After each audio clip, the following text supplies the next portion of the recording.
Good morning, good evening, and good afternoon. And welcome back everybody to a bit more Crystal Project. So, I did a bit of offline stuff. Work? I don't know whether you want to call it work, because it was kind of fun. So, I know you can't see it, it's not full screen yet, but bear with me. I decided to just kind of uncover most of the ocean. Most of the things you see that are still dark around the ocean is actually above it, or just kind of an edge that is not discovered on land yet. So, because the in-game map is kind of small, I also stitched together a picture of our current map state.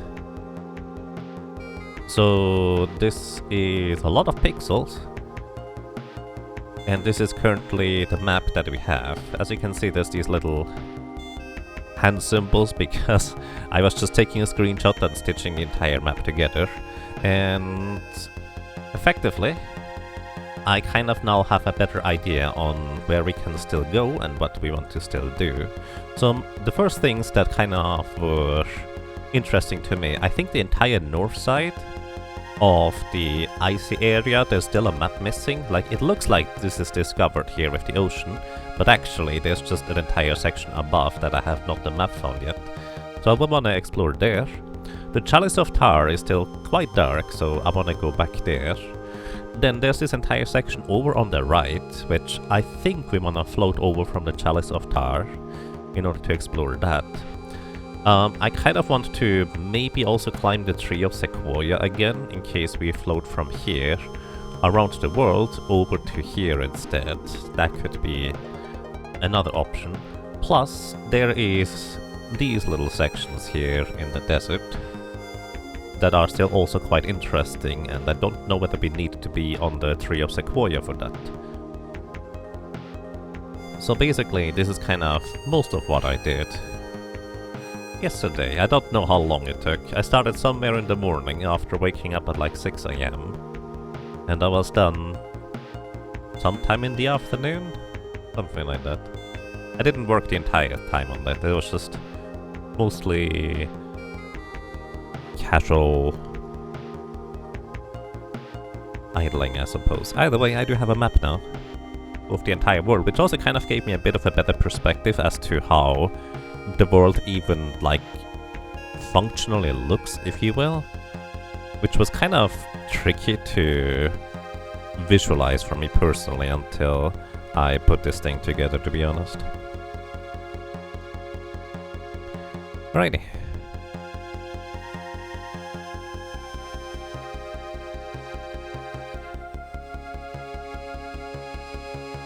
As you just, let us continue. So, during my water exploration here, I did actually find 3 more crabs, but they were all in a similar area. Actually, I don't exactly remember where it was. I marked it on the map in the game here.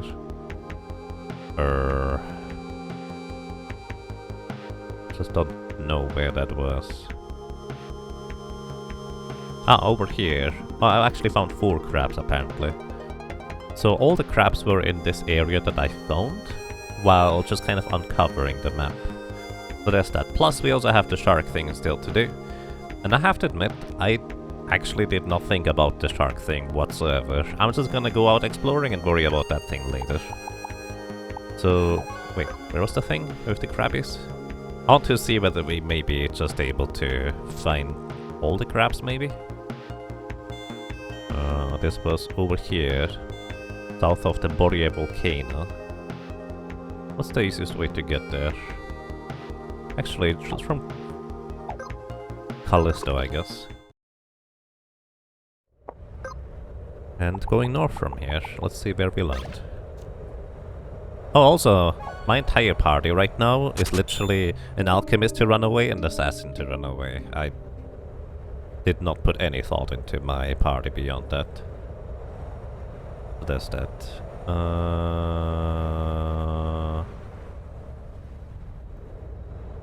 This is not where I want to go, is it? Vanakat!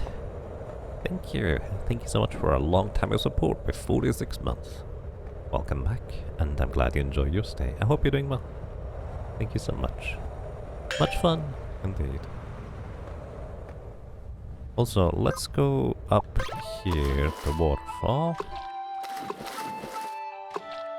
Come on. I think this leads me further up here. Come on. Yeah, I mean the rogue also has a runaway, but you need 12 AP, and unless you do like equipment setup, you can't run away with a rogue. And I was too lazy to equipment setup it. Because I was mostly avoiding encounters, I was not trying to get into them, and I didn't run into many either. Right, there's a little bit of stuff to explore right here. This appears to be mostly spikes in this section, I guess. I intentionally land in the spikes so it respawns me back where I started my flight here. So maybe we can go to the west from here? I actually don't know how high up this is. There was a chest here apparently. Also some master. Oh yeah, the nomad master. So we did do this one now. Can remove it from the map. Alrighty, let's see.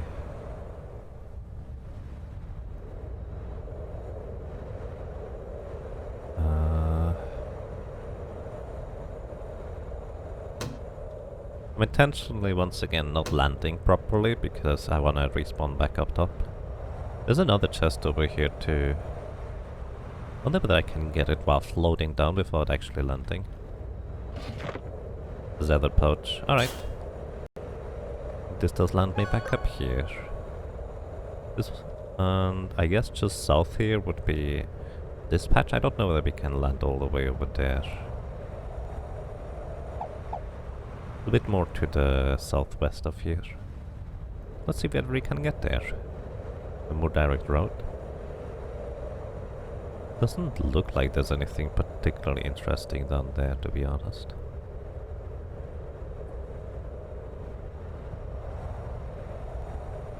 Maybe more straight south? Let's go straight south from up there. That could be an interesting way to go about it as well.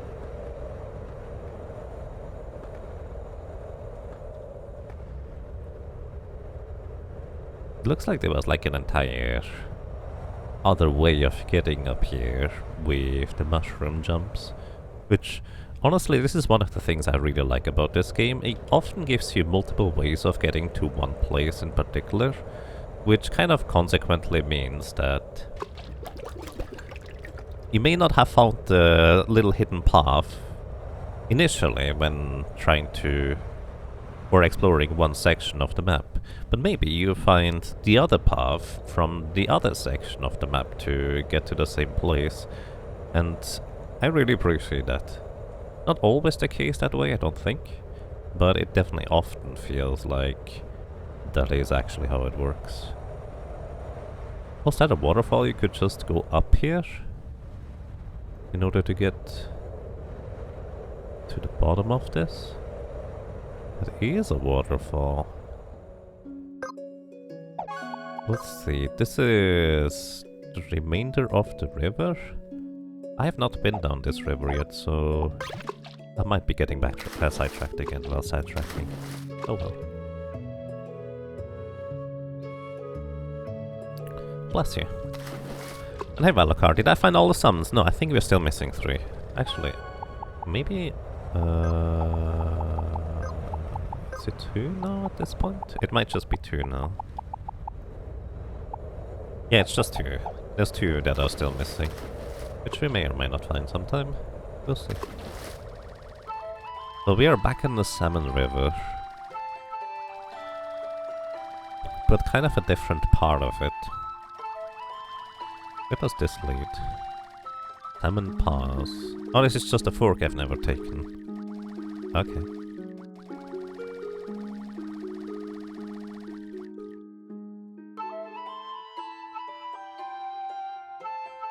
You went around when you got the Valkyrie Crystal, but you found out you can make the boss before the crystal, take a dive in the lava and skip it. Nice, that's pretty awesome.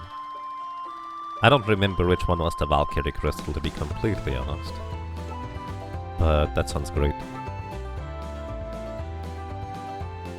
Sorry, I need to clean my nose.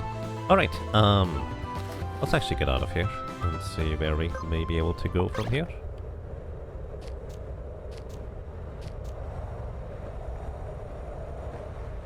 Because effectively, these larger patches of undiscovered area are kind of the most suspicious to maybe have something interesting in them still. I think it's literally just nothing up there though, it looks like. Let's see. Especially since we do have the treasure finder, it would actually show us the treasure even in map locations of the map that we have not yet discovered. So this is basically just for checking out things. I have a question mark set over there. I think that was still when I didn't have the eye back yet to jump up higher. Yeah, that was where I still didn't have the eye back yet, so we can remove this question mark.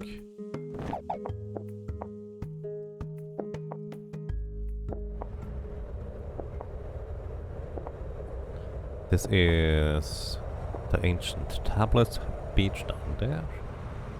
Did I do the true ending yet? Nope, haven't figured out how to get there yet. And hey bun. What do I have left of this game? I have 2 summons. I have the shark mini in the depths, so to speak, that I need to still knock out, but I actually completely forgot about trying to theory craft for it. So I might just do this today during the stream. I haven't done any of the quintar breeding, which I also haven't looked into at all, so I might do that during the stream. I will probably just use a guide. Again, I'm just... well, either I use a guide or I'm not gonna do it really at this point, I think. But I also think it could be really interesting to see what's in that other place where you seem to absolutely need it in order to get into.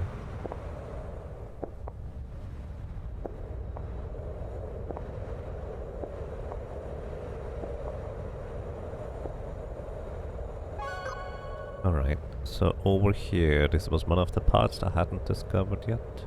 And down here is a little bit more. I know I can get onto the cube from the sequoia tree. Let's see, do I have a damage setup? No, I don't have a setup whatsoever for dealing damage. I kind of want to find the map for the sequoia tree, although I highly doubt it's gonna make much of a difference. Where was the crabs? Northeast of here. Are you going to use the always win minigame accessibility option? Oh, I forgot, actually that was a thing. At least not initially, maybe later. At least not initially. I definitely wanna... I do like the platforming, the racing. There we go. So I found a few crabs while literally uncovering the entire ocean map. So this is one mud. Snip snip. Oh, that's... wait, you can pick up the snip snips? Oh, you're supposed to walk into them. Oh, I thought there were 2 different types of crabs. Some that just say snip snip when you talk to them, and the others that you can actually collect. The other one was up here. Undersea crab. How many did we get actually? Key items, we just put them in our pockets. 2, and I think I released only 3 so far. So I actually genuinely have no idea where the remainder are. If anybody does have like a location list, I would be happy to learn. Snip snip.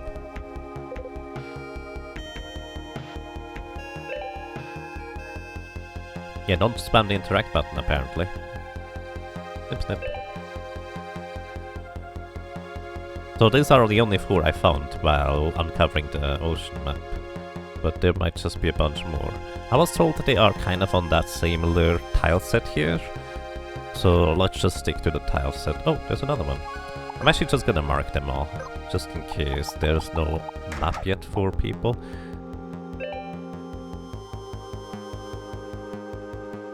You don't have the location list, but it took you around 10 minutes going around this location. I see. So that should be decently fast. There's also another chest here. More deep sea scrap, and there's another snip right here. Yeah, I just uncovered the map. I didn't actually look particularly closely into trying to find them. I just marked the ones that I did find. I thought they would be a lot more difficult to get to and spot, to be completely honest, which is why I was asking for the thing.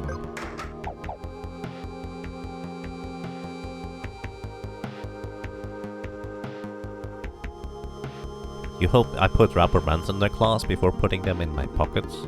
No, they're friendly. They're trying to not snip me, I think.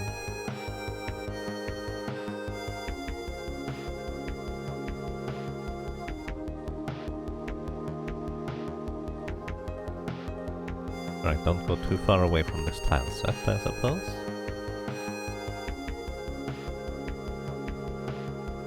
Yeah, okay, if you just know that you need to stick to this tile set, I guess this is a lot more reasonable than I initially anticipated. Yesterday somebody already mentioned that, and I kind of slipped my mind until you mentioned that today again. But now that you mention it again, I did remember. Hello and welcome. Good day to you as well. Do I know how many crabs there are? I think 15? I actually did peek into the post-game completionist guide, or it's not a completionist, is it? But things that you can wrap up in the post-game. So that's kind of how I know. Did I go to the owl that flies to the south?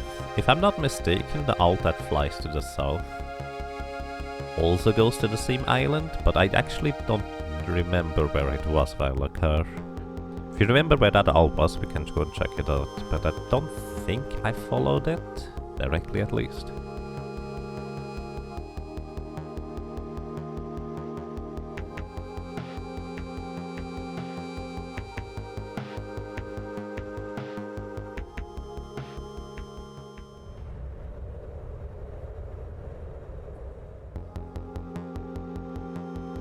Oh, there's another one. Snip, snip. That's a speedy crab.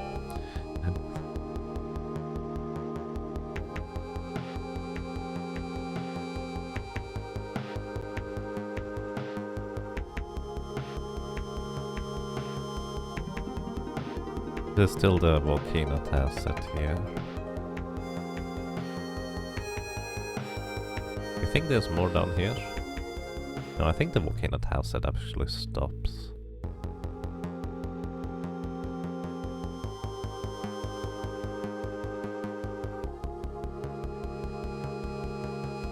Oh, I didn't mark this previous one, did I? I was kind of zipping around here, I think. Didn't mark it. Yeah, thank you for the reminder.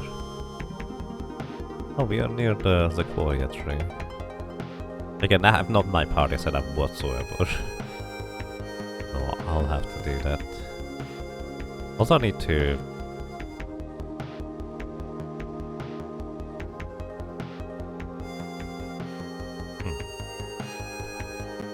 Honestly, I'm trying to think while I'm just looking around about the deep sea shark. So I think Aegis cover is kind of the way to go. But I also need to have a way to heal up just a little bit, but not much. This is dark down here. And I think I just should use the weaker book for it. Is there a crab here? Did I imagine this? But it's just been like something feeding in.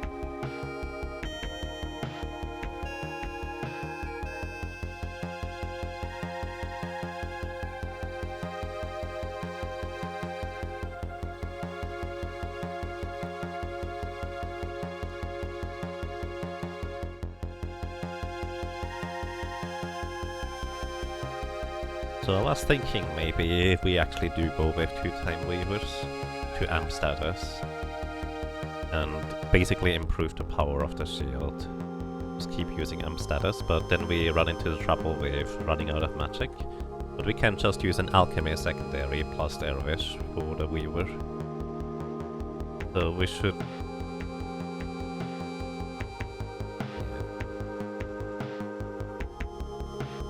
we should be able to do it that way. Alrighty. I hope you enjoyed your lunch and take care, Valakar. Thank you. Dagon released a crab, so we know how many it is. I didn't mark it where it was. I think it was to the east of here.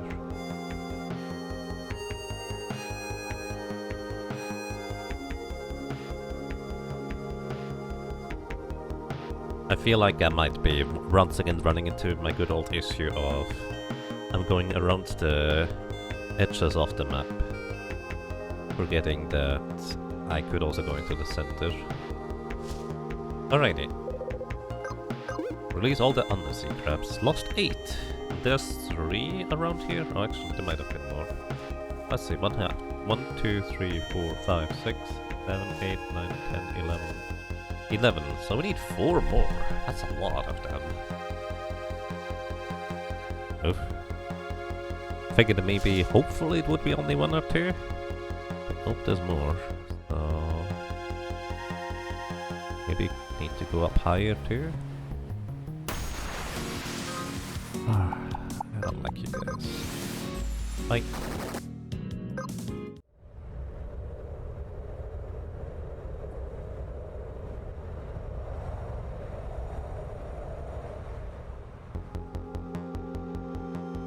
Two, 6, 3, 4, 3.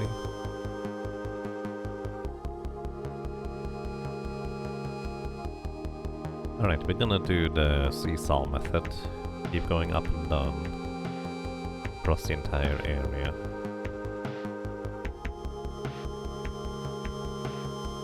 Actually, let me just check the edges here. Maybe just stay slightly below the water so we can actually see something. I did not go higher, by the way. Can you go in here? No. There's one on the beach on the first zone. There is one. Yes. Which was actually pretty far away. Oh, no, it's not that far away. It's literally up here. Only underwater crabs we can pick up according to Guts Black Arm. Alrighty.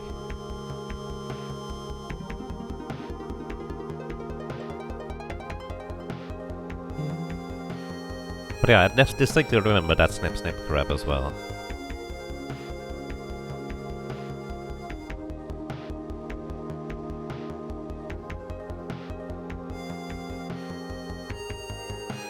Alright, this might be the edge of the thing. They're called deep seas crabs specifically. You know, I actually didn't even consider the name, but that's a good point.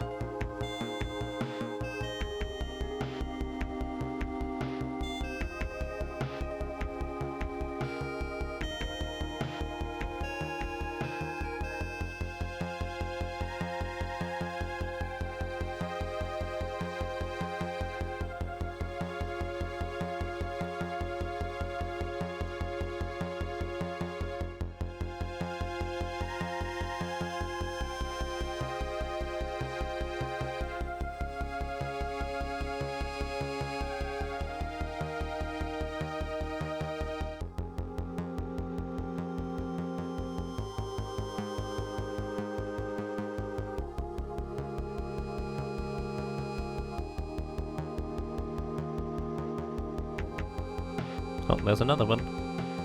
One. Snip, snip. I guess I can call it undersea crab instead of deep sea crab. Not quite called deep sea, I guess, but it's undersea, which is the same implication. I actually don't know.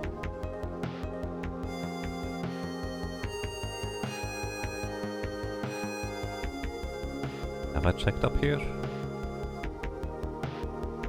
Yes. Some of them are fairly high up, yeah. I got 2 of them on top of like cliffs, or maybe even 3.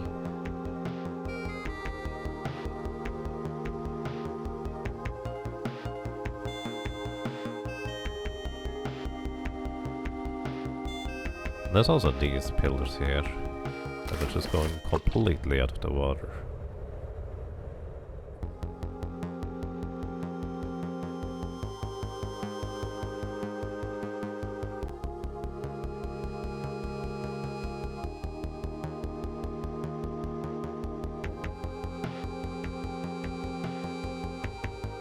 There was one southeast of the previous crab. Okay. Southeast, so let me backtrack here. Okay, we are around here. Same screen. But this is the one... no.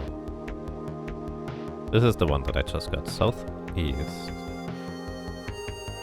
How far southeast? Might have already gotten that one. But I didn't start marking until the 5th one, basically.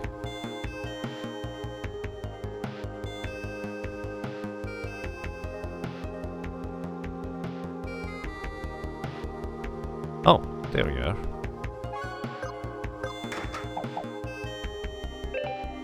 Nice, thank you.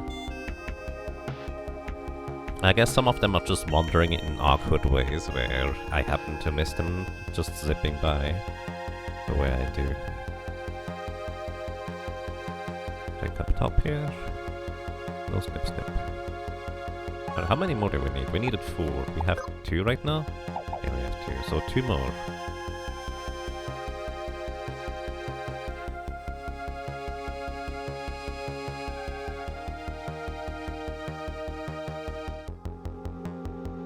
What kind of poll is that? Did I miss the link? This is for the Yakka Monthly, starting on the 7th of May. How can I put Hollow Knight and Crosscode onto one poll? Oh, that's what you mean. I mean, that's kind of the entire point. I'm trying to balance out the options so each game on the list has a chance. Because there's a lot of, like, let's say, less known games I would love to play as well.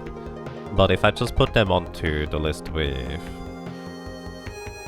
like, monsters such as Hollow Knight, Crosscode, Final Fantasy VII and such, they would never stand a chance.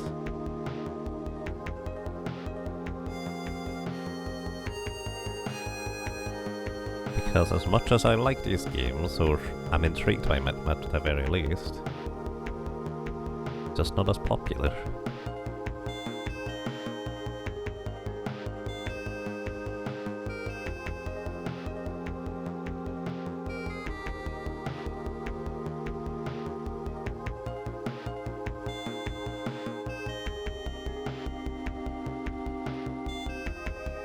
Oh, snip snip.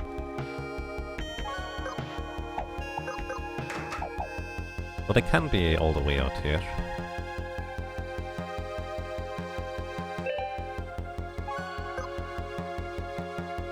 So let's see, distribution so far. I found a bunch over there, so I will guess there might be one to the east of here. I'm gonna take my time with looking around.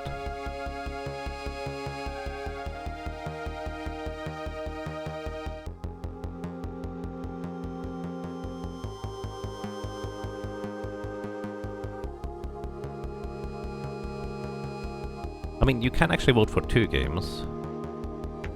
Literally, you can vote for 1 or 2.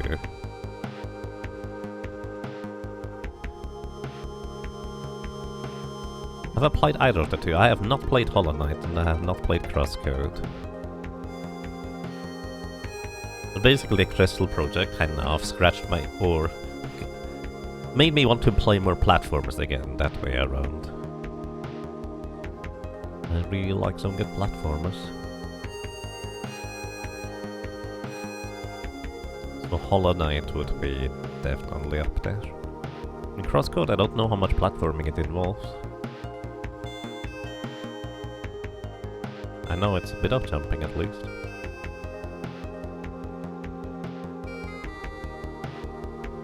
Crosscode has a lot of platforming. Nice. And then you have Mother 3, where it's just... I'm really fascinated by the story and just overall concept.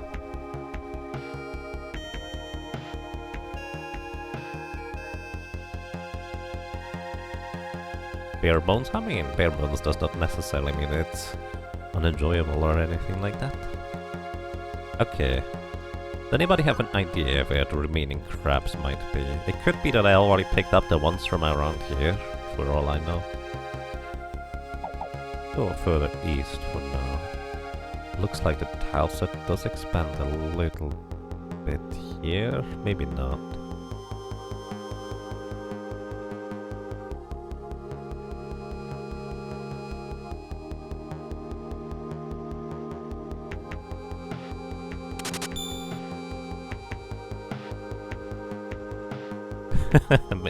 Twitch baby Gaga. Aw. Chuck, thank you so much for 9 months of support. Welcome back, and I'm glad you enjoy your stay. Thank you so much, that's really kind of you.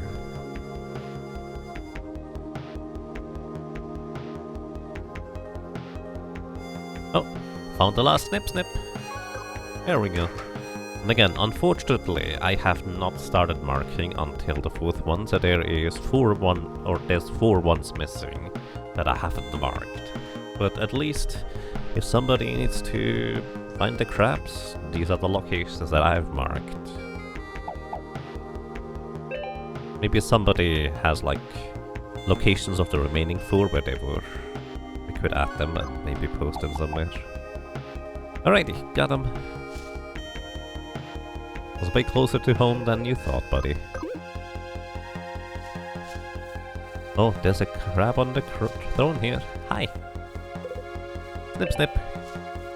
Thank you, King Crab, for the King's Claw. I don't know what it is. Like, I knew there was gonna be something, but I did not know what it was. Could have been a boss. Applied buff duration, +1. Whoa, hang on.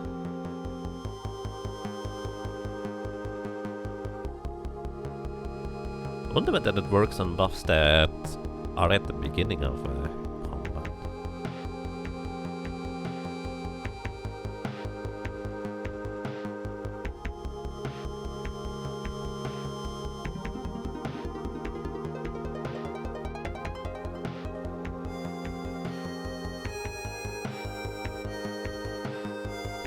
Since the crosscut devs are German, you see a lot of SNES era RPG references in the game, even when playing it in English. There are most popular games they reference. Really?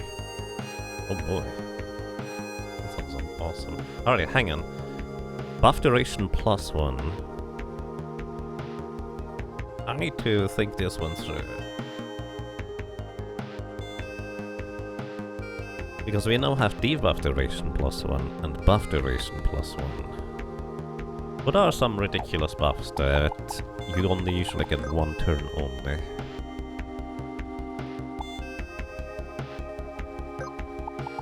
It says duration, but let's actually briefly check whether the guaranteed crit from the monk, the focus energy,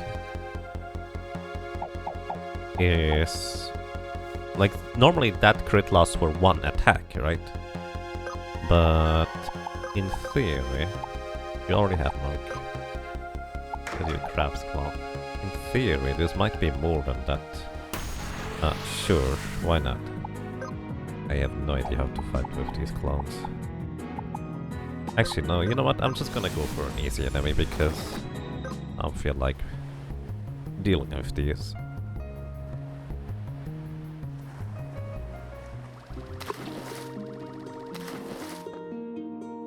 Hello!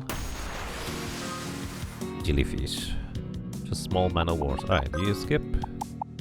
You skip. Oh yeah, actually, here. We already have 2 turns of the stand strong, or whatever you want to call it, thingy. Where Rump here gets 2 times not getting knocked out by an attack that removes him or reduces him from full HP to 0.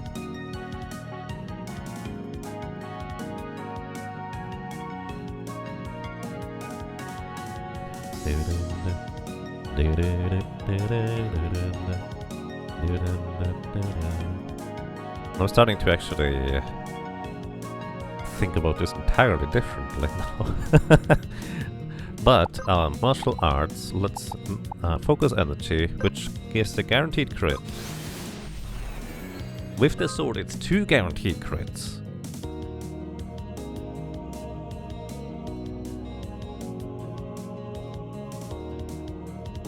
Alright, thanks, jellyfish buddies, you get to live, because I need to think about this. Holy moly, that thing was crazy.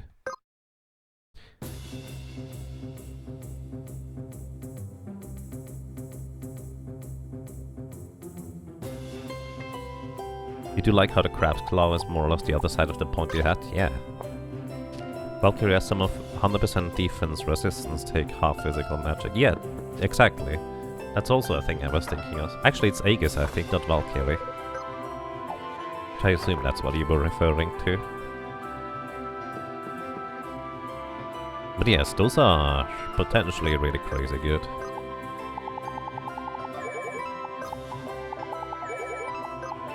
No, those are crazy good, not just potentially.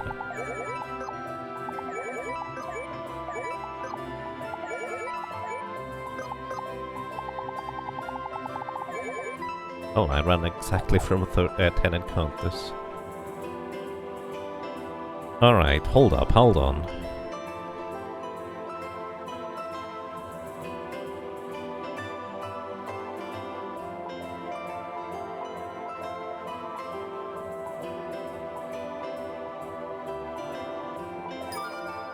So, I actually would like to have somebody who has very low HP. Let's see. If I turn you into an Aegis, how much HP would you have? 1100 and some change. Let's unequip everybody. This is for science purposes here. Turn everybody into a Aegis.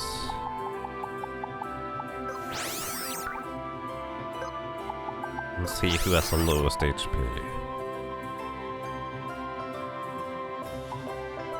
Alrighty. Grimer actually does have the lowest HP, which I was kind of hoping for. Nice, so...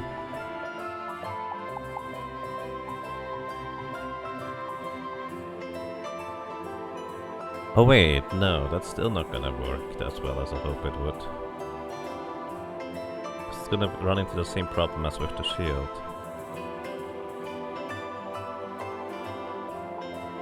Alright, so, hear me out. What I wanted to do, excuse me, is have our one character here equip the... Was it Bloodbind? Wasn't there a... maybe... a shield that reduces maximum HP by 300... a sword that reduces maximum HP by 300. Threat does not matter.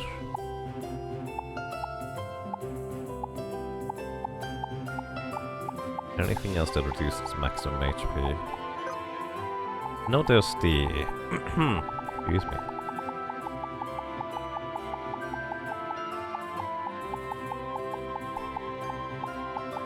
I guess there's only that one bone trophy here, so we have 383 maximum HP. But with the passive to guaranteed survive an attack from 100 to 0, we just need to only heal 383, excuse me, 383 HP back up. And the Bloodbind might actually just be able to do this by itself by literally giving you 50% physical lifesteal. The problem would be, of course, hitting. Wasn't there anything else that also reduced maximum HP? Yeah, there was, but those were mostly like light armor, which Aegis unfortunately cannot equip.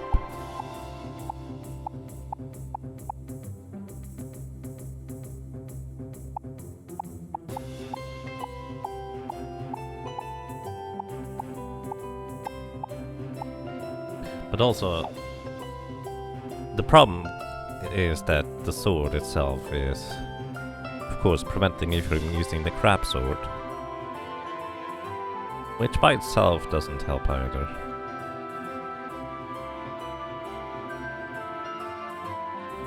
Alright, I was trying to think whether I could basically elongate the stalwart buff for an extended period of time. But at that point I might as well go with the buff that gives you evasion guaranteed on one attack.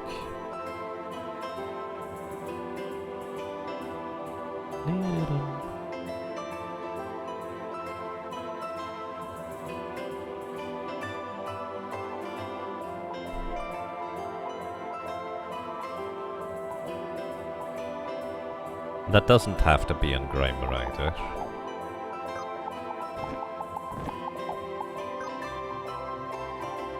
Hey Ricodactylus, welcome. I hope you're doing well. Alright.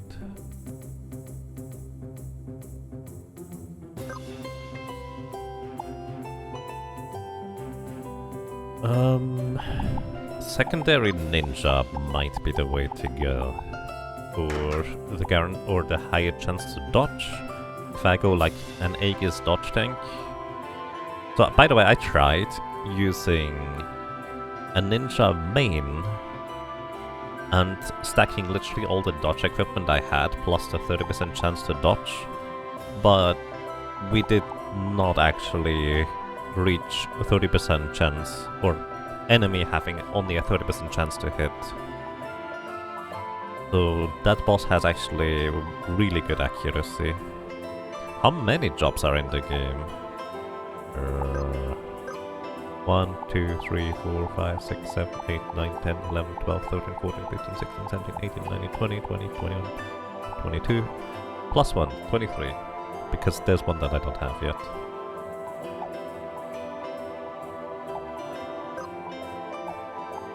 Alright, let me actually load the template. I think I set this one up here.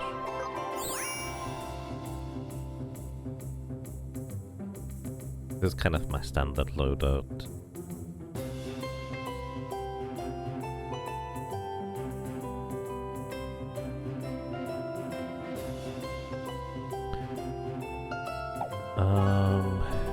Let's see. The Valkyrie has an ability to reset all cooldowns, which costs 16 AP. And 38 MP for that matter. So the MP would not be the problem as long as we equip the Soul Keeper sword, but you do have to attack every other time. So we could reset the cooldown every other turn for a potential entrench every other turn on the Aegis, which would not require us to be main alchemist at that point.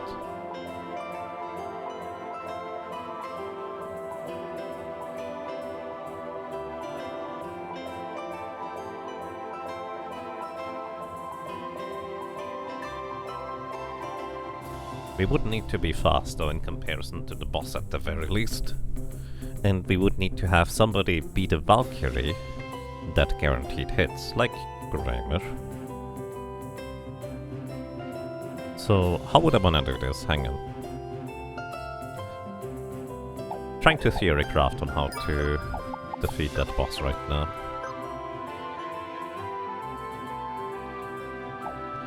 So if I have... Did you master Valkyrie? You did, but the problem is you don't have a guaranteed hit. Only Grimer and Moth have that currently.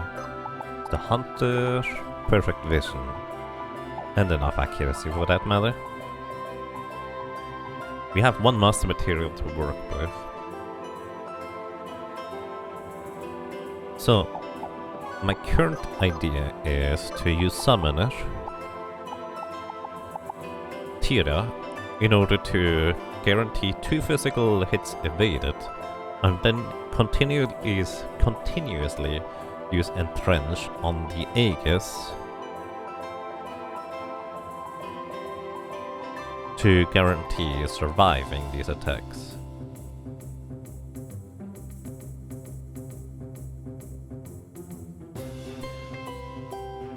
Well,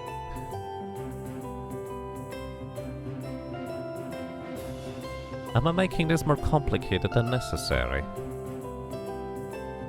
I think I'm making this more complicated than necessary. Hang on. We could also just have this with Tira to guarantee 2 physical evades on everybody, and then have Weaver, or maybe 2 Weavers, just continuously status amp to increase the duration of this again further.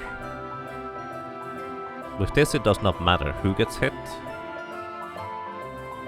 We just kind of keep buffing the thing over and over.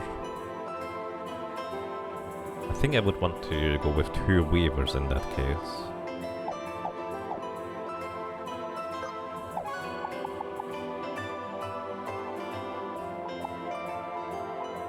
And at that point I would also want to just go for straight up damage.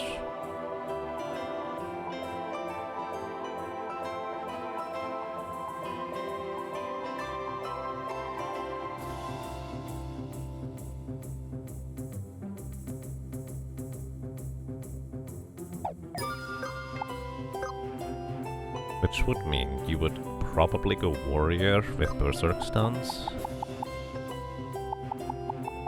And Chi Blast from the Monk for dealing more damage. Go with the strongest sword here.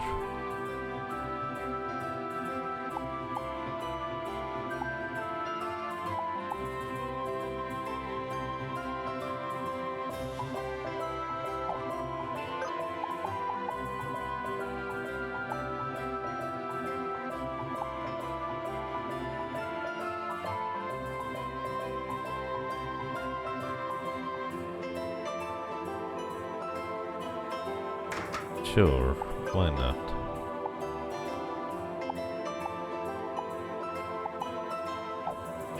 Shield largely does not matter.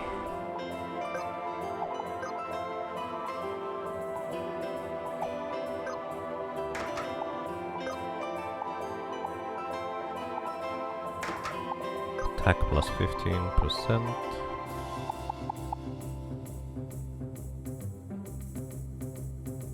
Poison as well, why not?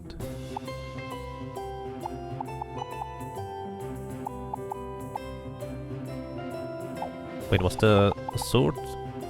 Oh, it's a buff permanently, alright, that's fine.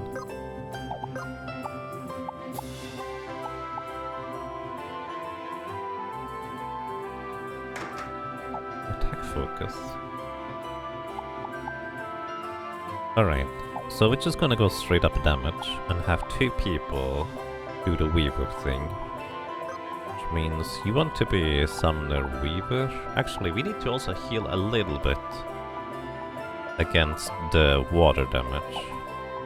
Although it's not really too terribly relevant. I guess Grimer would be the biggest concern.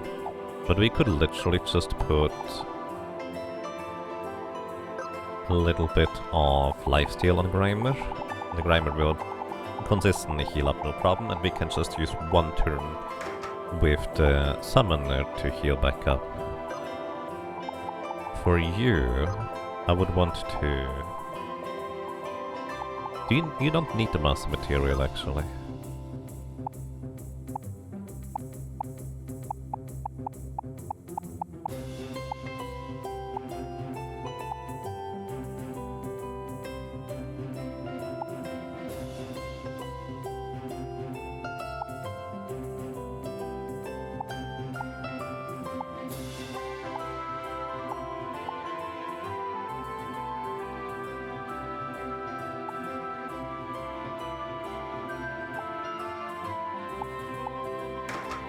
You want the dancing shoes initially.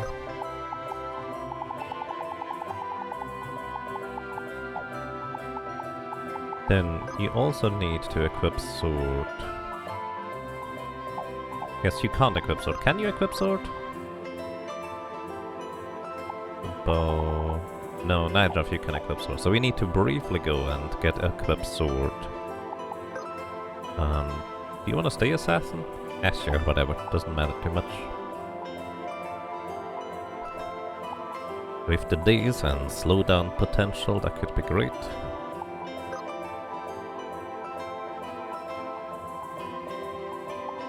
Alright, in this case, you need to get Weaver secondary.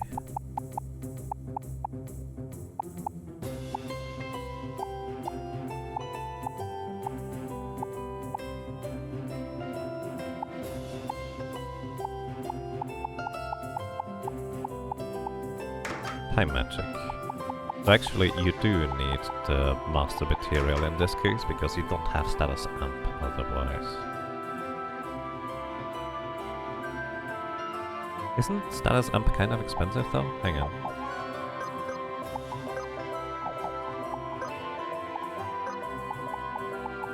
$14 MP.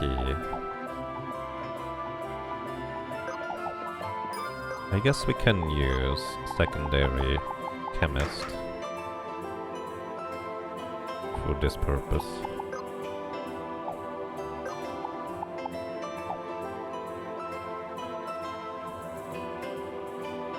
Alright. Concept is everybody gets the evasion buff, and then we just keep status amping everybody.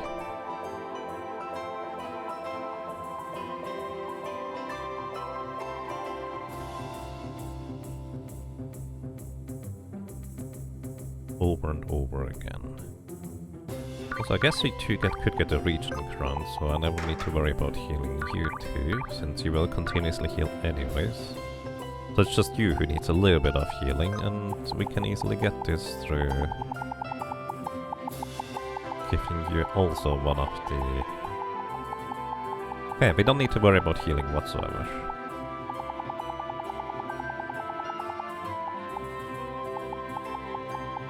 Where is it?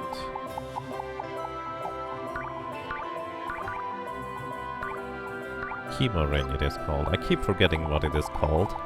I just tend to scroll over it. Pretty sure I have to. There it is.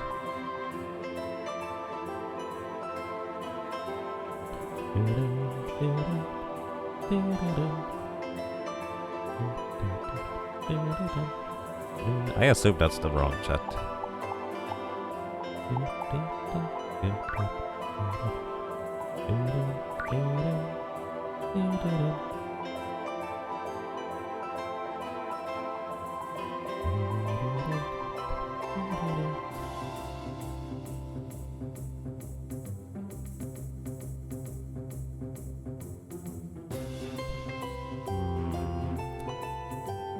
I think everything here would be done. Actually, wait, I can even use the blood shield instead. We don't need this ring. We could go for more damage instead. Or chance to hit for that melee.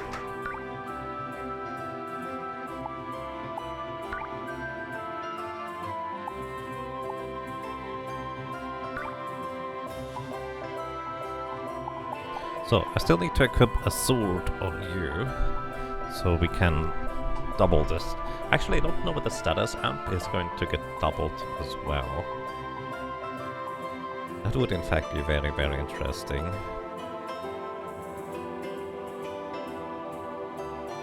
Yeah, I have no idea either one. I'm very confused. Let's see.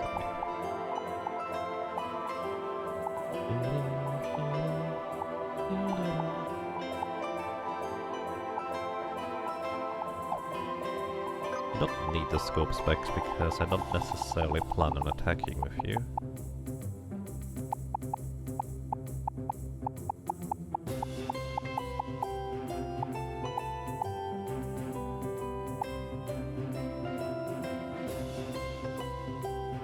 Sure, maximum MP.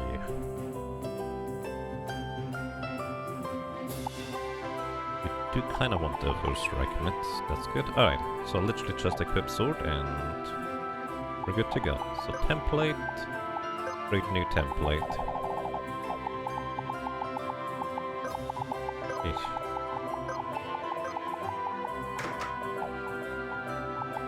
So then we need to briefly turn you to, I assume, warrior.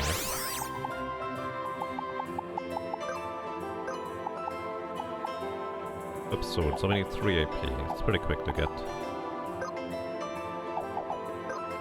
Right.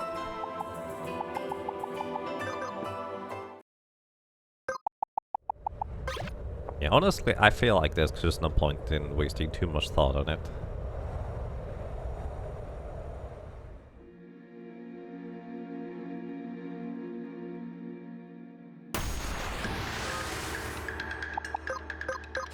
Quick shot.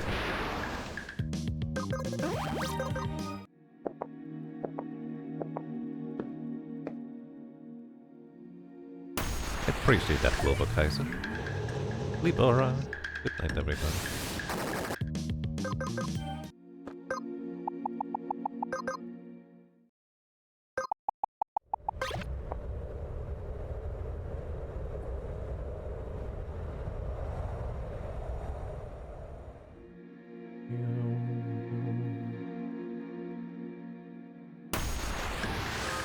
By the way, I know it's not gonna count for this month's Yaga Monthly straw poll, but if you were to set up a straw poll for the next month with, let's say, less popular choices, generally speaking, what would you put on the straw poll, if I may ask? Alright. You do have equipped sword now. Actually, I'm curious, Fussel. Did you equip sword as well? Oh, you would need 1.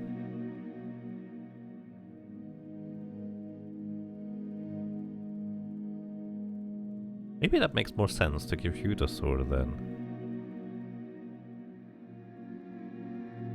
Wait, why did I want to give the sword to you? Hang on.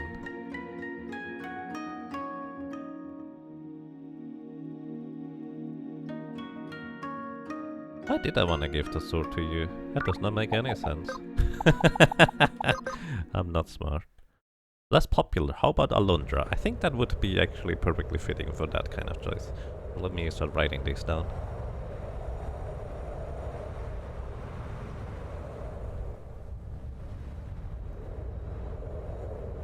So, Alundra would be on there.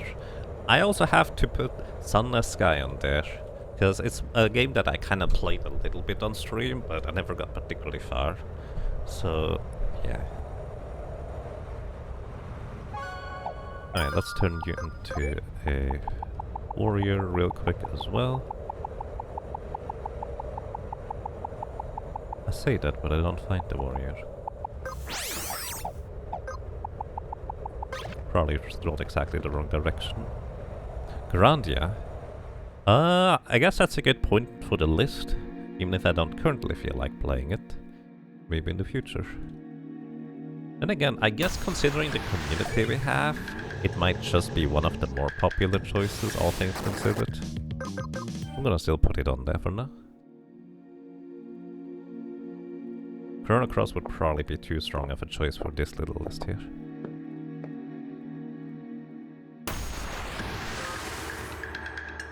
Two months ago, Alundra got a big new glitch saving 1 hour off the world record. It's nice that it sounds it's obsoleted 5 years of work. On the tool-assisted speedrun. Oh no! I know how that feels. Yeah, equip sword. And curiously enough, I actually do want to go back to the Ganymede stone here. Alright, template, fish, load. And now we go passives.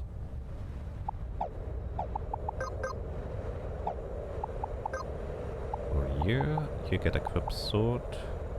Equipped sword is super cheap. I think it's fascinating. Equipped sword, you get the new Snip Snap crap.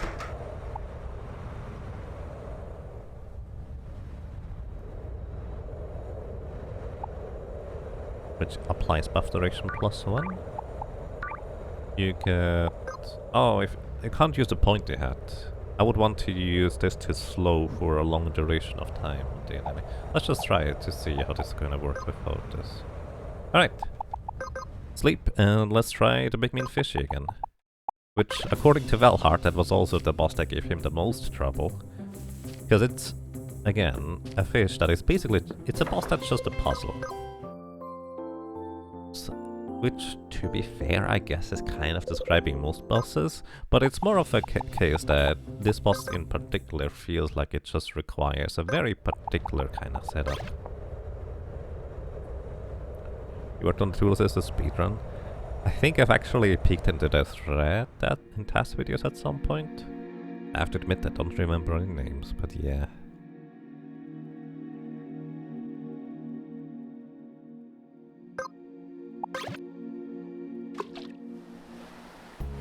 I mean, on one hand, you want to say that it doesn't really obsolete to assist the speedrun, it could just be considered a different category, but it's also kind of weird. Isn't it? Oy, I knew it was there, but it's just suddenly shark. Alrighty, welcome back to the Devourer. This thing is rude. So for anybody who has not been here yesterday, basically, Chum the Waters, it does basically no real damage, just a little bit, just enough to annoy you, and it gives everybody 150% more physical damage taken. This debuff is ridiculous, and tanking through it without removing it is technically possible, but not reasonable. Plus, more importantly, tanking this thing to begin with is really difficult because it does tend to reset its own aggro, as in whoever is the highest threat target, and it will prioritize attacking every so often. And that is a free action on top of it, so it basically can just reset its aggro and attack literally anybody. So the only way I figured out how to tank it is using Aegis, which can cover basically for allies. But covering for allies is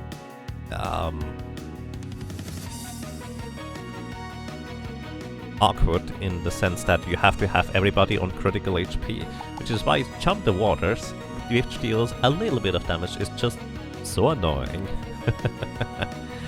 Alrighty, but instead of trying to figure out a tanky method, I'm going to try and figure out whether we can possibly get through this by just giving everybody a guaranteed evasion buff and just amplifying that evasion buff over and over and over again, so it just hopefully persists. I do not know whether this is going to work, but it's the plan. First of all, I want to slow him. Wait. Slow doesn't... He also has cleansing himself, so he removes all debuffs. Slow basically does not do a whole lot. Alrighty. Aggro does not matter, so we just go and deal straight up damage as much as we can. He has like, what is it, 40,000 HP? I don't remember.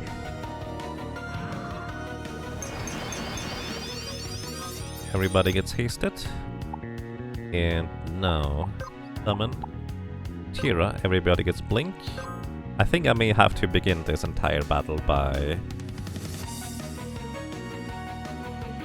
slowing him down first, or sleeping him or something. Either way, it's actually good that Grimer gets aggro, because Grimer has one guaranteed dodge already.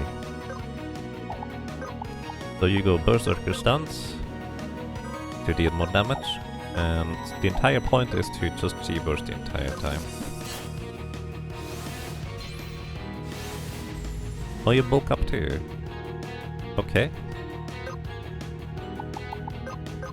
Just keep dealing more damage. So everybody has 2 guaranteed dodges, actually 3 thanks to Earthing. And I actually didn't think about what you would do.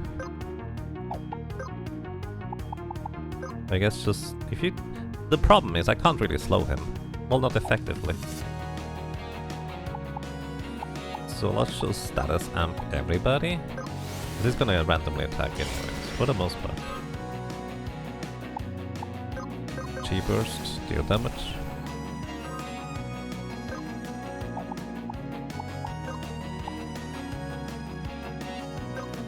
Rush.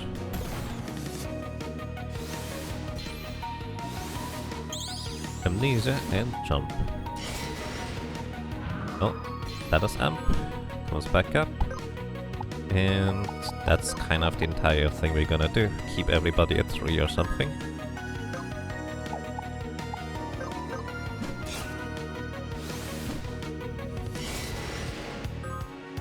Or try to keep everybody at 3. Wow, Romp and Grime would just deal damage the entire time through.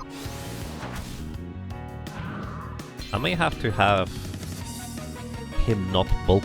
Basically, either I may need to remove his defense up in order to deal proper damage though. Okay, who needs the status amp next? You do need it. Yeah, I think we need at least 2 Weavers to keep up with this guy. Just continuously doing damage like this.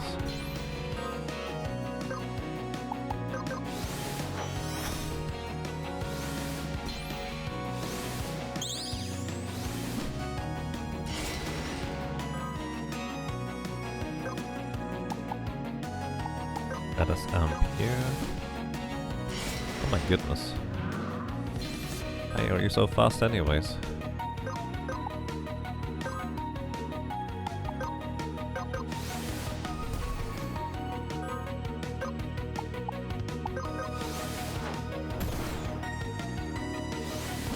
Maybe dealing magic damage would be better.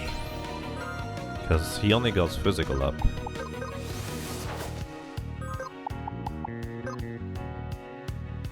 That's not a good chance to hit right there. Actually, Coup de Grace makes the most sense because he removes status effects anyways. Let us amp yourself.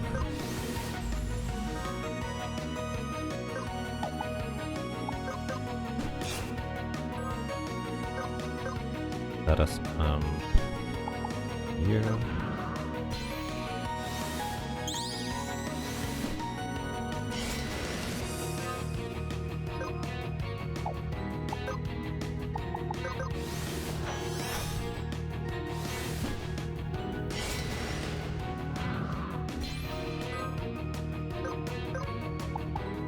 Let us amp yourself.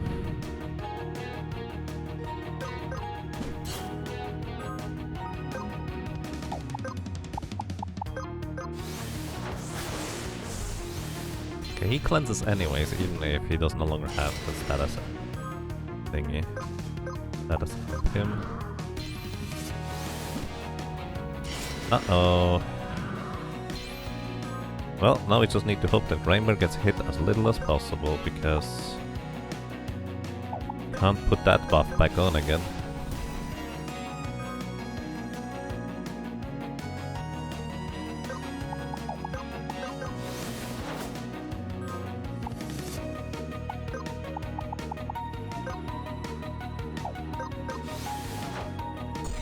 Probably should just remove all buff thingies, shouldn't I? Because the cleanse is just awkward.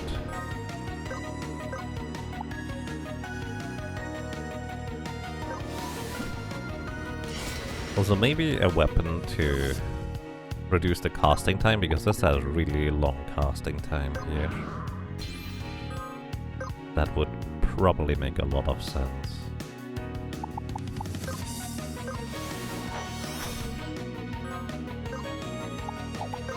I would actually prefer if you didn't get hit here. I'm gonna taunt this one in particular.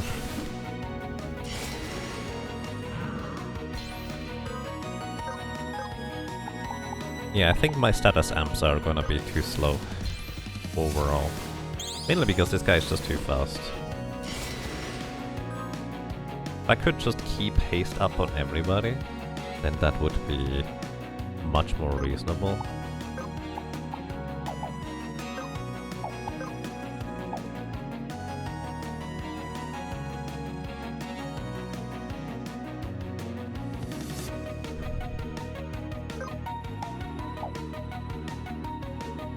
Also, aside from the beginning, doubling up on Tira does not really help, or the sword for Tira does not help too much, so we could technically also equip any weapon too.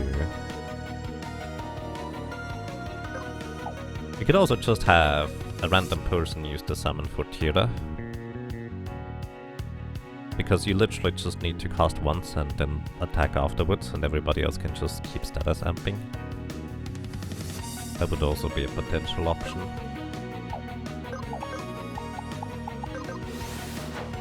Either way, I think we're not gonna be able to do this in time here. Especially not without removing his buff, to say the least. Gonna cleanse again here. Yeah, I think we need to be able to remove his buff.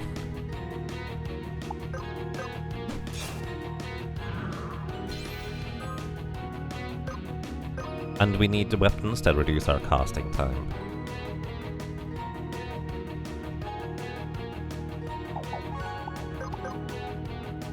Alright. Crab's Claw is nice, but let's get something that reduces casting time instead.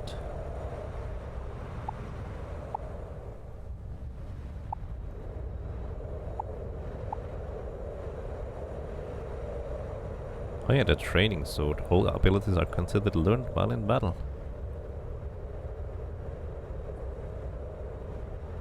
It's quite crazy.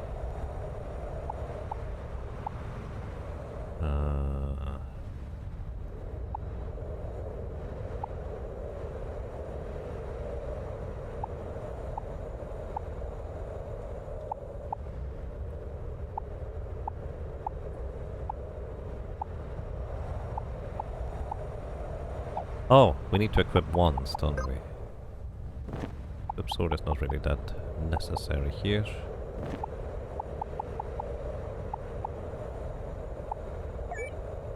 Oh wait, you already have equip wand. Hey, what's that then?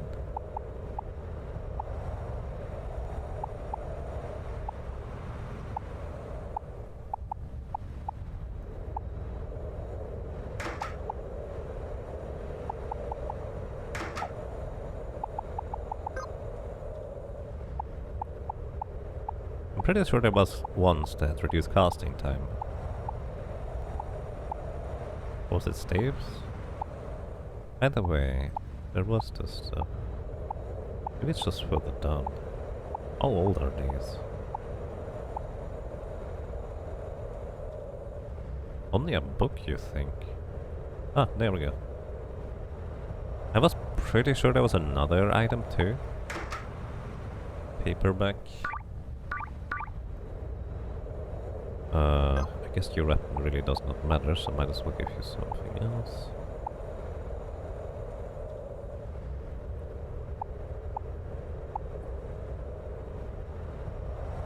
Turn timer quicker.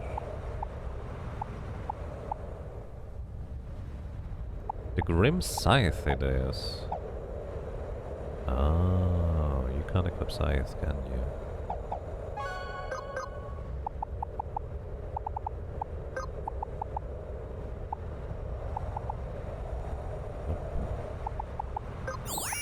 Could get there. Weapon.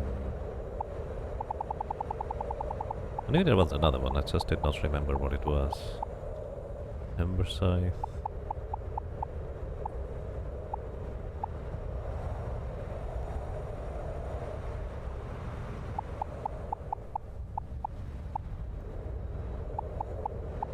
Aside from that, we do run into the problem that we will eventually run out of MP technically, but we could use a beatsmith instead of a warrior for that purpose, because we can just continuously recover MP anyways. So that would, there we go, yeah. Grim Scythe. So who's closer to learning Equip Scythe? If never done anything Reaper. And again, might as well have both of you just learn Reaper briefly for that. So, Reaper. Can you equip swords? You can. You get the training sword. And also gonna get Reaper real quick. And you can get...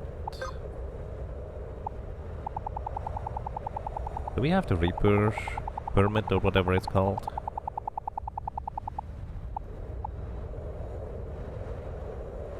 Nope, haven't found it. That's okay. Also, since this is gonna be a slightly longer one, let's equip you with chance to hit. And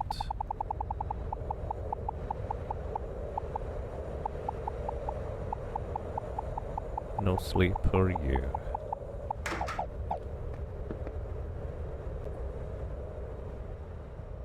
You love Mana Song for the long battles, it saved you against Anubis. Nice. I think that's the one time I may have used it too.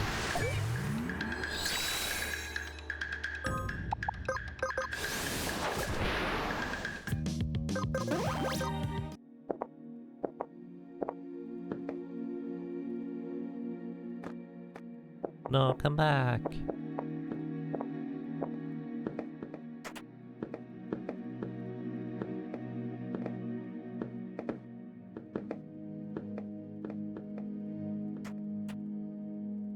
Wait, wasn't there the swamp kits instead somewhere? I forgot about those entirely, honestly. I just kind of default to this one because that's kind of nice and quick to reset. That size you can buy in the Tall Heights. Oh. I have to admit I have no recollection of where I got it from. They are in the ocean, but way harder to kill and hit. Yeah, that would be accurate.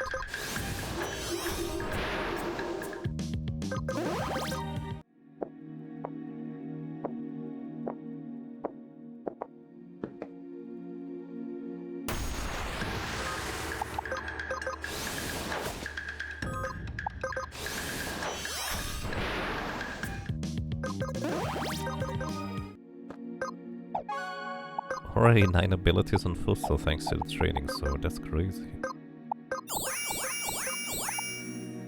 Oh, 2 more. How many do you need?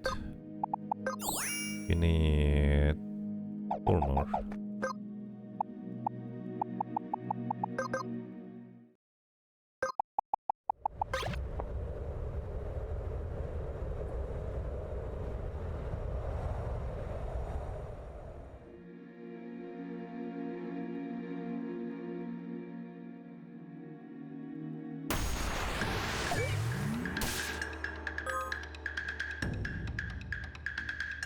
Tall Heights actually has a shop for weapons that you never bought and completely forgot about. I think I bought one of each for the most part. But because I don't recollect whether I find them in chests or whether I just bought them somewhere.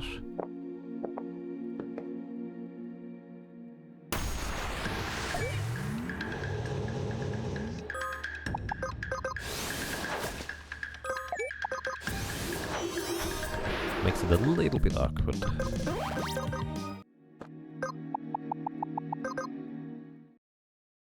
To try and get more than one of each.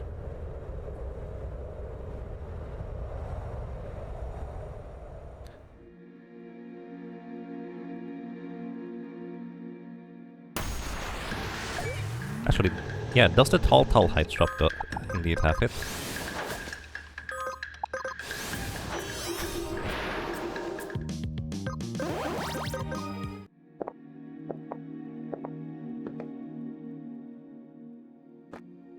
No, come back, I wasn't done yet. Not the scythe, unfortunately. Alright, thank you for checking.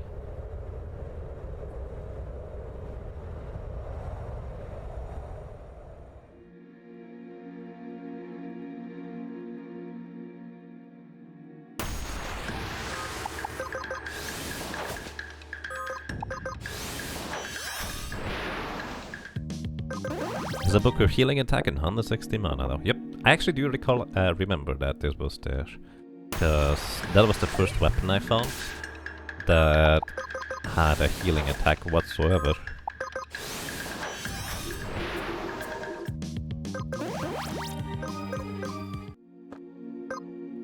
Alright.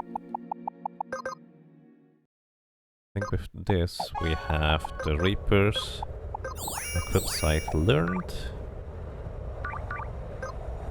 And both of you, you can even get Moonslash if you want.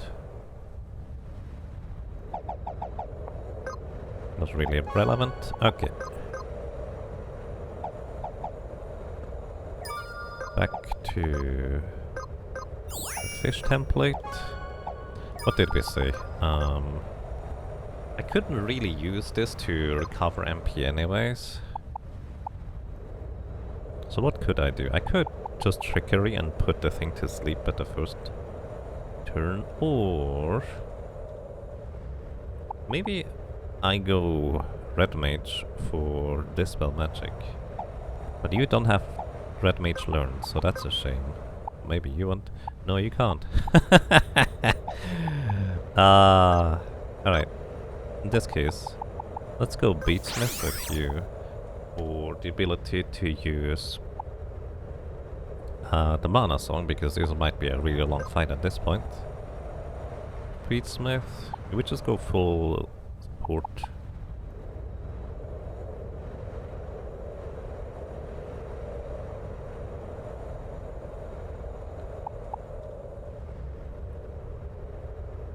You don't have Dispel Magic either.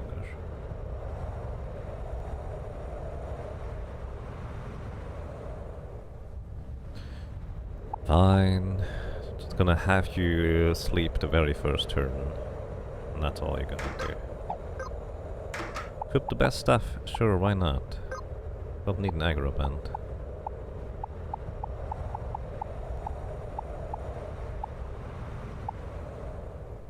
You do need healing though.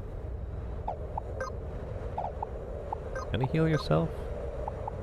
I guess you can heal yourself by attacking if I just give you a Hemo ring. Right, you have healing, that's fine. You have healing of Regent Crown, you have healing of Regent Crown. Okay. Now, I want you to be able to equip Scythe. Don't need equip Axe right now.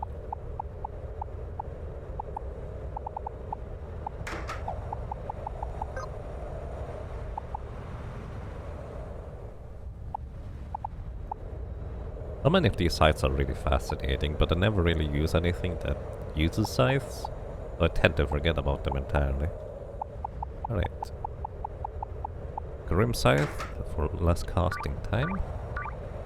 You get the paperback for less casting time.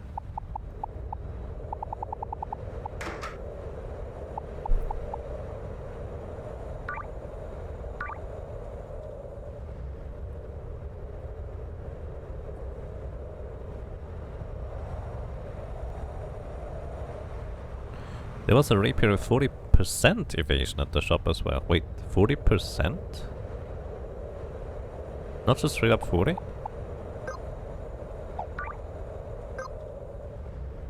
Because the normal maximum evasion you can get is 78.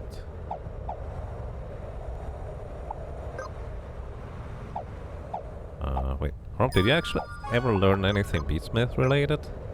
Oh, you didn't. Ha! Okay. You don't...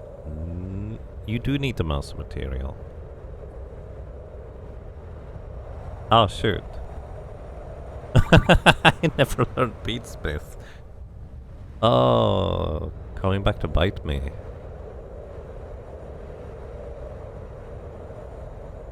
If it does outdo the 78. Yeah, I actually went for a full evasion setup, which was more like 500 and some change, but it was not more than 30%. By the way, is evasion just straight up minus accuracy for determining, or the difference between evasion and accuracy, straight up the percentage at which you hit? Or how does it work? Do you know that? Either way, I'm... guess I have to level Beatsmith now. That's a bit awkward. In this case, we also get you equip sword.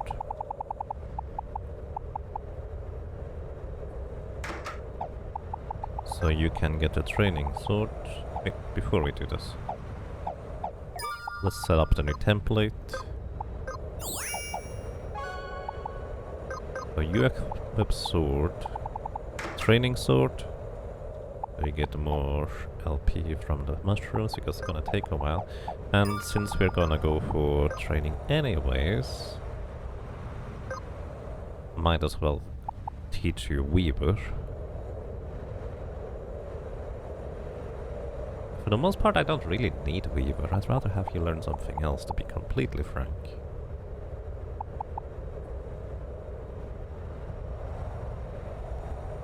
You could test it sometime. I would be interested. You can target your own party members and see the hit percentage, so you can kind of check through that.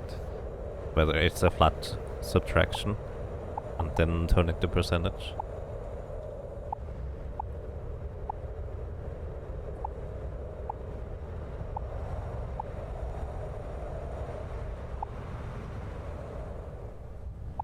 I guess I would want to have Weaver right now. Ah, sure. Do I have Weaver Master Material? Not Master Material. The Weaver Seal. Nope. You get just however much you get. That's fine. Could also have you learn something else in the meantime too.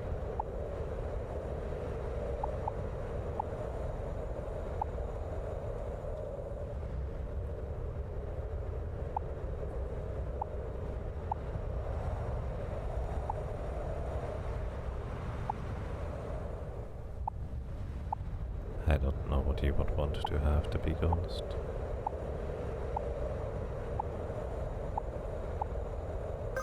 And Warlock is always useful for dispel magic. Alright, I guess we just grind until we get the Beatsmith stuff. Technically we don't have to master Beatsmith.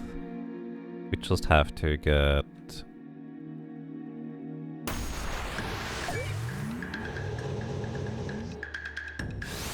Oh, right. Need to equip the unsleepy thing on you. Technically we don't have to master the Beatsmith, we just have to get the mana song and some form of attack so you can recover HP through lifesteal.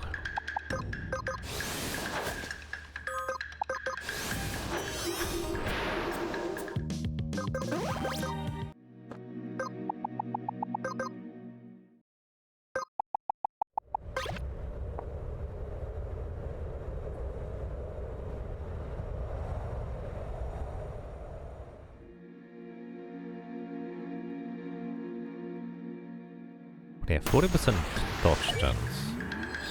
Could be insanely good. Like, I put all the points I think it was into...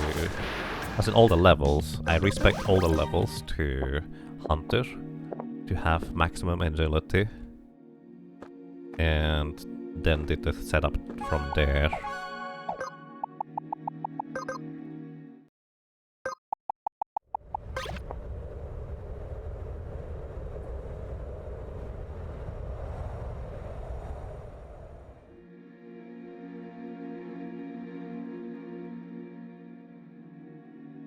Oh no, I goofed.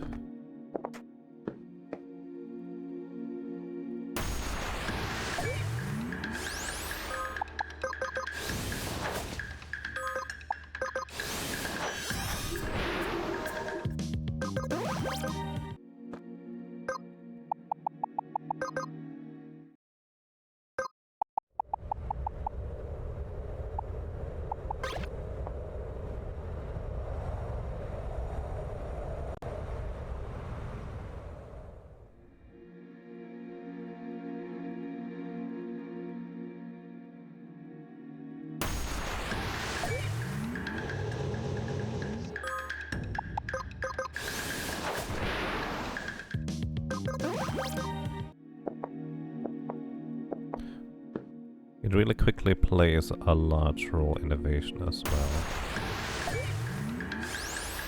112 accuracy, 219 luck, has 100% accuracy in your guy with 184 evasion and 148 luck, but on the boss you're fighting it's 64% accuracy despite him having 180 evasion with 220 luck.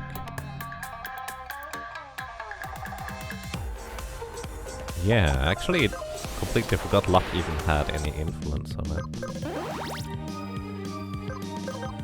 A very good point. Also, that training sword is crazy good. So which one do we need? We need the mana song. There. Mana song, restore 12 MP per turn, every few turns. Then...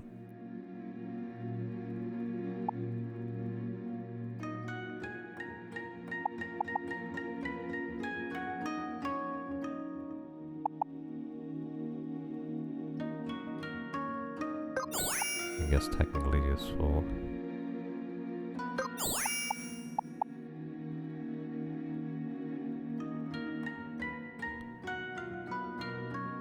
Well, you could just continuously power down with a defensive style.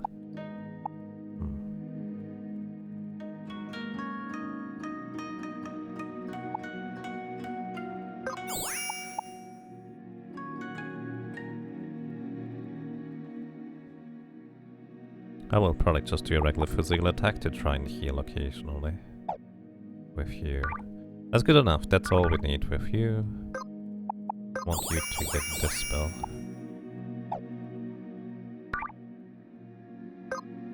And you, as a weaver, we need status amp.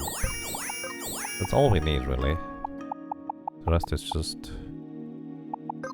bonus, I guess. We don't technically need the master material on you.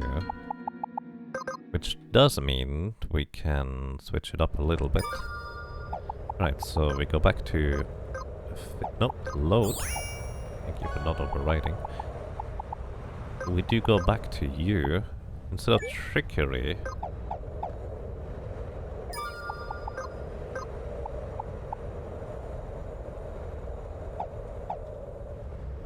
Actually, well, hang on. There's only two ways to remove buffs on enemies. Yeah. So trickery I was kind of mainly going, just kind of to get an initial advantage, but we don't really need that as much.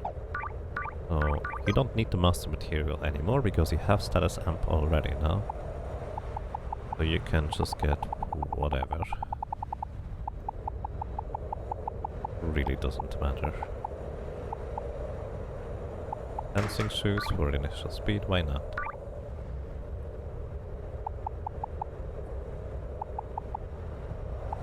So I'm gonna give you the master material, that way you can even heal yourself more directly with red magic, which is probably more desirable anyways. I'm gonna give you something that gives you a bit of mana as an accessory. 24 max MP, sure. And with this we should have now our full setup, I think.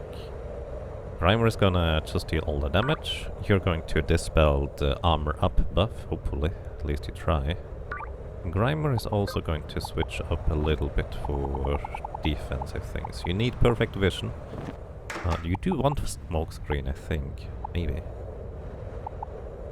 Would also like to have blood spill and venom coat, so you can quick shot and then coup de grace for a ton of damage in succession. We did not need smoke screen last time, plus we now have a way to revive.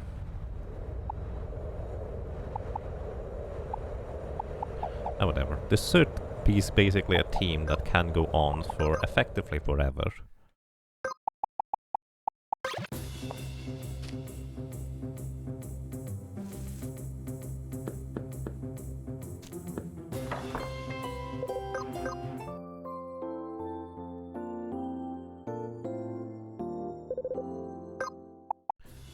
Alright. Let's finally try this again. Oops. It looks incredible. It's a lot of fun, actually. If you are interested in playing this game, there's a very extensive demo that seamlessly leads into the main game. If you'd like to play it, just kind of giving it a go. It's like 12 hours of the demo. It's pretty crazy, actually. And you can then transfer the save over to the main game and just continue from where you left off. It's basically, if it's just remotely interesting to you and you have time to play, not much of a reason not to just try it out, honestly. Alright, Big Fishy. Where are you? Fishy, fishy, fishy, fishy, fishy. I can't believe that I did actually zip across the bottom of some of these seagrass and just never ran into this guy before. Alright. Let's see.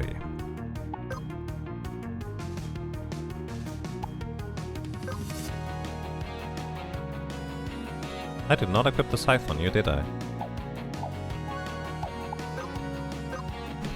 I did equip the scythe on you. Oh, good. It's okay. It's fine. I'm just gonna go pretty far. Oh wait, you can't because it's not until next time.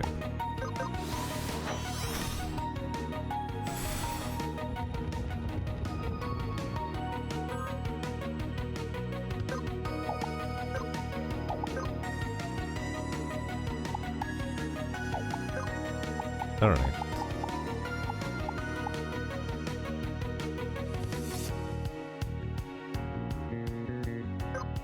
Oh, you can even attack style for defense down debuff.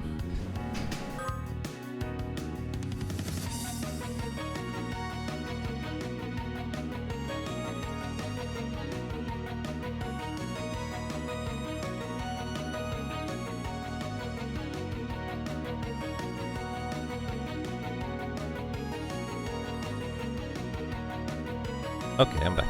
You always wondered whether mitigating his AP was the answer. I think I checked, actually. His chomp... well... is strong. I guess I've never tried damaging enemies AP.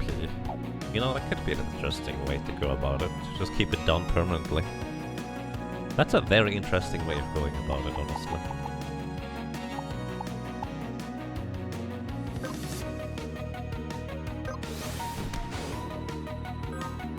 Defense down. Alright, Kira.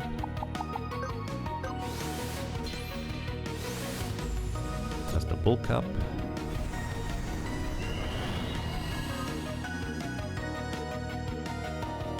No.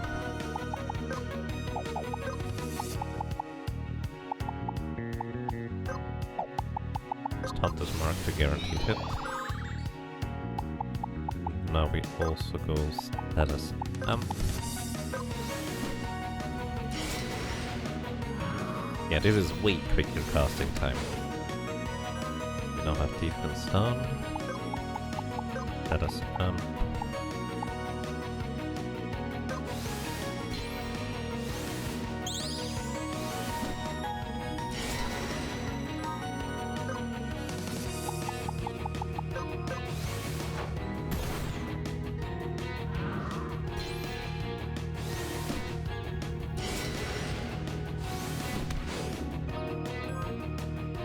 Alright.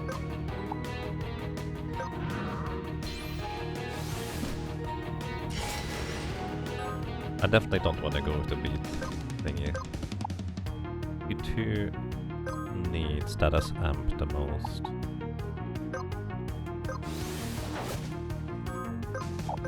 There we go, to the grace.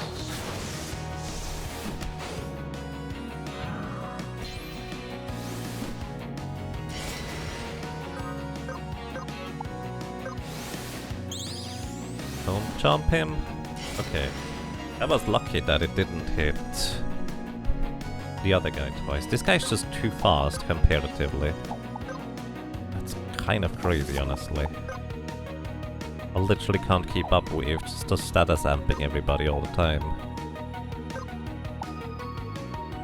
How much agility do you even have? 420 speed. Yeah, we literally have half the speed. Holy moly.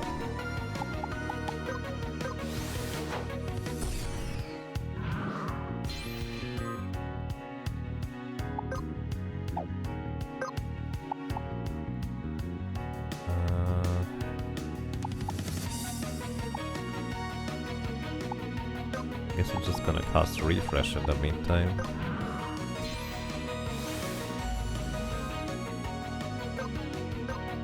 That is amp for you. Yeah, refresh should kind of last more or less forever, I guess. I'm gonna hunt this mark with you. That is amp is too slow. So you kind of really want to get the aggro here. So it's guaranteed to hit you instead of anything else. So what are we gonna do? We're gonna blaze to deal at least a little bit of damage guaranteed. We can't keep up with the status amp.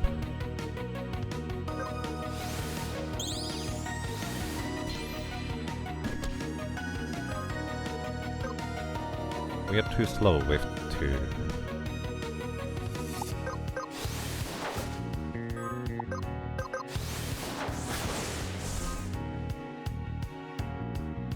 He also doesn't do the jump the waters attack, I guess, unless I remove the debuff.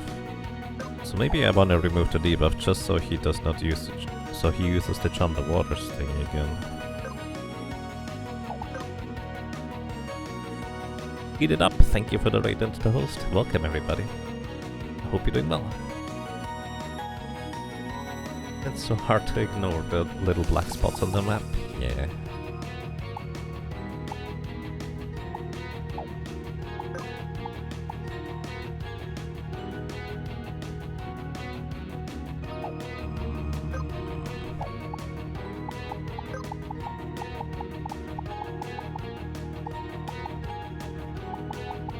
This well. Try to get his armor up.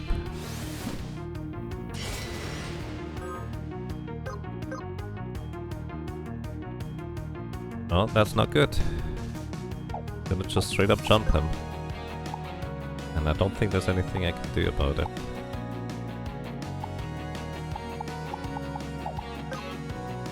Yeah, even with this we are too slow. This is insane. Naked aggro? Oh, alright. Evasion buff gone. You would just kind of repeatedly die, I guess. Maybe we need a third Weaver. Just have 1 damage dealer, huh? Or we could go with the remove AP route. I forgot even what abilities there are too. Is it just blue magic to absorb AP? Either way.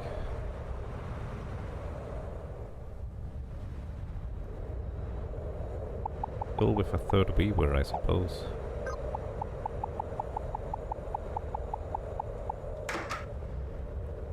You can also status amp and we just spam this on Grimer all the time. And occasionally you can do the mana up thing.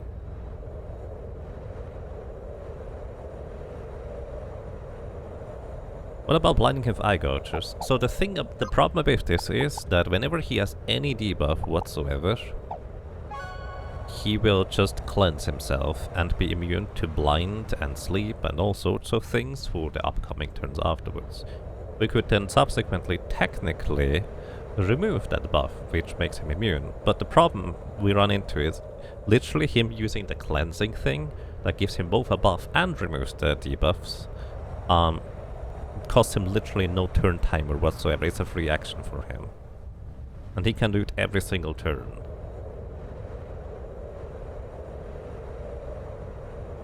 So yeah, I think just keep status amp up is the way to go.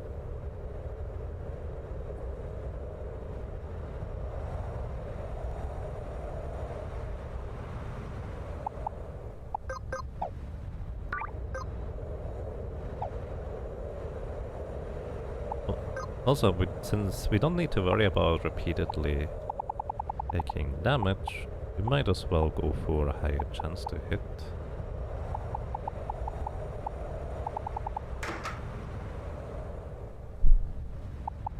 Maybe instead of bows we could go something else. What's a different DPS class? Magic might be an interesting way to go about it. But the problem is once again running out of magic. Actually, Dervish.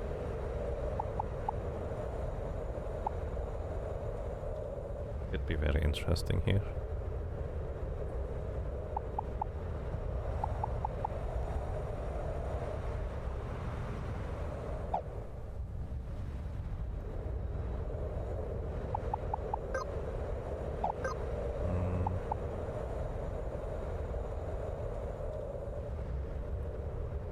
This one gives more accuracy, so we go with the Rex Vest.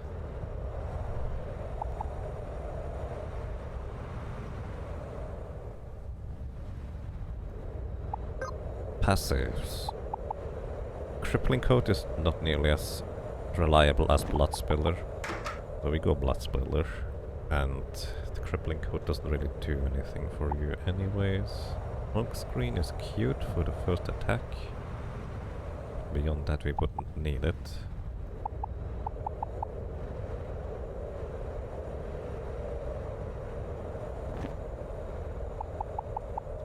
Why don't we go instead with...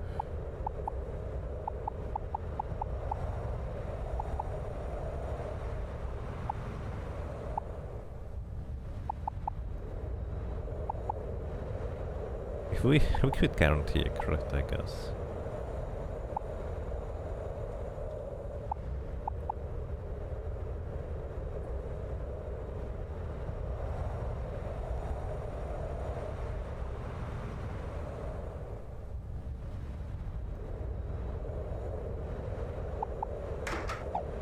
Actually, I just realized, what's your secondary class items, which we literally don't use? Let's give you Monster Magic, which actually means you could technically boost Grimer some more.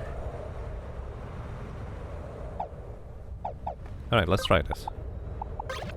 We now have 3 people status amping. Still trying to beat Big Fishy? Yep. Big mean fishy.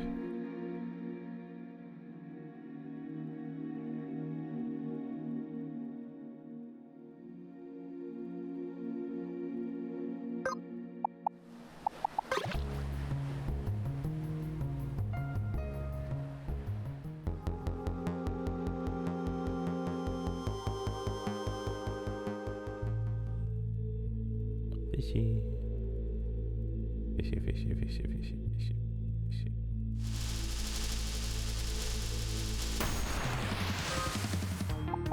Alright. Welcome back.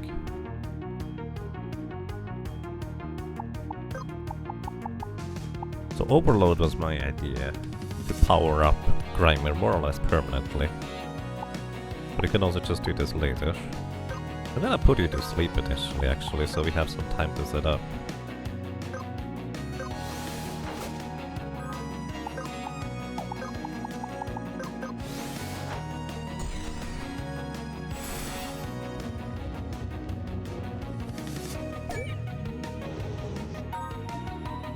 Alright, then I'm gonna also slow you.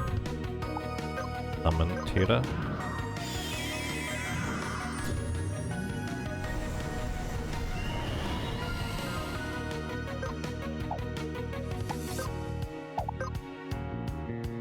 I'm just marked. Well, we have nothing else to do anyways. No, status amp Grimer as a priority. Just keep status amp.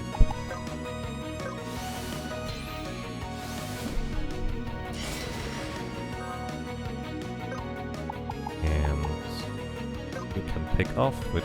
Oh, right, he cleansed his Hunter's Mark off, so... Can't really pick off.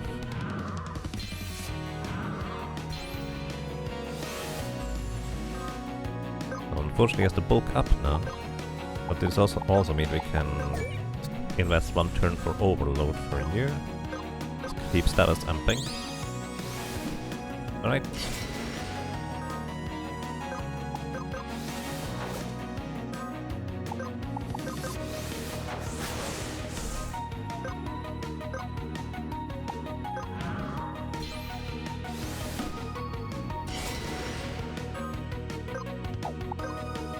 We even have time to do other things in the meantime, which I think is pretty neat.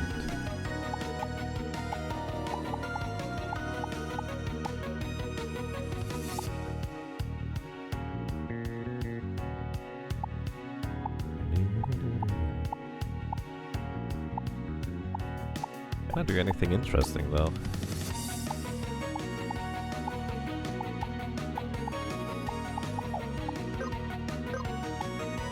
Not really. I guess the most interesting thing we can do is with Romp, once we are decently fine. Actually, everybody gets 3 dodge chances, and then I'm going to be pretty comfortable.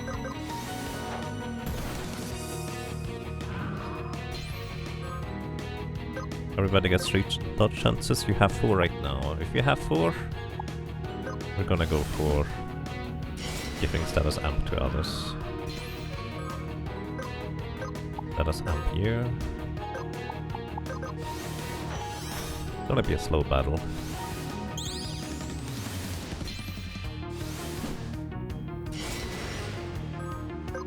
You need to status amp yourself.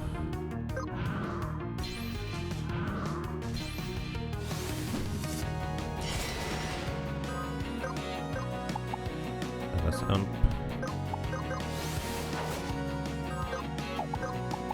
Race.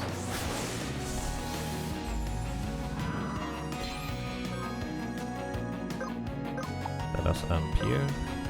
And now we're gonna go mana song here to recover mana for everybody for 3 turns.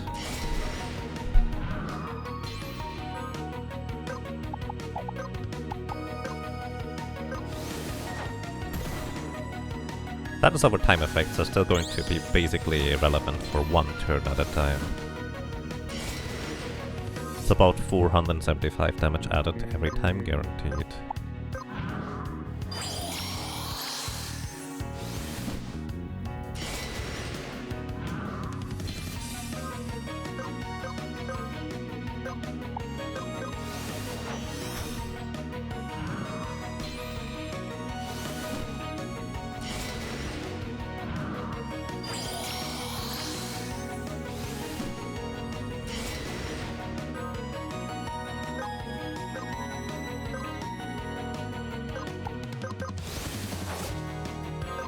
Should have kept a quick shot for next turn. We're gonna... not even going to cleanse.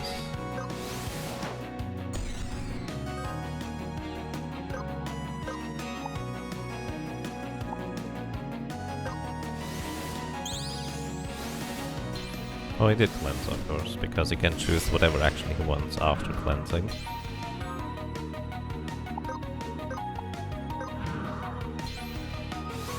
We may need refresh on everybody. Maybe secondary...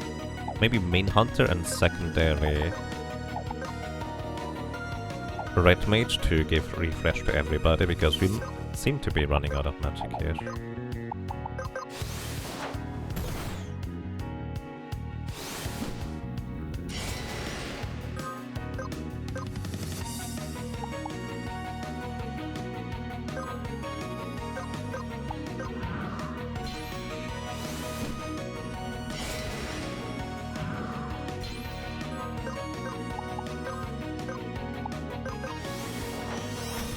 He is below half HP, to be fair.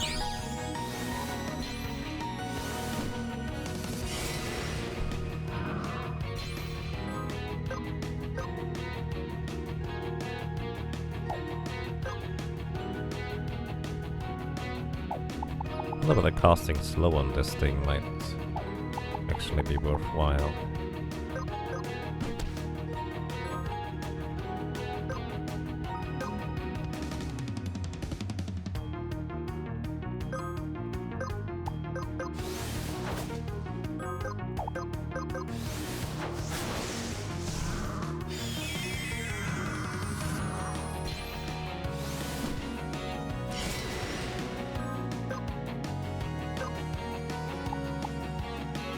How much do you need to ban a song? 8.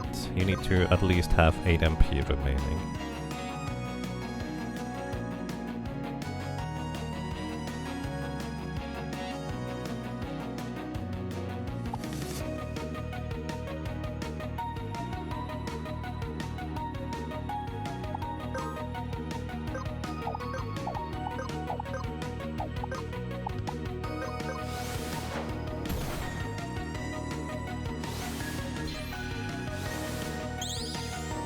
I do feel like that slow was actually worth it.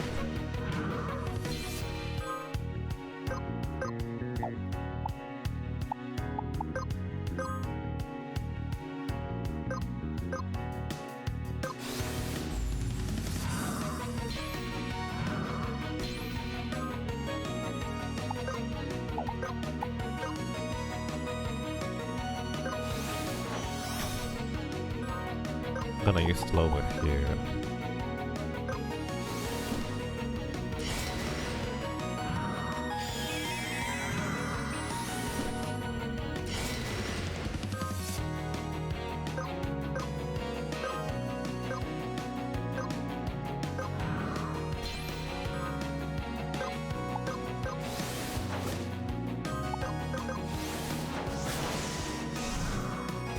Oh, I just removed slow myself, but I guess he would have cleansed it off anyways, so it doesn't really make a difference.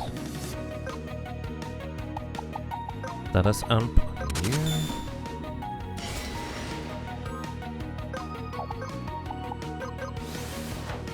Kaneki! Rump that fishy, thank you so much for 52 months of support. Welcome back, and I'm glad you enjoy your stay. Thank you so much. I really appreciate it.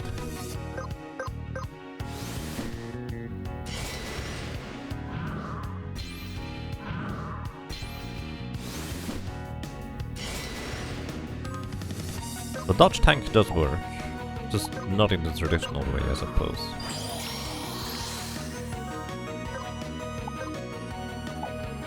Also, I feel like secondary chemist would have been better for giving a quicker burst of magic recovery instead. That's in hindsight.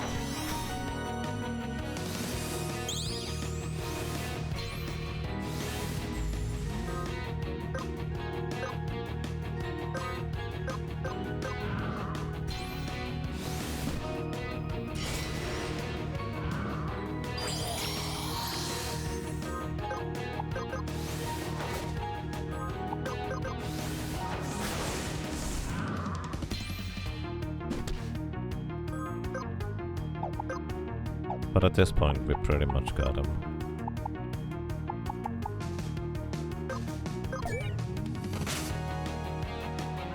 That was a high roll with the lucky dice. I can't believe we had to get 3 weavers instead of 1. There we go. Big fishy done. Oh my god. DDI number 3, an assassin cloak. 50% dexterity. Holy cow, that's light armor. Can you equip that? No. You can't equip light armor, despite being an assassin. That's a lot of dexterity. Actually, that would be perfect for you, I suppose. For what I usually do with you, anyways. Alright, GG. I think there's one more boss in the depths somewhere. But this guy here is down. That's a very specific setup, though. I bet there's at least 2 other setups that work too, like honestly tanking and focusing on removing his AP sounds like it could reasonably work as well. So I do really like that concept. And I'm gonna go back to my previous template here. However, gonna go with the assassin cloak. You don't You probably don't even need the scope specs anymore, do you? Actually, dexterity is not for accuracy, is it? At least it doesn't list that here.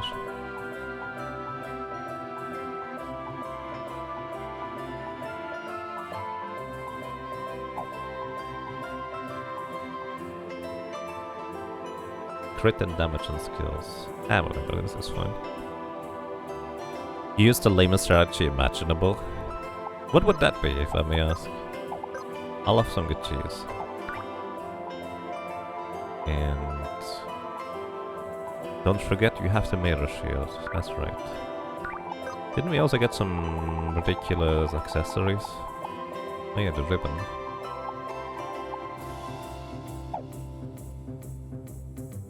But you need the MP with the Soulkeeper sword.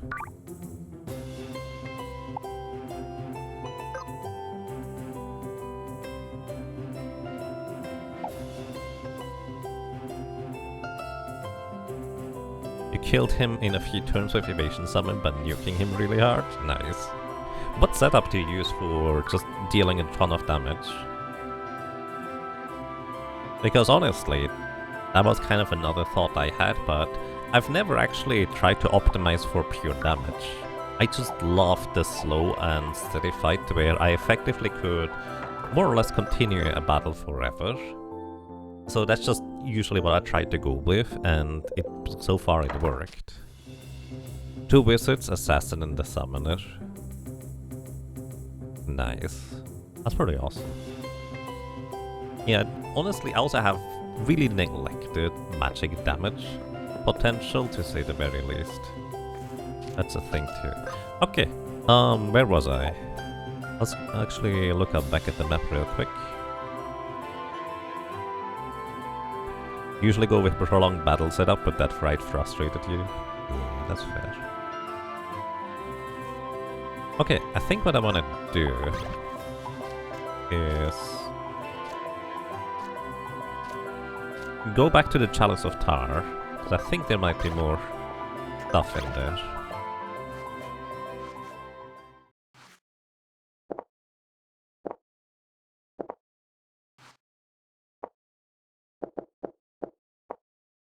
I mean, honestly, I feel like nuking enemies is not really cheesy, because it's a perfectly fine strategy. Or you call it lame, I guess, rather than cheesy.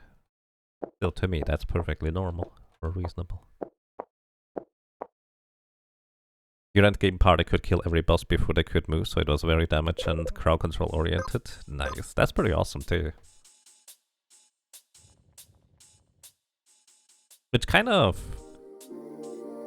is a testament to the game's ability to give you variety, I feel. I think that's really neat. Like, different strategies are differently viable. Just nuking enemies.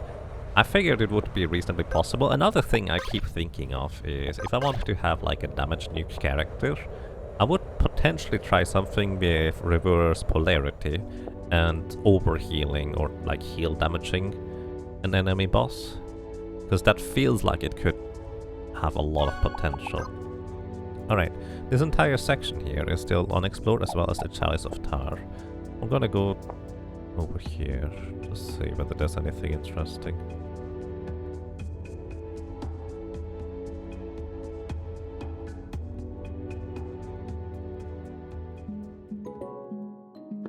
Oh, there's a house I've never been to. Chemist hut.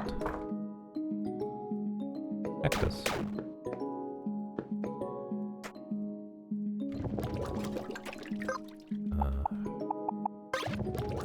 Oh, that's not a regular border.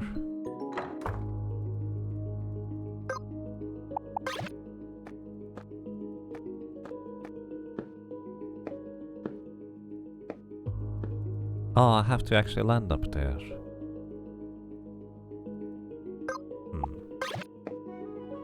There might be a way up from inside too.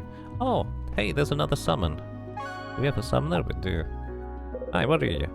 Are you ready to challenge the deity of ice? Sure, why not? I didn't think this through at all. I also have the reflex shield equipped.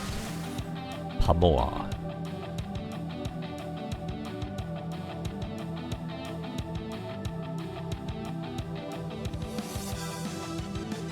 cannot find the Peacekeeper.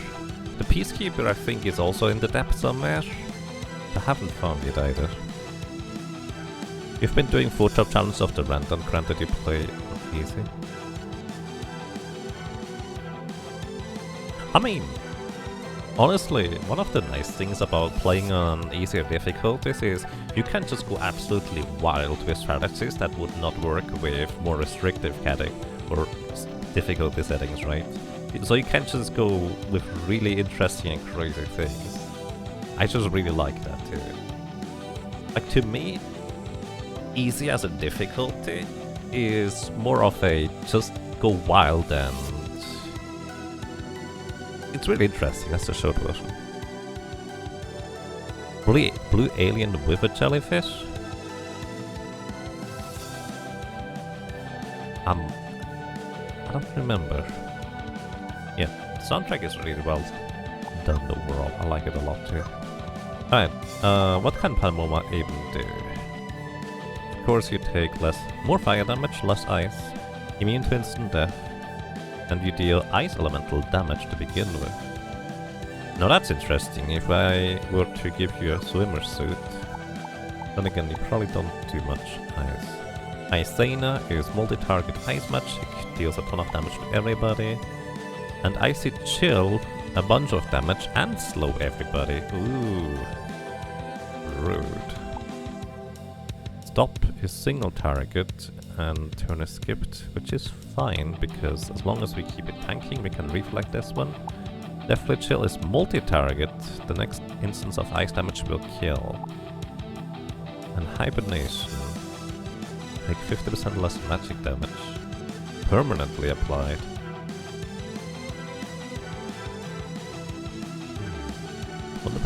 Oh, it's an ability, you can't reflect it, even if I were to give her reflect too. Alright, I feel like we're not gonna be able to do this with our current setup, but let's just try. I've been surprised before. Oh yeah, back to your regular. Damage setup, I suppose. You're also way slower than the other fishy. I'm not used to you going this slow. Hard magic.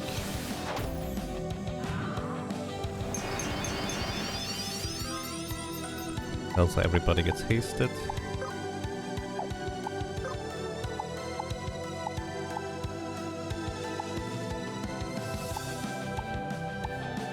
You know, I can paralyze you just before you get your turn off.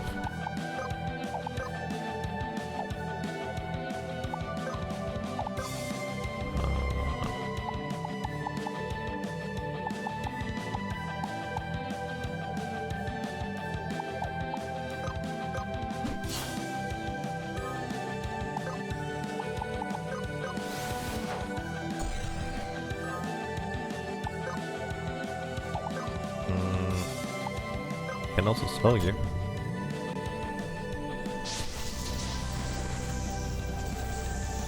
Oh, paralyzed. I can also do this with silent ones. Next turn rolls around. Icy Chill, multi-target, and slows everybody for a bunch of damage. We would probably survive it. Yogi has been routing and running the game. Yeah, I've actually seen the stream title, but I intentionally didn't look into it because I don't want to get accidentally some stuff spoiled. I would like to look at or find myself, I guess. I guess Prompt just doesn't have much to do. Maybe I should taunt. I'm gonna track. How much HP you have? Yeah, that's actually probably a lot easier than the previous boss. Okay, what are you gonna do? You're gonna do Icy Chill. I would prefer if you didn't use multi-target, so I'm going to go ahead and silence. Oh, silence is gonna arrive too late, so we can't do that.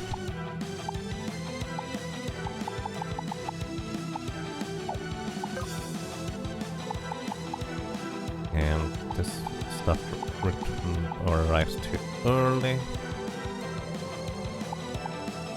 I guess we're just gonna deal a little bit of damage.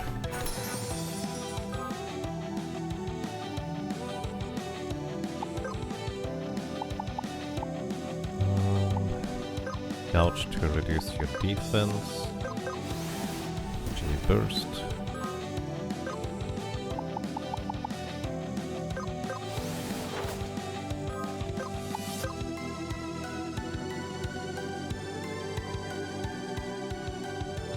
We still have magic done, so aside from Grimer, people are gonna survive this. Yeah, Grimer was not gonna survive it. Probably anyways.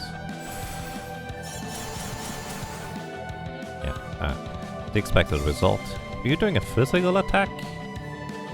Weird. Alright, gonna raise.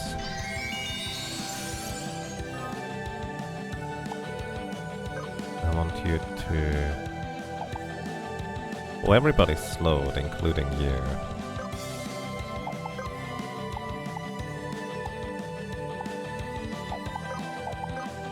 You could actually rewind to remove your debuff. That's quite interesting. We're also gonna heal everybody with here. I did actually not mean to use quick. Too late.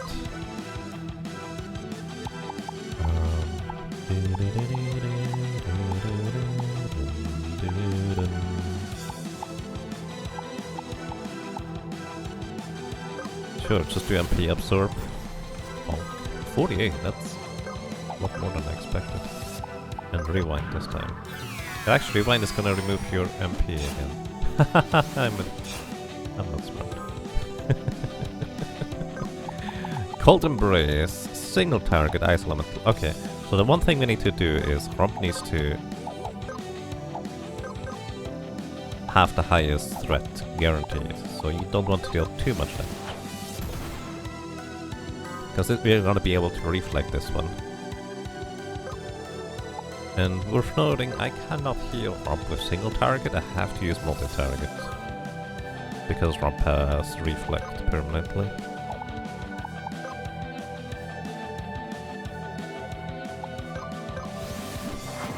Stealing Strike to guarantee that you keep aggro.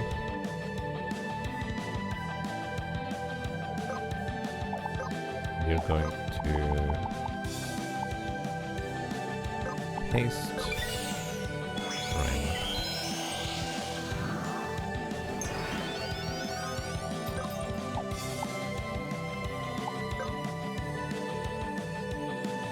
I'm just gonna hump this mark, guaranteeing that Hump keeps the aggro this turn. Cold Embrace gets reflected, you get stopped for the next turn. It's very good for us.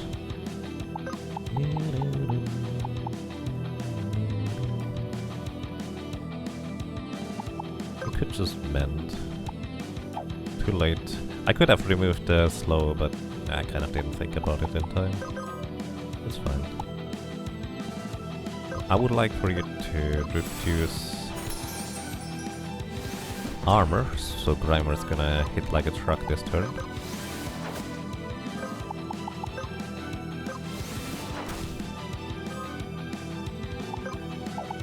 Definitely hits like a truck.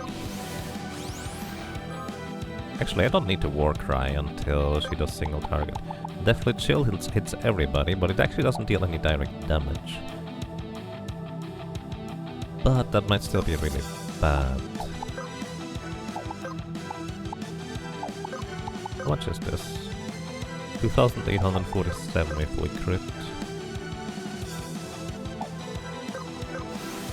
No, it's fine.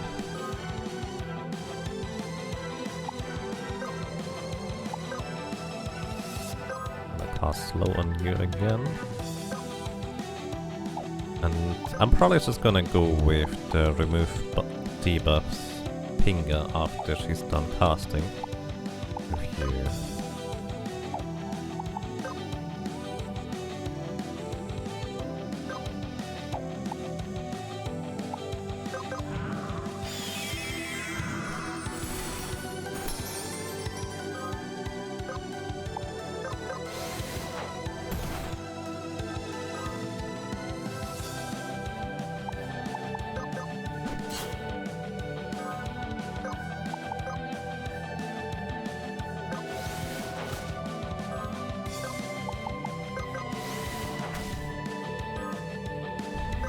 Oh, you're almost dead at this point. Reduce armor, and you're gonna summon Pinga to remove debuffs after Deathly Chill hits. And Bracing Strike, try to deal damage. That's actually pretty good damage. The physical attacks are, well, magic in nature. Can he kill? No. Oh, Snipe can kill. Boom. Right. That was easy enough. Unlock Pummel. There's only one summon remaining that we don't have yet. I'd like to also point out that you have way too much LP in Summoner to ever use that. But I guess Summoner is pretty useful if we keep the battle short enough. Alright, well done. Yeah, up there's the Mimic Trainer. Honestly, that's... aside from the Quintar Enthusiast being a mime, you haven't really run into any other mimics. So I feel like I do want to explore the Chalice of Tar some more. Maybe that's where we find the mimic. So back up to the castle, and actually this time properly jump over there. Wasn't I going to the alchemist house I found? You know, that's a very good point, because I forgot. Let's save here. Alright, so initially I thought, yeah, there's probably no way I can beat this one, but then I started realizing, wait, this thing is not nearly as fast as the shark. Well, the shark is more of a super boss, I suppose. Comparatively, anyways.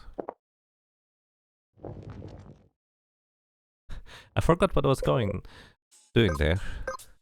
And there's a shiny over there. It's the game in a nutshell, pretty much.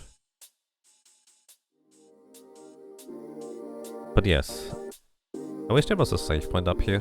Actually, question, is there a map? Or more specifically, where is the map of this area? Because I completely missed it. Feel free to just spoil it if you do know. Because I would like to just have the map of this place at this point. Because the alternative is me just not getting the map. And that would be kind of a shame. I'm curious where it is. I'm the map, I'm the map, I'm the map. What? Left side of the ramparts. Interesting.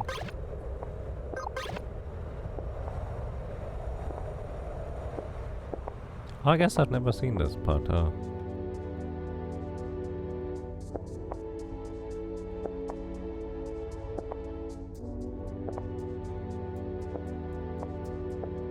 There's no chest on the minimap though, so... Are you sure it's left? That's the Beastmaster Crystal we snuck in before defeating the boss. Because we were way too weak for the boss. I guess I'm not seeing it. So, while I'm thinking about this, let's go to the alchemist house.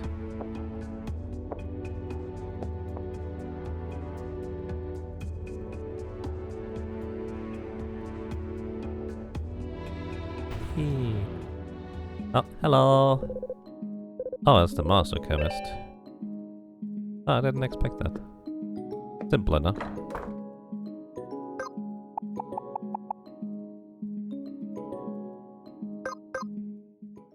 There's a locked door one level lower on the left side, if you remember correctly. On the outside or the inside?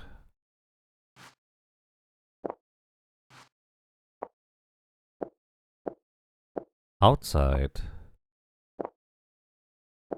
Okay. One check. This is the only way I remember how to get up there. You know what would be nice? A slime mount that makes you fall like 3 times quicker. Thinking of Terraria here.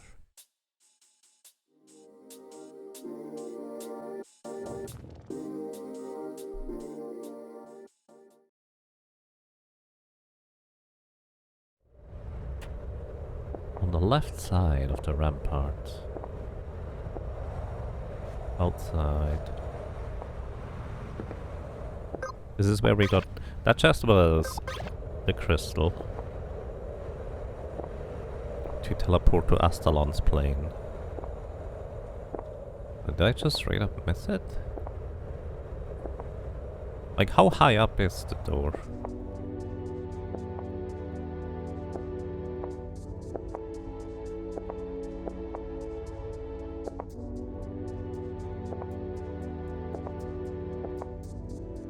Or how far outside? Because right now, on that level,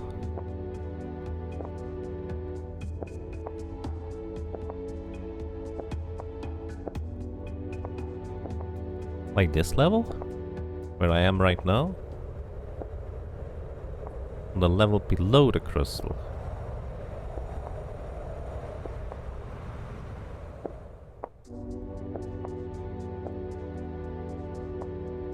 Below the crystal or below at the crystal? Sorry if I just... Please remember a door on the left hand map is brownish. At the crystal, okay.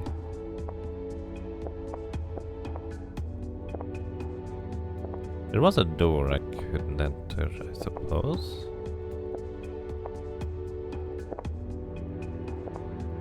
Where that field is. Oh, this thing. I unlocked it with the skeleton key. Where are you supposed to get the regular key? Castle Sequoia, thank you, appreciate it. Yeah, I forgot about this door. Quadlight remembered. Good job. Decapitator. Basic attacks deal 50 more damage and healing. But it's on a weapon. How can you heal? Well, oh, right. Reverse.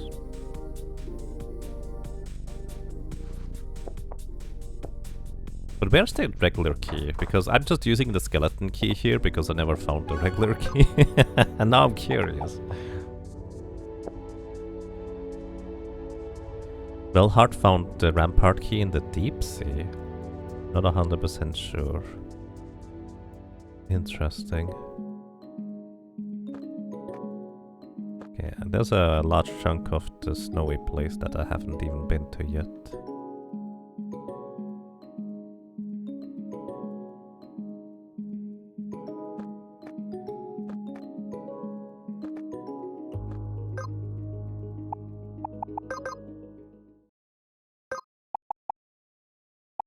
You also don't exactly remember where you found the ramparts key. Okay.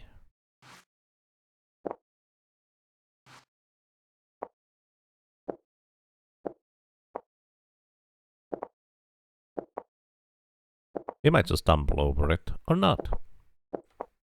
Who knows? Oh, there's another chest on there that I apparently never got on one of these levels.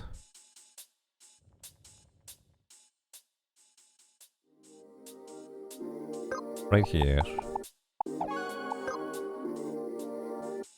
Oh.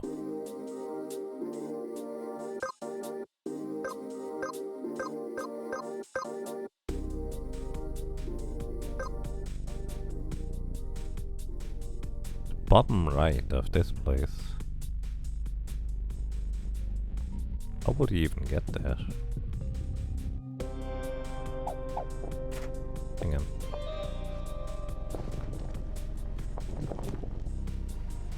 Oh, there's a hole here, I guess? Ah.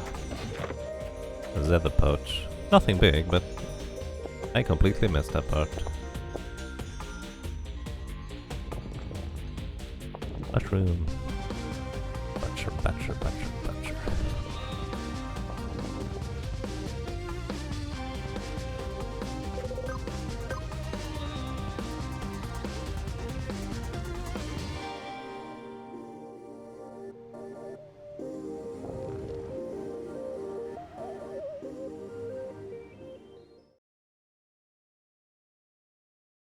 Looks like I've been otherwise really thorough with my exploration, I guess, in these areas. Nice to know. Those are rather unusual. I don't usually just mind missing stuff. Alright, let's go back to the Chalice of Tar. This is the only way I know how to get there. Just fly straight to the right here. I don't know whether there's any other way up there.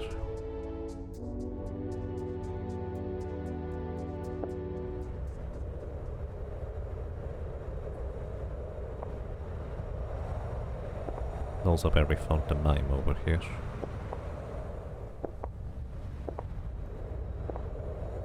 Maybe the mime is also the master.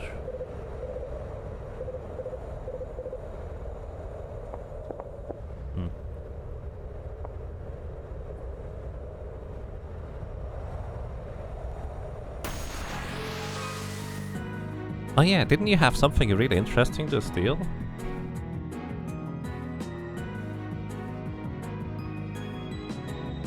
I need a rogue in my party. Blinding Dark. For 3 turns. Rude. Oh, you're too slow. Unless I come at you quick. How much damage can you do? A lot, but it would be a stretch. So I'm on a jugular. And what if I rewind here? Do you get your MP back?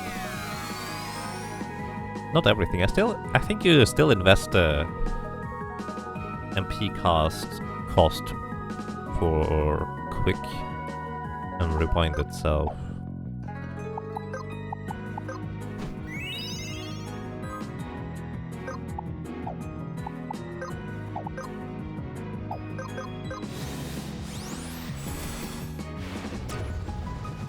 Oh, right, it also does a bit of damage.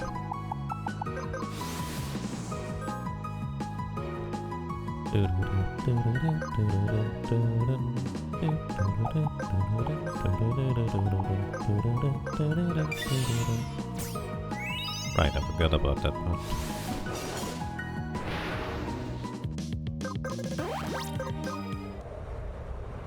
Uh-oh.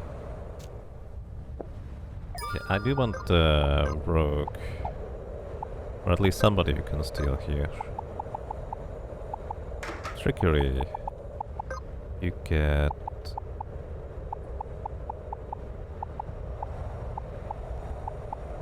Mugger's Glove.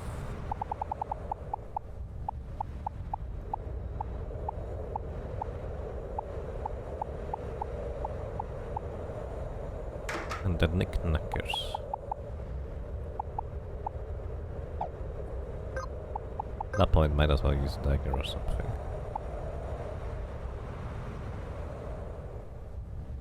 You can use axes? Oh yeah, that's right. You can use axes.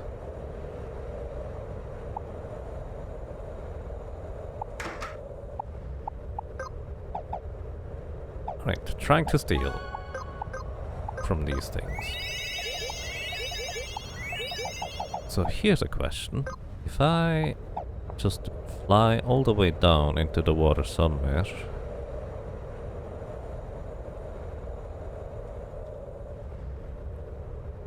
Ah, there's no water down here.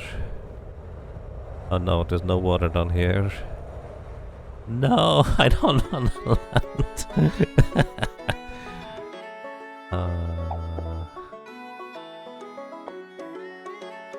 Did I save up there by chance? Nope. Ah. Well, back up, there we go.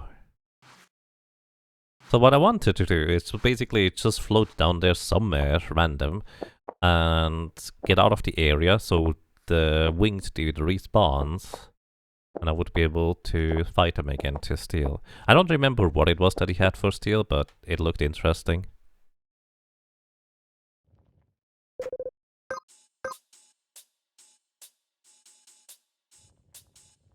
Also, it feels like this is the way to get up to the Chalice of Tar to begin with. Unless there's another way. Which there might be. I guess you could maybe also jump over there from the Trio Sequoia. Or it's called the Sequoia.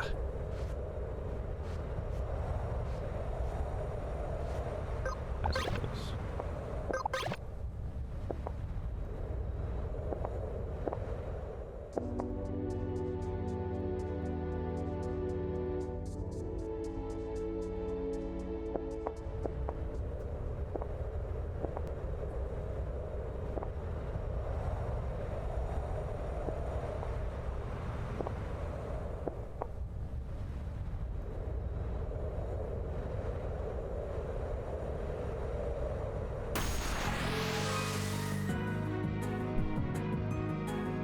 can platform up there from the summon fight, and it's a lot of platforming.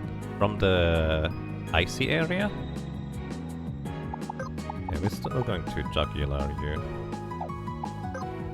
I need to quick jugular, because otherwise you're literally too slow. Steal! 43% chance? Couldn't steal. And jugular.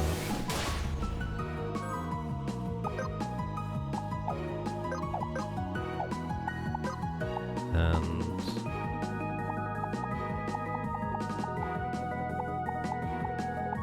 P absorb. Might as well.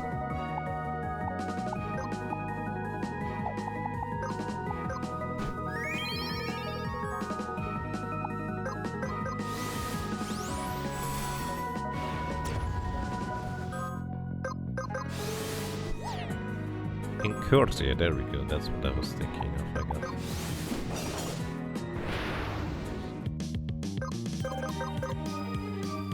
Repeated actions deal 100% less damage, healing.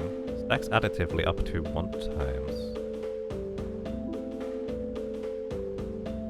It's like a downside, so you don't do the same stuff over and over again with that spear particular. Or is it a debuff for the enemy? Then again, most bosses just kind of switch up what they do every turn anyways. Not that interesting. You know what I'm gonna do? It's going to auto top up real quick. Save.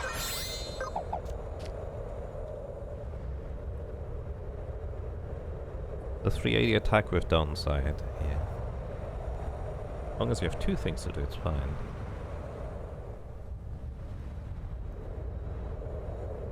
You can get it way before Gungnir.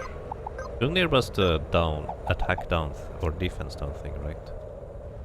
But yeah, if you can't just platform up here, then that makes sense.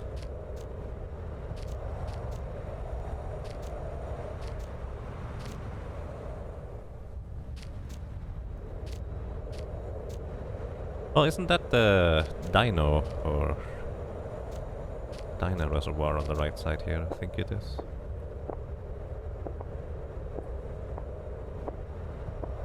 Oh, this was one way inside. Was I even able to get up via fire? I think I was.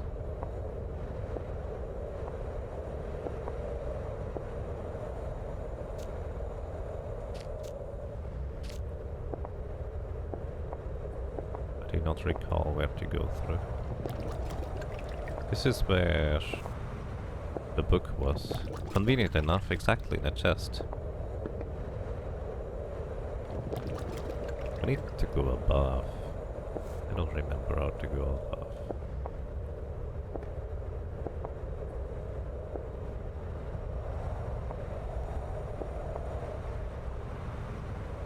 What's that? Mimic's alcove?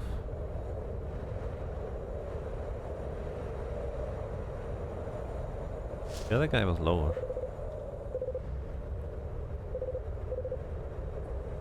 No? Is this? Is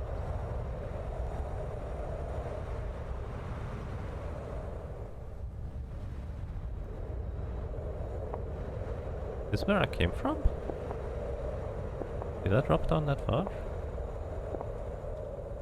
It must be. I thought this guy was just mimicking the Mimic Master.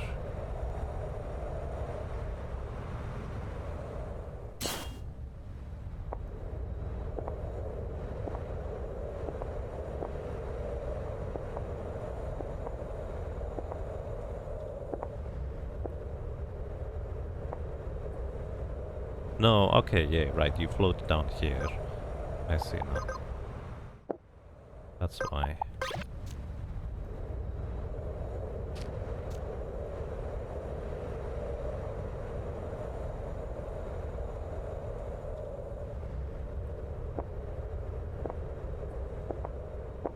Oh, that's the Winter Sanctum here. Under the Chalice of Tar. Weird. Those jumps back there were doable with the Ibex. Nice.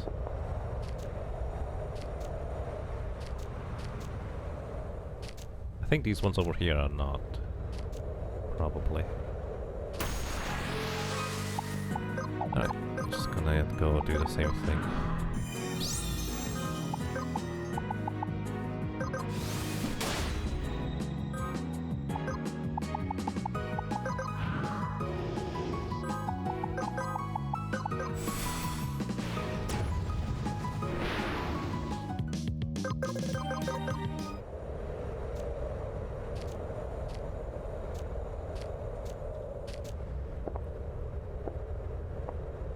Maybe...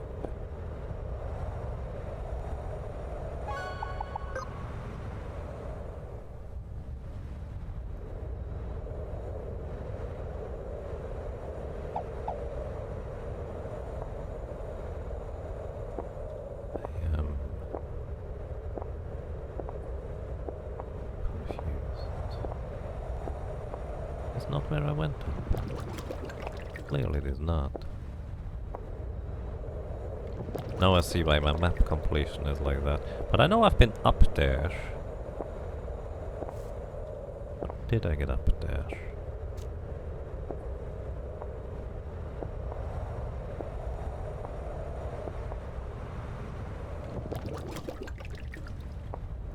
This is just back up to Mimic Alcove.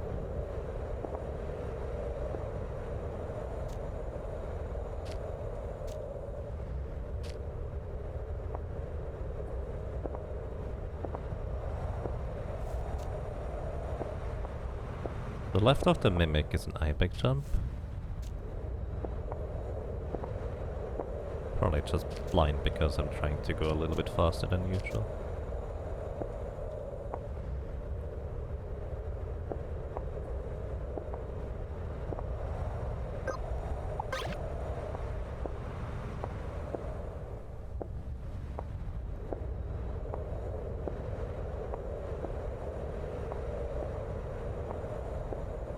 Is what I missed?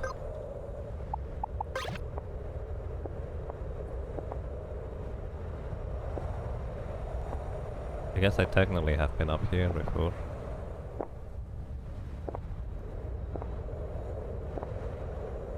Oh, yeah, that's the racetrack that leads us around now. Now we can get up. Right, I remember.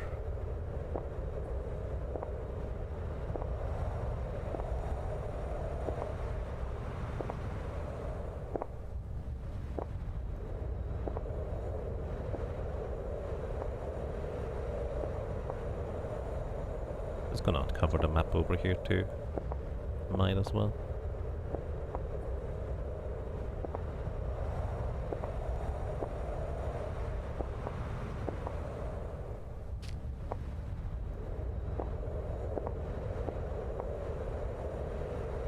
This is also where we could go to the left. That looks like another winter race beginning.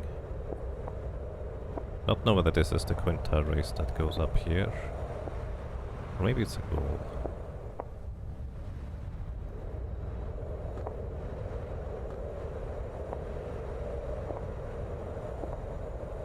Oh, this is the beginning for this Quinta race.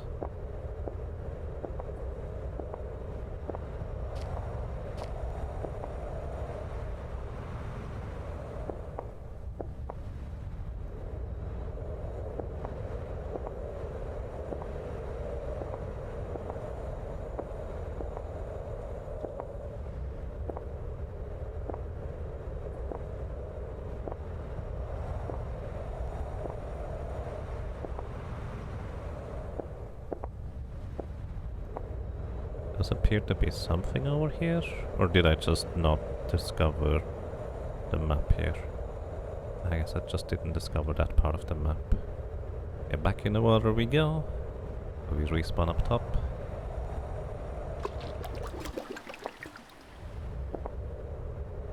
So we could jump down there to the right. Hopefully, probably, maybe to the right hand side over there. That might be very possible. I've seen Hard Race put down this track before, so I know there's a passageway through here.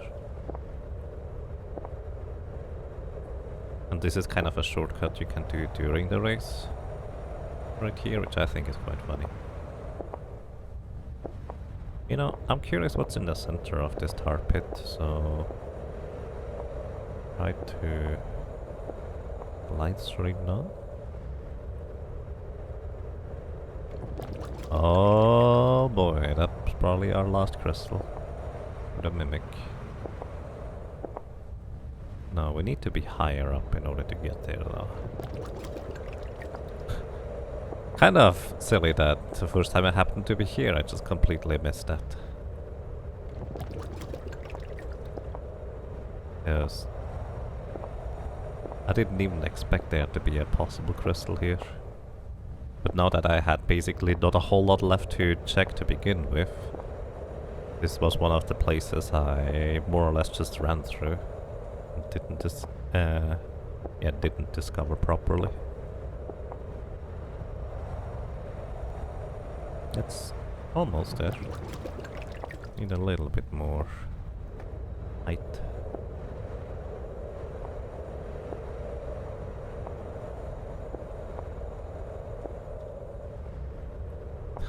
This shortcut makes the race not a misery. I mean, I think you can now use the assist mode to just skip minigames. I don't know whether that means you're automatically going to win, but probably does. And how else would you get the golden quintar with assist mode? Can I? I've been up there before. How do I get up there? This is not 3 tiles, is it? And I just big jump and I just don't realize it. No, it is 4. I was correct on this assessment. I have been up there.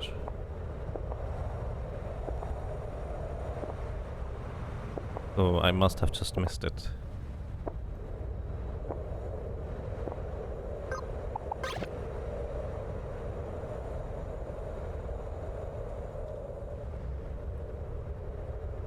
Can't you just fly from a castle? The castle is actually way lower than this mountaintop here at this point.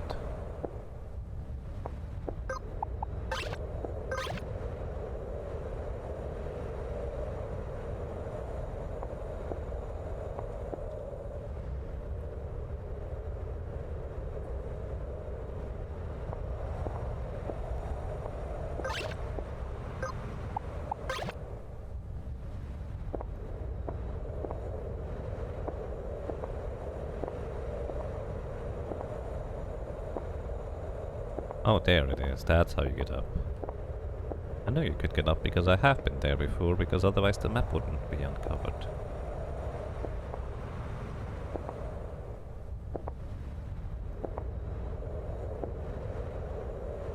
So you can skip the castle if you get up here. You know, that's actually a very good point. Probably. You can just land from up here. You would need the owl in order to get here though, and then float down.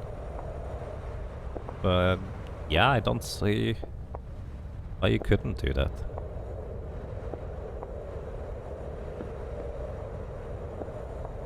There we go. That's probably where I need to be.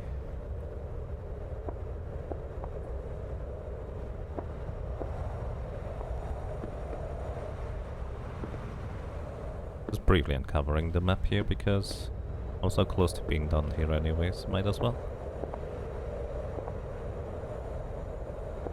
Alright. Here we go. Barely made it. The power of the crystal resonates through you.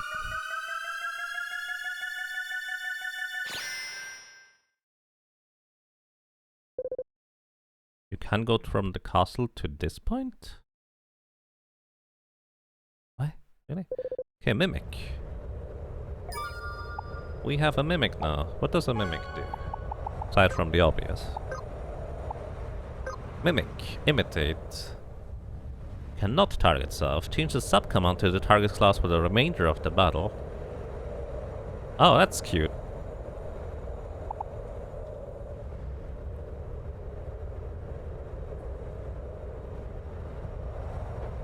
And repeat, self-ability only. Repeat the last seen ability on the same target at no cost.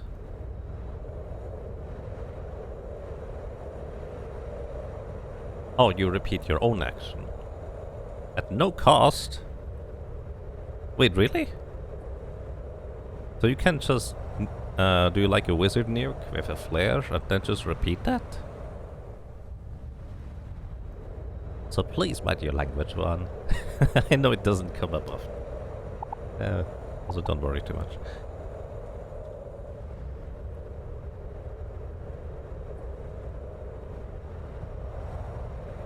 Copy self-on ability. Use the ability which the user was last hit by. Can't pick the target and must spend the cost. Oh dear. Use boss's abilities against themselves?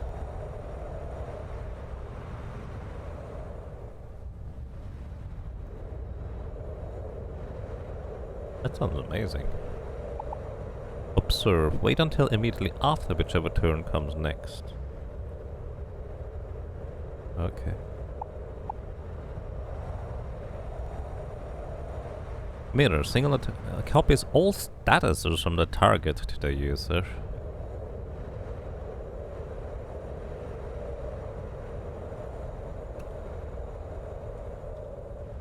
Ooh.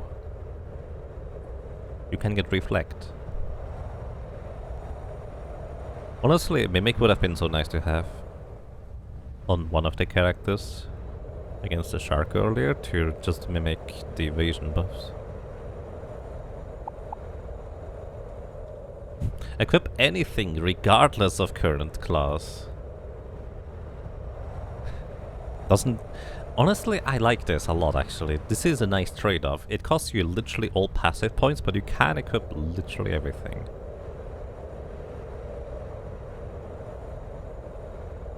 So you don't get some of the really good passives, but this is fascinating. I think Gromp becomes a Mimic here for a while now.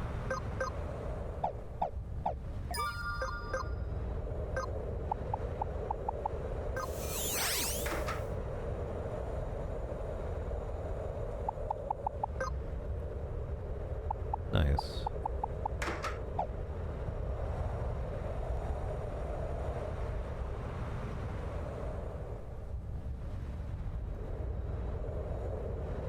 I'm trying to process.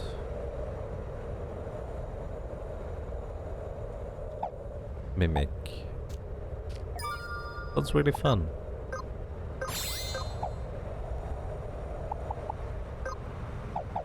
It's not my whole point.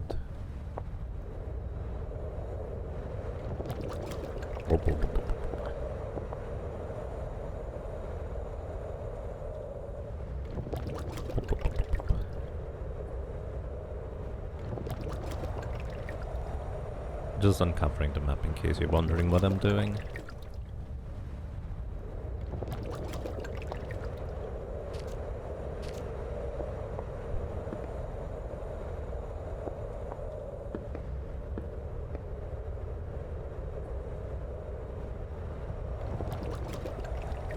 Alright, this is very intriguing.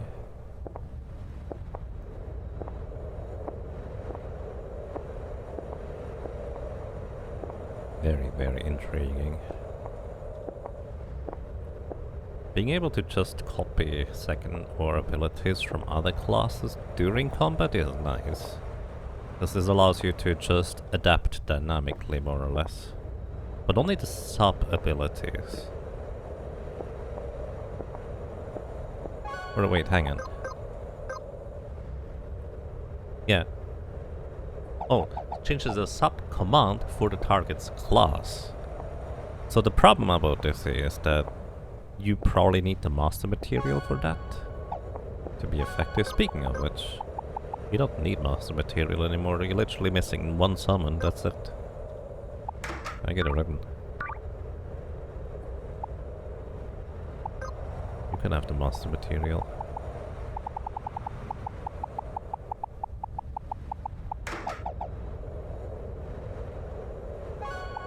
So, castle is over there, right?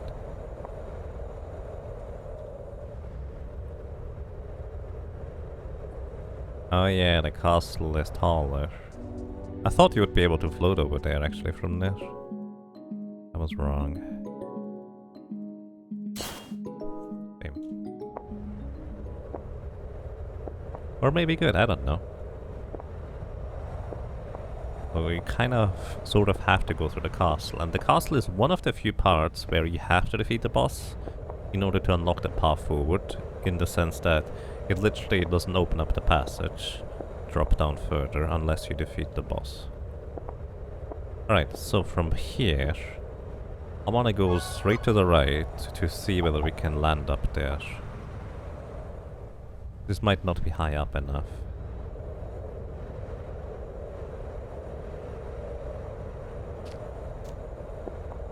Well, I think it was high up enough. We did actually manage to get up here. The Eastern Chasm.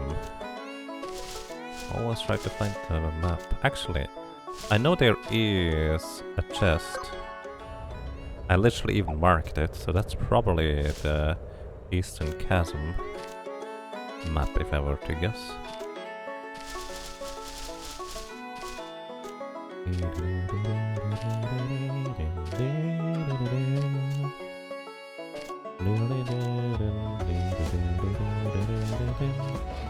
Yes, indeed.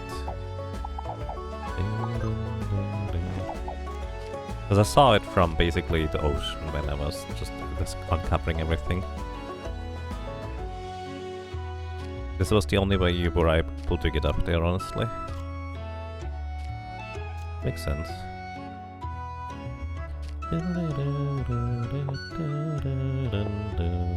Actually, one thing I didn't check. What can you equip? Need to check this as a crystal. What a mimic can equip. Actually, can mimic equip literally everything? That would be a better mimic than Final Fantasy V.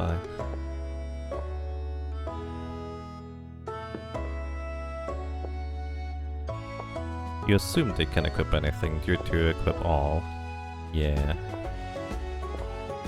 It only occurred to me after I said that out loud.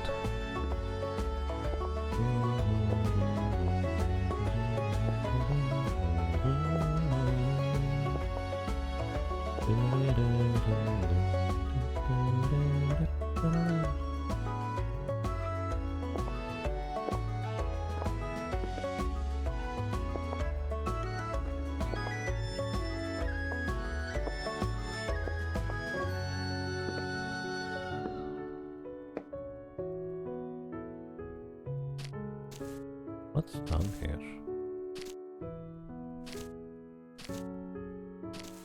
Is this an alternative route for the race?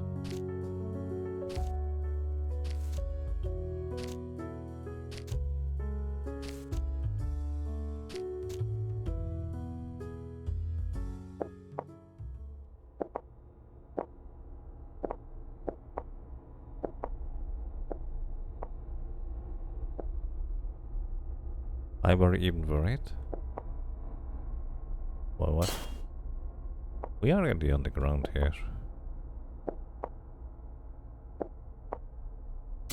Oops.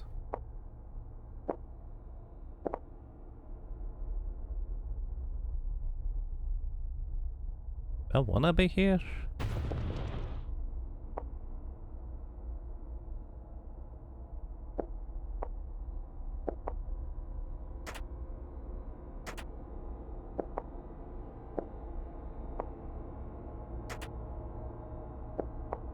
Tomato sauce? Wait, is this Astal's domain?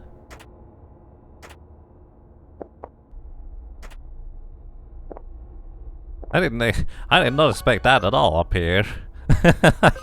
This is not what I was thinking of. I just figured it's just a random area that I didn't discover yet. It's like, it's fine. Nope, that's a bit more than that here, apparently. I thought, oh, probably just a little race thing that that you can do during the race in order to get a shortcut. There's more going on here. Down to the mushroom land. Kind of. We've never seen mushroom steps. Undergrowth. I guess we are testing Mimic now. I was not prepared for a boss. You couldn't figure out how to get up here, so you did all this during a race? Nice. I was wondering whether you could do this.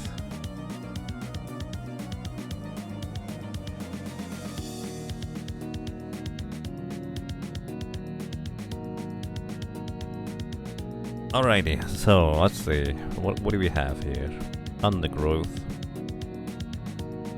Takes less ice damage, slightly more fire damage. Healing received is taken as damage instead. Oh, you done that. Convert 40% of physical damage dealt into temporary max HP. You're a Reaper too? 50% of which decays per turn. So I really don't want you to hit me, huh? We do have Rogue. No, we don't. Actually, I think Grimer has Rogue. Did I give you a dagger? Because that was not prepared for a boss. What's your ability? Sever deals ton of permanent bleed and a ton of damage. Waste away. Power down and armor down. But we can reflect that. Just need to make sure that Rump is the highest target. Bloodsuck is 100% lifesteal. Devour is instant kill. I do not have. Wow, that's only 6 AP as well. I don't have a way to resist that. Clone creates a copy of the user with the current HP. Wow. Okay. Let's see how this is gonna go. Doesn't have anything to steal.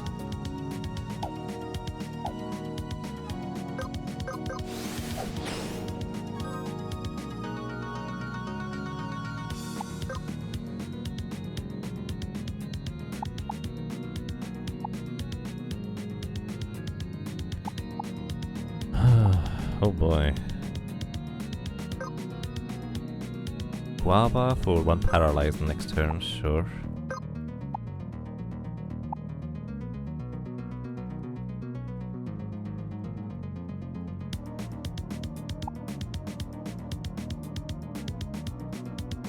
Copies all statuses from the target. Does this replace yours? Because I don't want to get rid of my mirror shield. But it would be nice to get permanent regen from Moth here, because he has the regen crown equipped.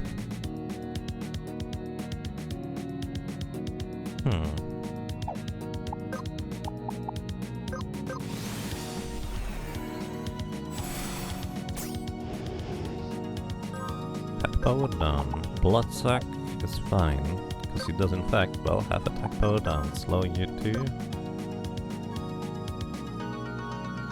Yeah, I'm not gonna worry about eye gouging this one.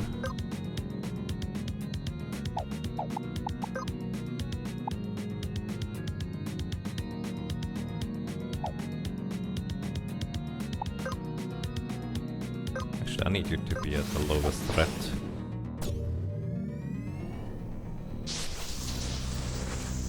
Also, Fossil just generated a lot of threat right here. Oh, you don't have a... Oh, shoot. You don't have a taunt. Gonna waste away again. You do not have a taunt. Not the worst target to hit, I guess, with the waste away.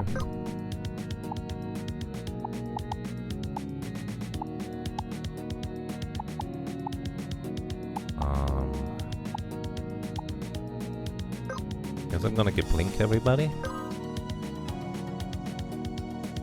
I'm just gonna hit. Hopefully, there we go. Now we're gonna waste away yourself again.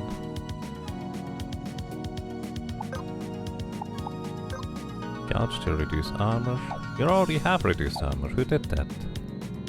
Oh, his own waste away. That's right.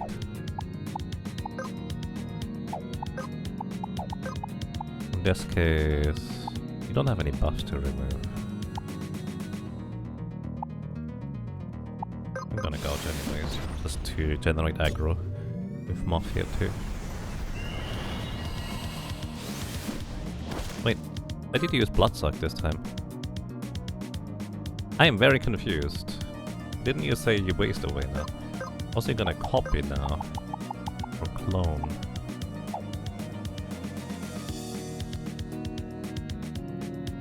I need Grimer to go in between there. Should trick slash this.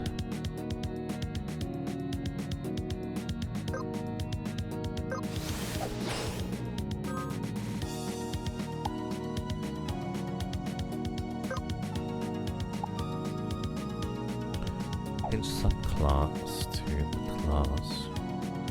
Could make an assassin with you, which doesn't really help.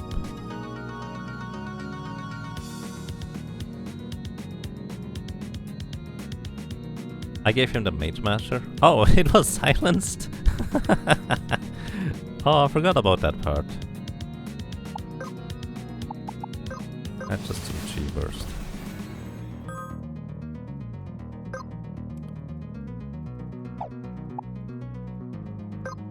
Let's see, if I... So it does. Target's action comes immediately. That's not what we need.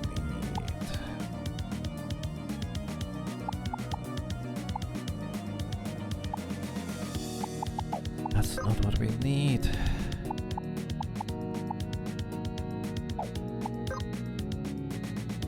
Not what we need at all. Haste? Maybe haste will do the trick. We have to deal with two of them now.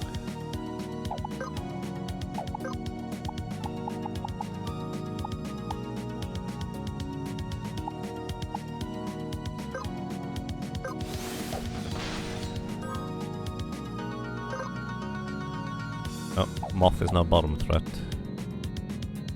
So I couldn't do the thing anyways. Let's just cure you this turn.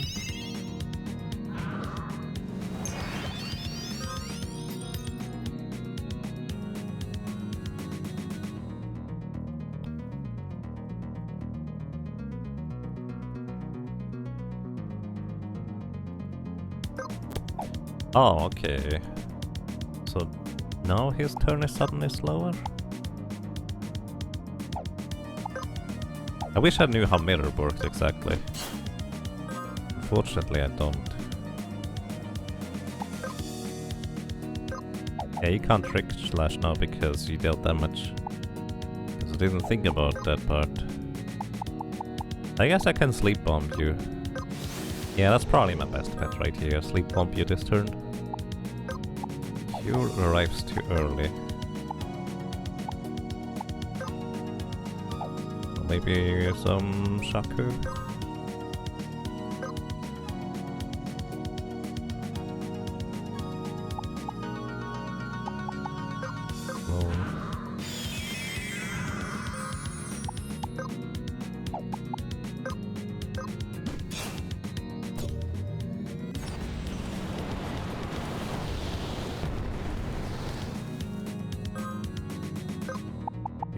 Still not at the bottom, this is Sever.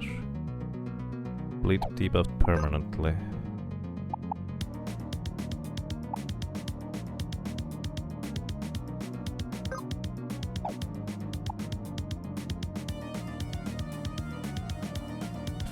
Disables all forms lifesteals and healing per turn. You know? He's already half, it looks like. You need to somehow deal a lot of damage to Grimer to lower. Oh, right, we had to dodge. I forgot about that part. I'm gonna waste away again, which is fine, as long as you don't take over threat, which is honestly the biggest difficulty right here.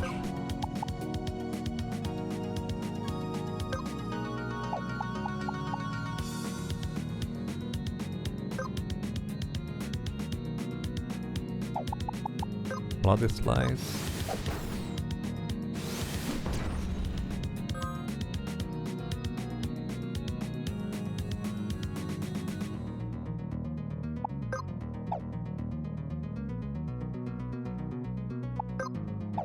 it's fine. We can just remove the debuff. Oh, I would armor you up. That would be less than ideal.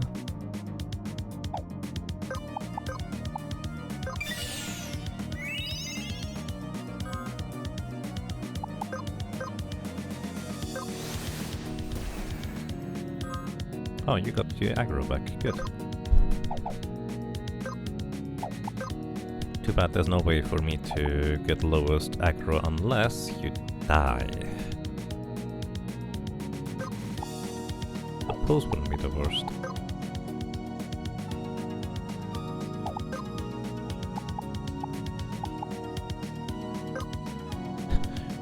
That would be 4,110 damage crit, but it wouldn't kill him yet, so we gotta actually skip this turn.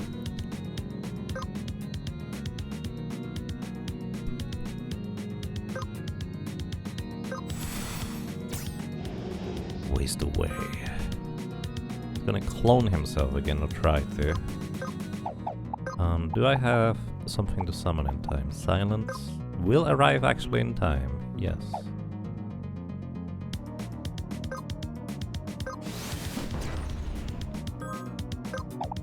That does mean he is gonna do something else though if I do that. Ooh, this would kill him if we crit. 47% chance. But not much of a reason to go that hasty. Was I gonna copycat mirror here just to see? I wanna mirror your dodge and debuff appliance. No, this one is better technically. Let's see whether it removes my buffs. It does not, it adds them. So you can copy status effects and just keep amping them up. Even one-time ones, I would guess. Which are not so one-time anymore. Weren't you silenced? I guess you were silenced last turn, that's right.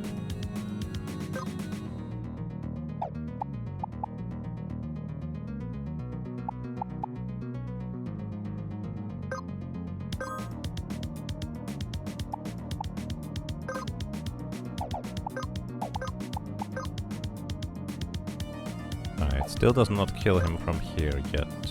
Unless we crit. Let's try. We crit.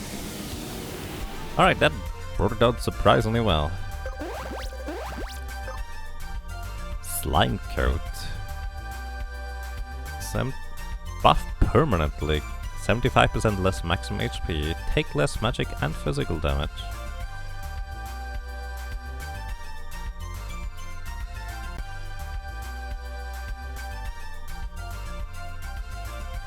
I'm very confused whether that thing is actually going to do anything. You take less damage. Well, I guess damage that ignores. Like physical is neither physical nor magical would be especially bad on this kind of character, but wouldn't that be backwards then? Wait.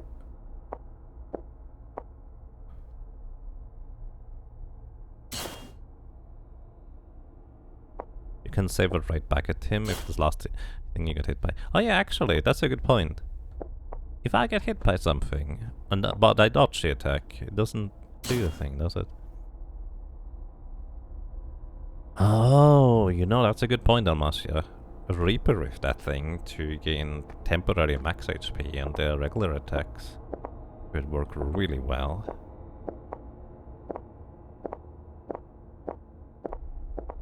I like that idea. Also, I guess that's all there is down here? I'm very confused. Wait. I did actually save. Oh, that's awkward. So it didn't actually set my home point. Back over here we go. Wait, the wrong way around. So I guess that's all there is to that. Up there area.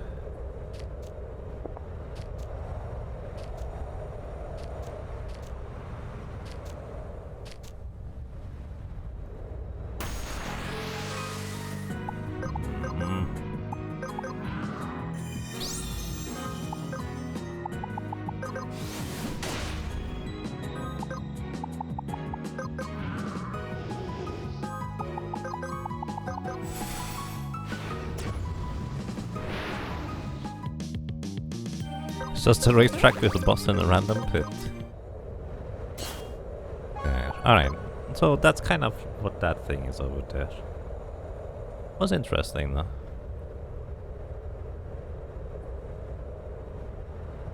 The armor should be fine against defense/resistance ignoring attacks and it mitigates physical magic damage.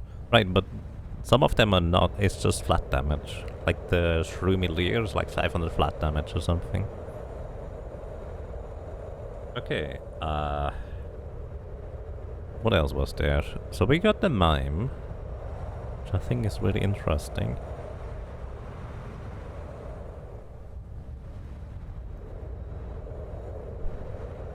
So there's this patch of land I haven't uncovered yet. As well, actually no, we did do... Well, this one here would still be there. I think we can potentially fly in from Callisto.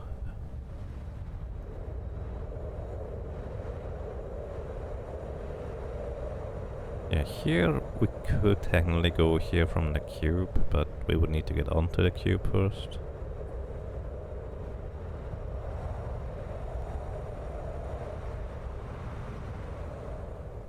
But besides that, nothing large remaining. Oh, I guess the north of the ice area is probably the most interesting part. So let's go Gaia Stone. Also, I'm going to go with the training sword just so you learn Mimic quicker.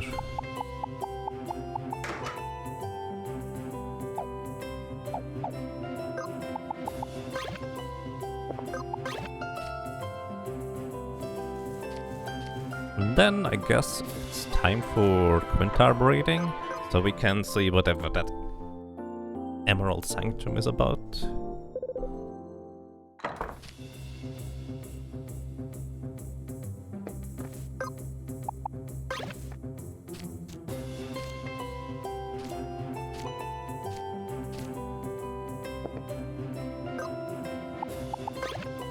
There's one boss I'm missing.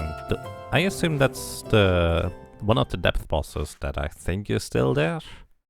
According to my list, there's one depth boss that I think I haven't found yet. Might there be another one that you would be referring to?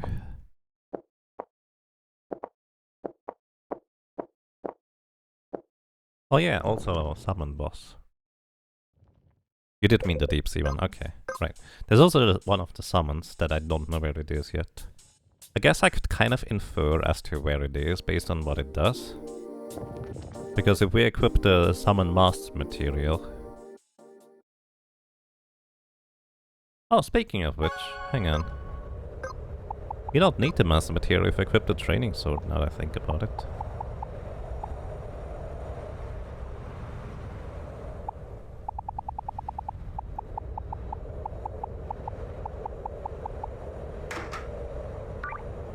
So I can actually give it back to you. Red hairpin really does not make a difference.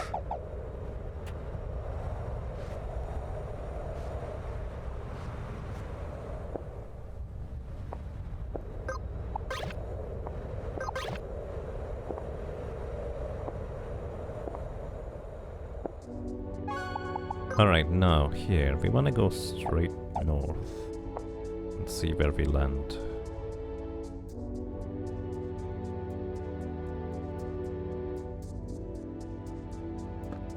Nice. Northern stretch map acquired. Excellent. That's the last part map thingy that I don't have yet. Summoner's Lookout. Ah, okay. I actually completely missed out on the part where I didn't have this one yet. Just climbing it because I'm curious how difficult it would be. Master Summoner. Kind of funny that the first master I've seen was the Master Scholar, and I still have not returned there yet because it's just not relevant. Okay, I guess we just look around.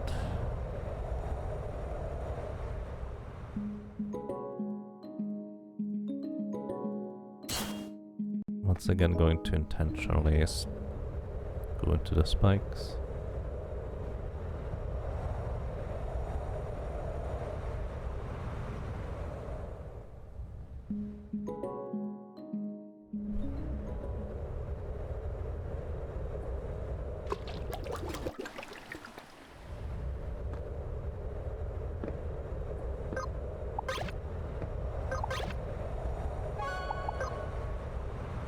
Yes, I kinda... Oh, that's another Quintar racetrack. Right, I remember. There's also a thing over here, apparently. Alright, sure. Let's just... go straight left from here, shall we? See where we end up.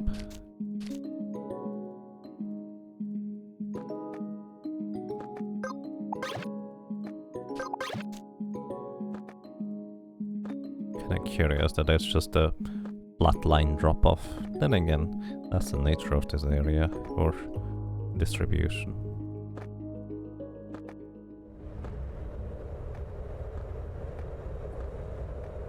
Ooh.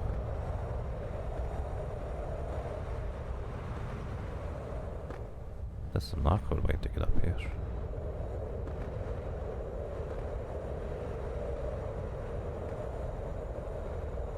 I like how that pillar is probably there just for you to get the map percent completion. I appreciate that. But there's a part I haven't been yet to, because that's still where we see the ocean below. And technically this part too. Actually no, I think that's just how it looks.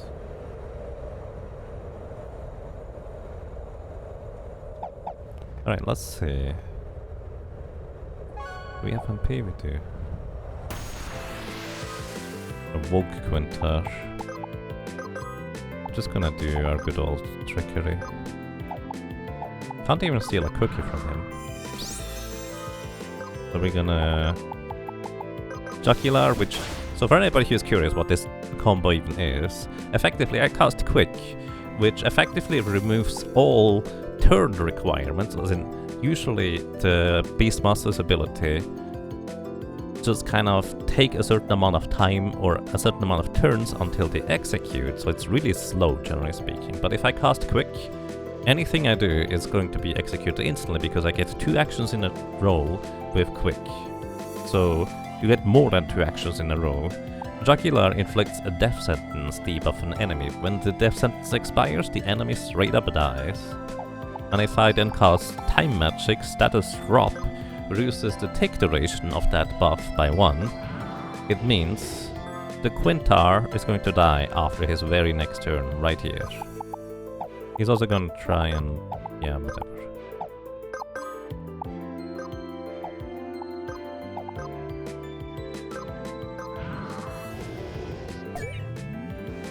Oh, shoot.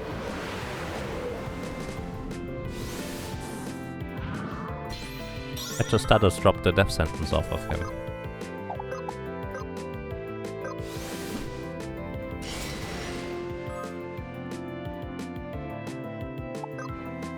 That's not good.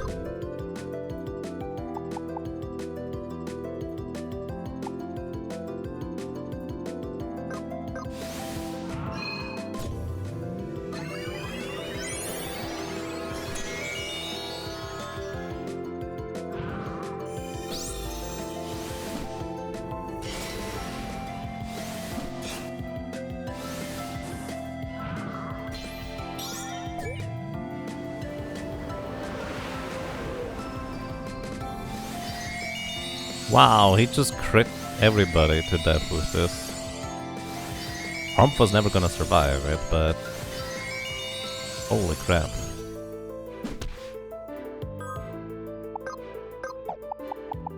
I think they put it to sleep. Calm down!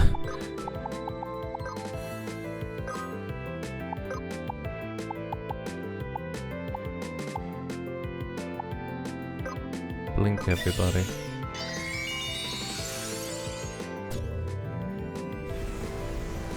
So everybody now has 2 turns of guaranteed evasion.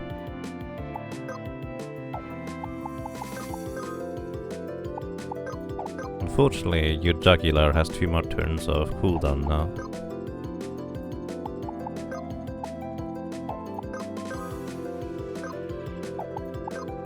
Holy crap.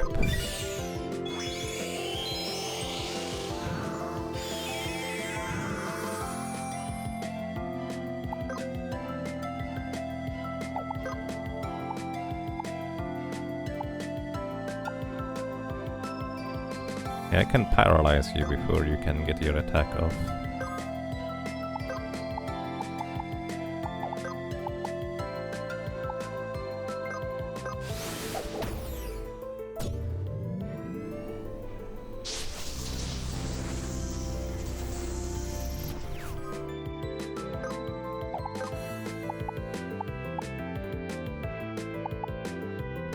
And I'm gonna also silence you, so you can't use your wind attack next turn.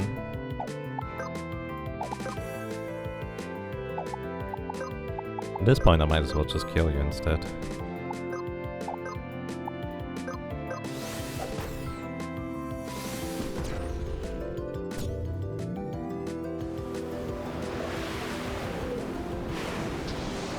Silence didn't do anything.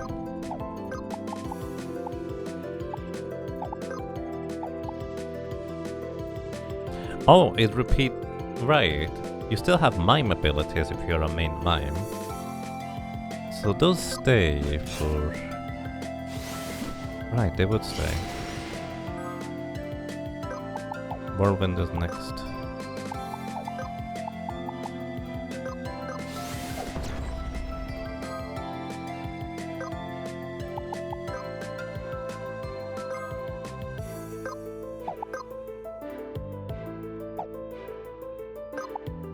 I just hope that you don't straight up kill... Alright. Kill everybody with the whirlwind here. That would be anything less than ideal.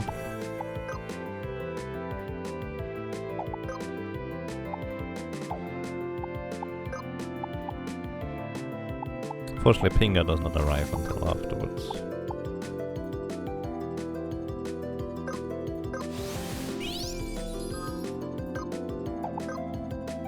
Ah, still doesn't.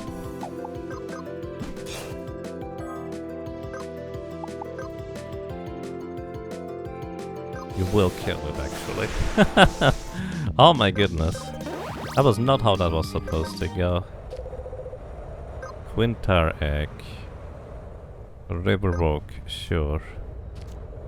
Jeez. That was dangerous.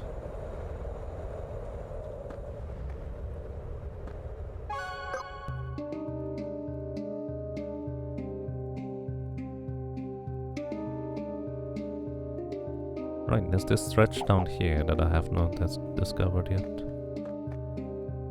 Also, hang on. What summon do we have anyways? Shaku Pamoa, Niltsi Yosuke, Guava, Koyori, Pinga, Pantira.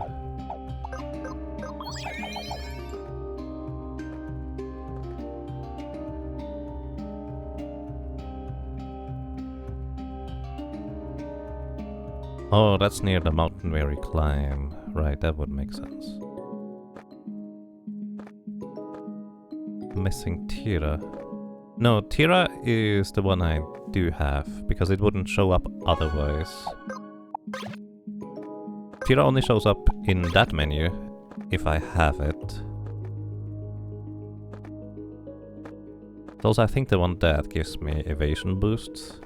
Which I'm just got more recently-ish. I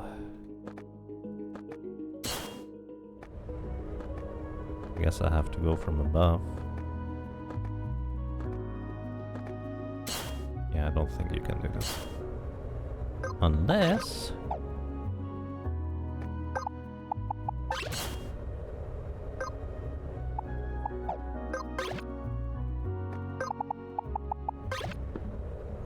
well, actually, you can do this, huh?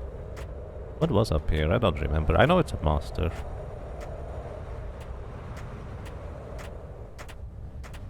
Oh, juices, right, that one. Oh yeah, the Reaper. I forgot about you. And this is literally just mountainside. I guess there is actually this path there that I haven't gotten to. But we can just... Callisto stone. Wait, is this? Oh, it's actually further south. So Valakar was correct actually. Saying there was a thing I haven't done there yet. I thought I did, but clearly I haven't.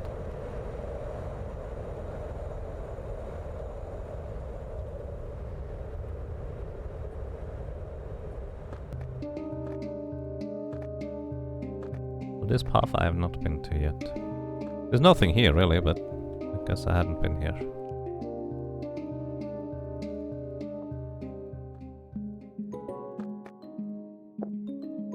Alright. Oh, you're fishing, right? Super rod, jiggy lure. Glasses. Super rod, jiggy lure. Gonna... Gold ingot.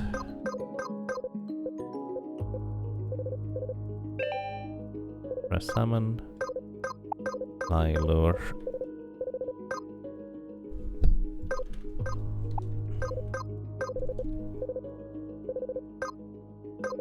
Yeah, fly lure doesn't do anything. Plug lure. Press salmon.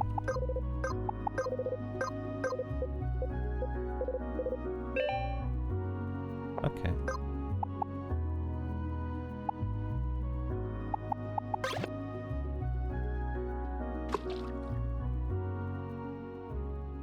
Oh, there's a chest on here. Underpass scrap? Wait, where does this even go? Hang on. I didn't... Oh my goodness, this game.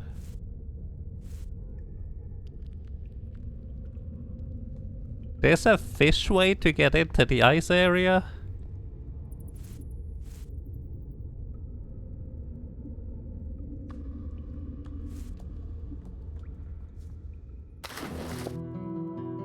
Pale Grotto? Where was this even? That's super early. Holy cow! That's amazing.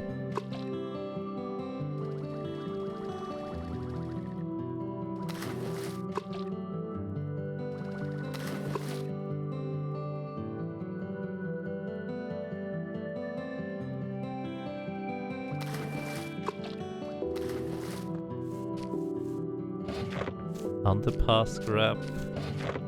Z potion pouch.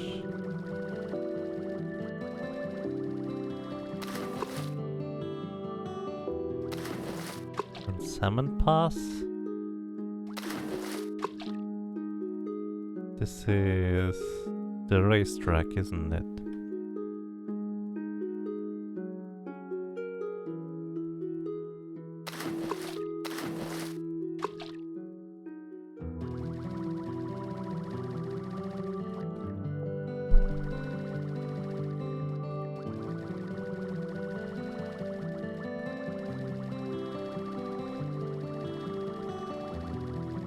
Pale Grotto links to Taltal Heights. Yeah. Blue fish.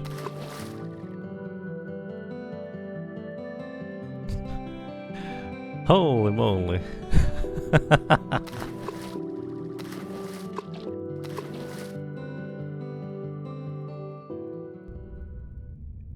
Wow, I didn't... There's another way to get up here. So... You can get into the ice area if you just climb the castle. You can get into the ice area if you just find the fish way. You can get into the ice area if you just go from... I think I went from the Quinta Reserve on the east across the mountaintop. And it even has like a little hint here that, hey look, there's a weird kind of ice. So maybe go and check this out. Wow. It's like there's so many layers to this game. There are. Okay, let's go and check out this area here. Probably once again starting from the castle. The rest of the areas don't really feel like necessarily worth Investigating. Honestly, this is kind of like Dark Souls 1 interconnectedness of the map, it feels like. Actually, even more, considering it's more of an open world type of deal. But this is just... I really like this. Just purely the chance that somebody could find a path into an area that I did not even know existed and just do the areas in completely different orders on top of it.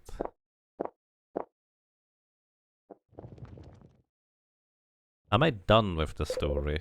Not yet. There's a true ending and I don't know how to access it.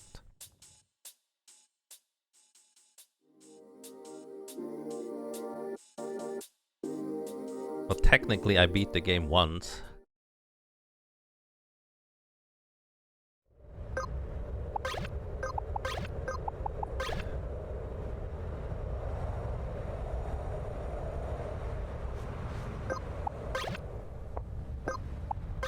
I'm probably gonna do everything before I finally decide to go ahead and do the Quintar breeding. I highly doubt it's particularly bad even. Like, somebody said it only took about 2 hours, so I guess that's gonna be fine. Plus, I think you can just skip the minigames if you want to, but I would want to do the minigames. That's the part that I think is interesting about it. Oh, hi. Oh, that's the Beastmaster dude. Neat. Thank you. I mastered Beastmaster basically as soon as I acquired it, which was slightly too early in a certain sense. But perfectly within the limits of the game, because that's how the game works. What do these seals do? You get more chop experience points if you equip it. But because you have to master the class in order to get these seals, it's basically useful for getting other characters to get those chop experience points quicker. That's the short version. Alright. Let me take a look at my stitched together map. What else? I think the depth is my next goal, huh? See what that boss has in store for us. So we're gonna set up for a boss at this point.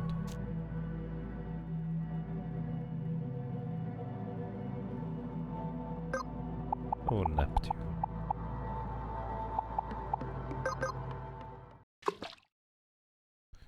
Okay, let's set up for a boss. Just kind of generic setup. Probably don't want to go wild arts. What do we go with instead then? I still like the idea of you just having trickery secondary, because you're usually not at anyways. Doesn't mean I wanna get you back here. Actually not been that impressed with Hunter.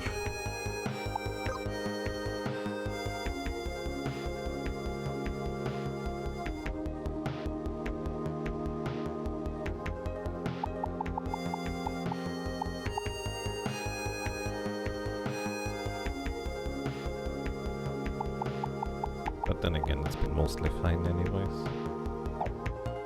Oh, that's fine. On secondary.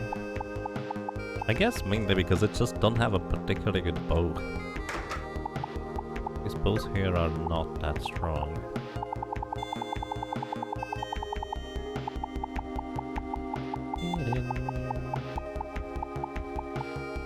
Odd trophy. Acrobat shoes.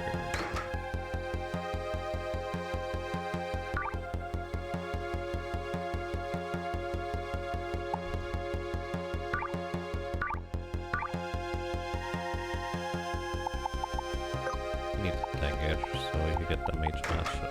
Tends to silence enemies too. Alright. Let's try to find the last deep sea thing, shall we? So where are deep sea places? like one long one here. This was where the old one was. I think we haven't... No, this is where we... I think we found something in there. This is where the big fishy was just earlier. There seems to be like 4 sections of deep sea. And then we are once again around the world.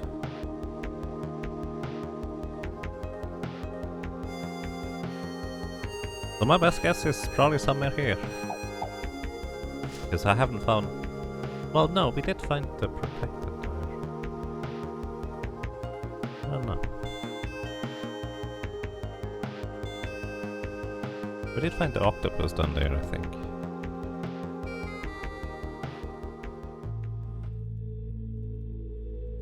Oh! More stuff down here. Just happened to run into it. What is this?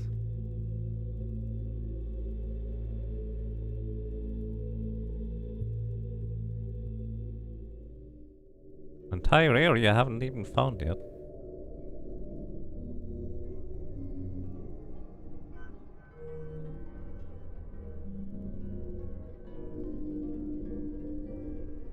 How did I miss that when I was down here? Because it seemed like a rather obvious path to check out just now. Fishy, fishy. Well, I feel like this is where I need to go, huh? Ooh. Wonder how good the diamond stuff actually is at this point. Oh. Stem ward has enabled you to approach stem. Lost stem ward. What? Oh yeah, we did get a stem ward. I think that was from the tram dude. 4 offerings are required to appease Gabriel. Offer deity eye. Sure?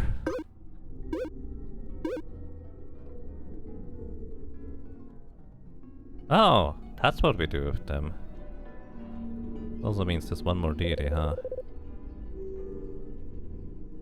Oh, that's probably what we need to do next, huh? Because I got these deity eyes and I had no idea what to do with them. Because, like, why would we just cut out the eye of the deities that we slay in the deep sea? That seems kind of rude if you ask me. It looks like a underground tree. Is this a... Hang on. No, this is not below the big tree of Sequoia. This is more like... This reminds me more of the corruption we found in the underground tram area. I wonder what that's about. The giant rock formation looks vaguely like a giant crab. Kind of does a little bit. Oh. Oh, that's interesting. I do remember seeing these, like, trionomenas. But I didn't realize that there was a way to go, like, down below here. To go into a lower section. I figured this would be where we find the boss. But instead, this is where we need to deliver the boss pieces. Suppose that's somewhat fair-ish. I mean, I'm not unhappy about discovering what to do with these things before I found all of them, so... Works for me.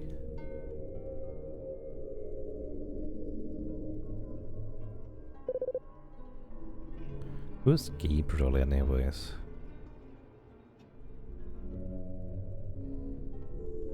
It's all in capital letters too.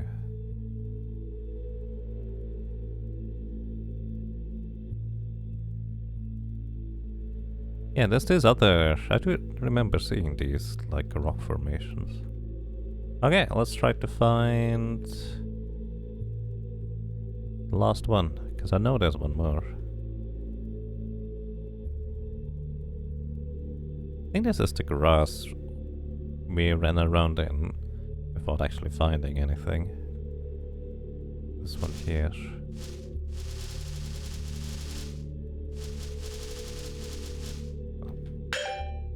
Diamond. Oh. Maybe I found something. Where is this on the world map? Just straight south of the Tangle. Or maybe not. Maybe not.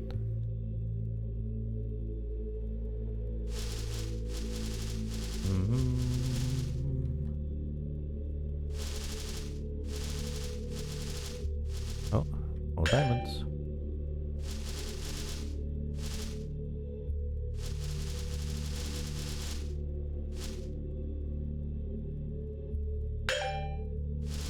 I have been down here, I know that exactly, but I guess I just didn't pay enough attention to see these diamond nodes all over the place. Another one.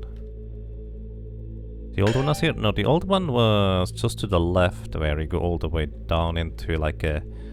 more like a round hole-ish. That is the one guy that I distinctly remember with name too. The others, I think, like this here, right here, this was the octopus.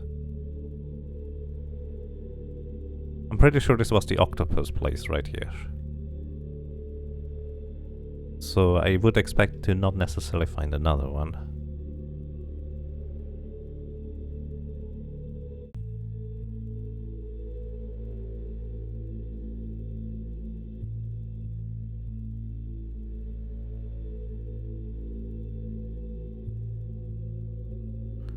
So you were correct about one of the bosses being here. I'm pretty sure this was the octopus.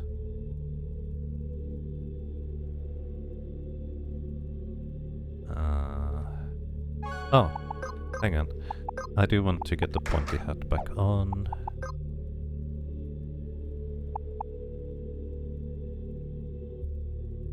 Ah, this is fine.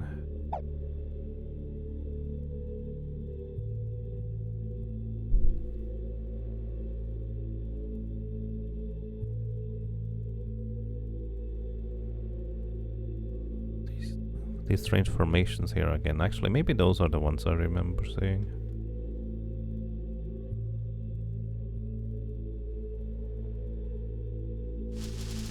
Oh yeah, and these weird flowers here.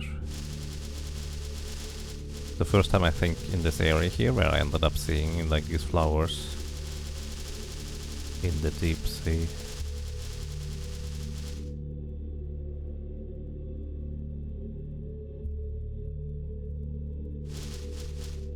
Fishy, fishy, fishy, fishy.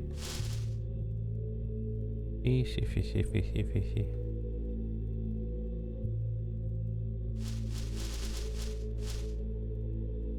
Fishy, fishy, fishy, fishy.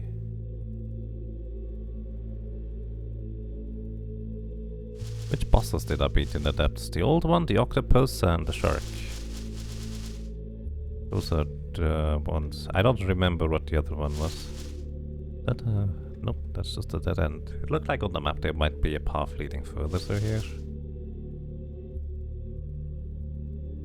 Hello? Anybody here? Flowers. Over there on the left side was the old one.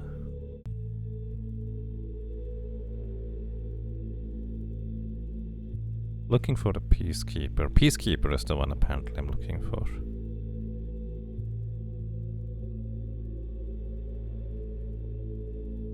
You thought you found him when you found the Gabriel thing earlier? Oh, so you kind of were on the same track as me. Just thinking you got the thing, but that happened to be a different area entirely. Alright, let's see.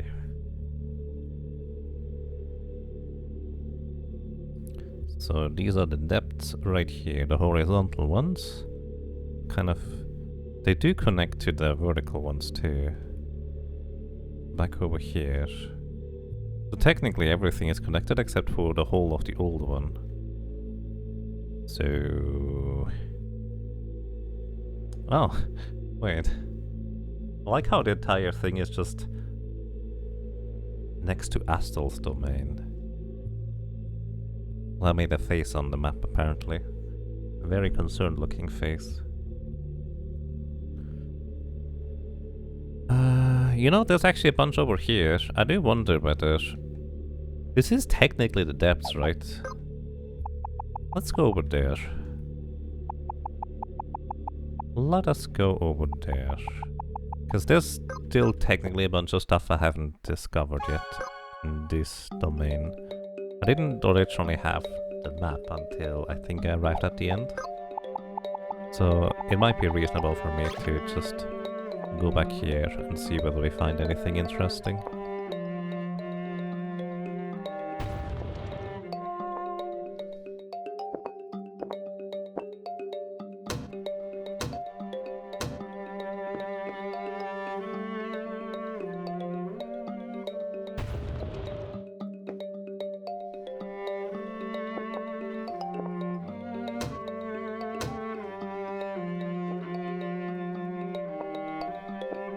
There's a tomato fall.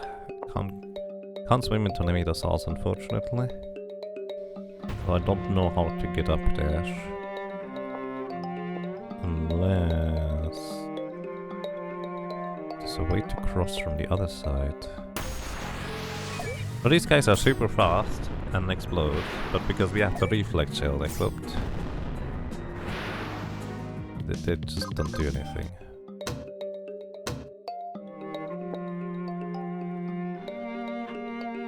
Might be able to somehow get up here somewhere and then cross from the other side. Right. Good job, Rump. You survived! Because everybody else does not survive a reality collapse. Rump always survives with at least 1 HP remaining. Because Rump has the sturdy ability, which you cannot be killed from 100% HP in one attack. So there must be a way to get up here somewhere that connects, clearly. So we need to figure out how to get up.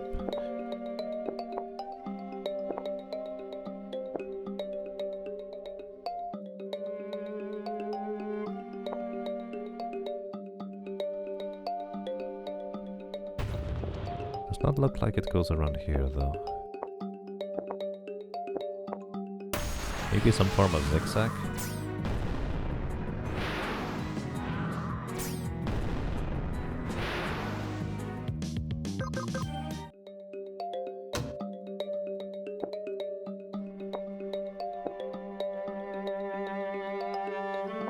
Oh, maybe? Maybe this is my entry point here.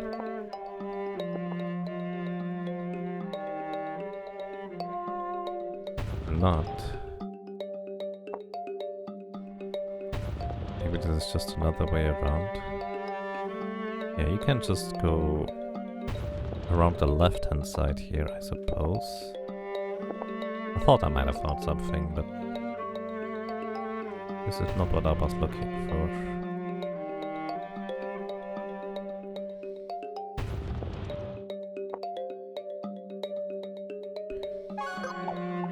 Let's see. What other possible approach point would we have? Maybe we could jump from up here down, but I don't know how to get up there either.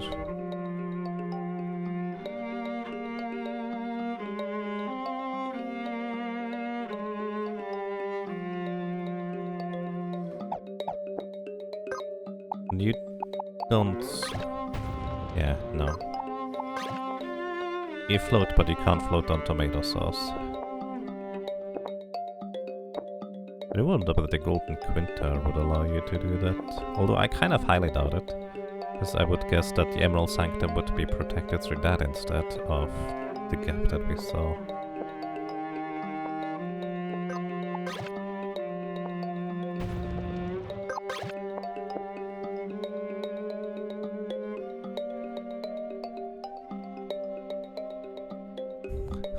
This area is mean. Can't color every corner. Well, maybe we can, because we have reached the edges of the area before.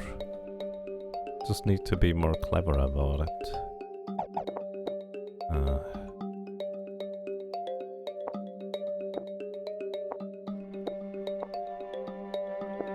I mean, I'm just glad I'm not a completionist.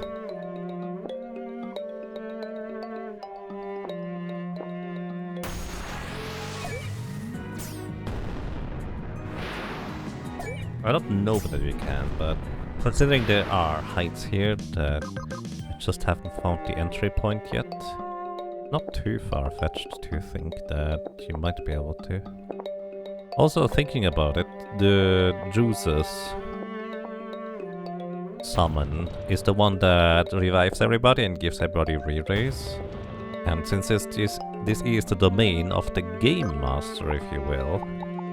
Actually, did I say Game Master? I say Game Master, I guess. Since this is the domain of the master of this area, the champion, whatever.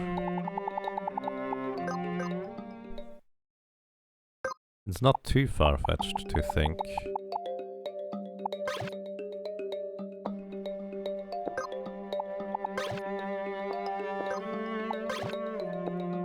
That you would find this here. Would it? Ah, accidentally fell down.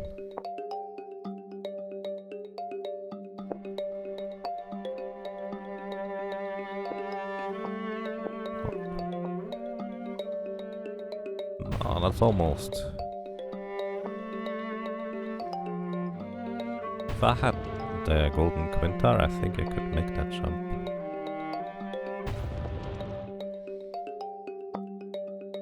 Oh, there we go. Wait, no. This is where I was already. This is 4 high.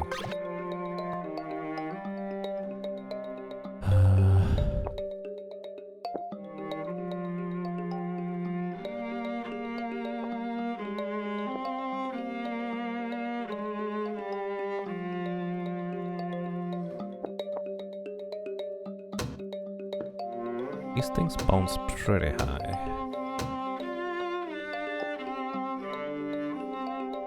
But not that high when they're not that high themselves.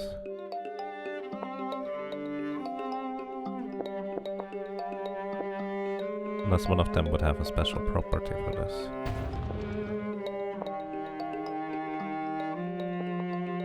Maybe this one could be interesting. Can we get up there somehow?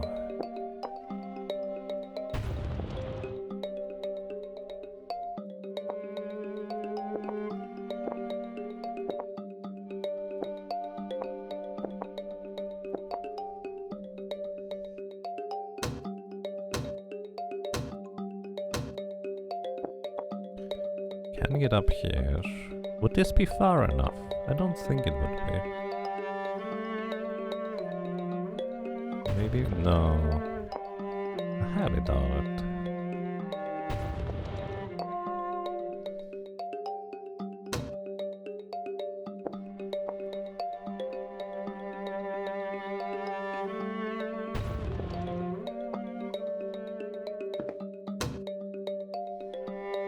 No, there's nowhere to get up here.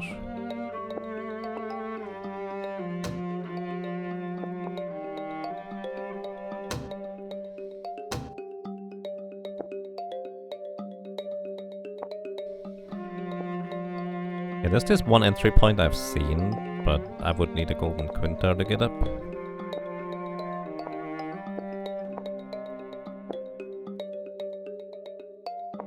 And this just is too far away to make it up over there.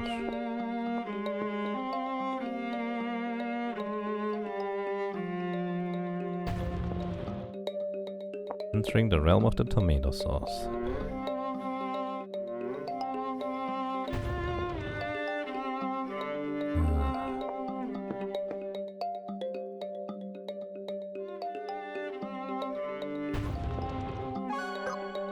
Anything else?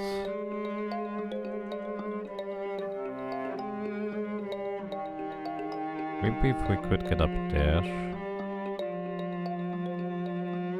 Maybe there's something down here. Hang on.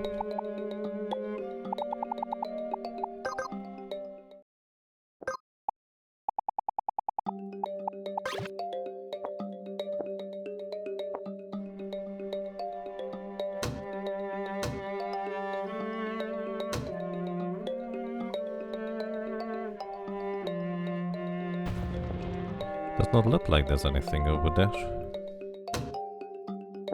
Oops, I done.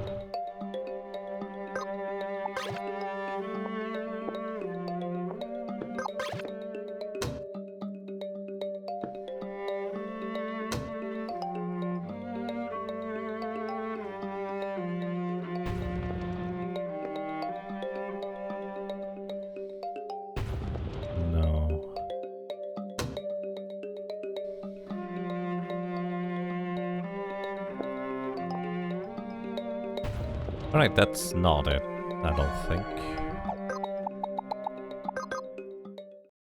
There's one more idea that I had earlier that I might want to try and pursue.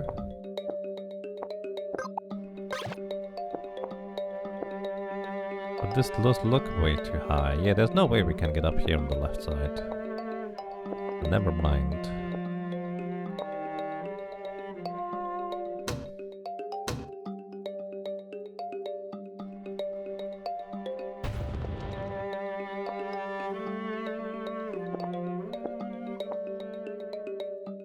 Getting up there is not the problem. Getting higher up is the issue. Anything further down the road? This thing here has the same problem, I think. But I guess I haven't double checked it. So I'm gonna go over there to check.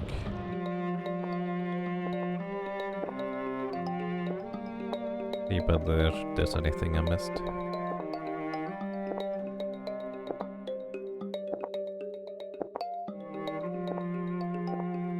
Afterwards, I guess it's back into the depths.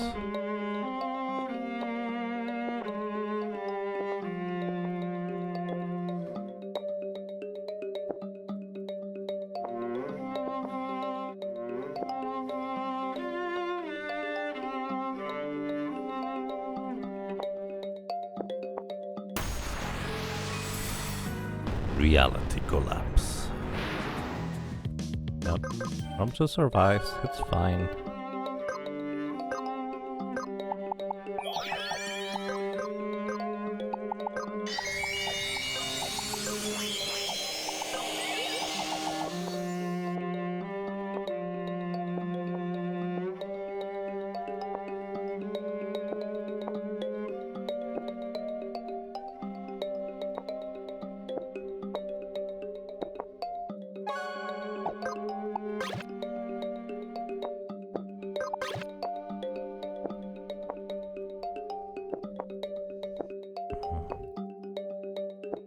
Nope, no idea. No clue. No concept.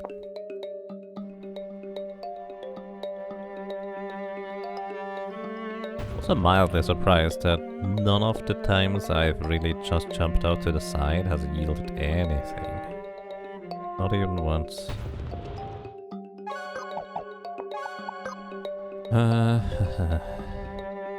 There is more space on the right side, to be fair, like this. That entire area, that could be a thing. That it does look like there might be something here. Hang on, let's go back there. It could just be coincidence, but I don't know how you would form like a black spot on the map like that.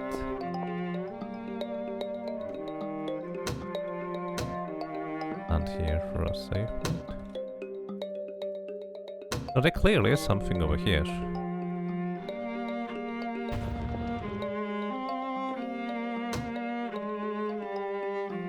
But I guess it's just slightly too far. Maybe this is what I need to try and get to.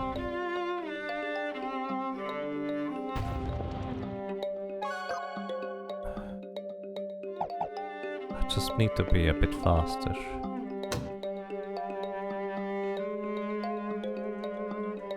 Tiny bit faster. What if I begin?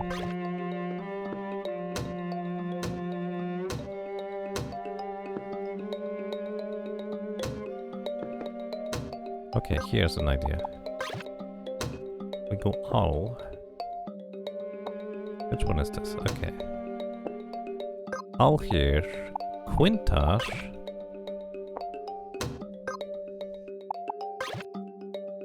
Maybe.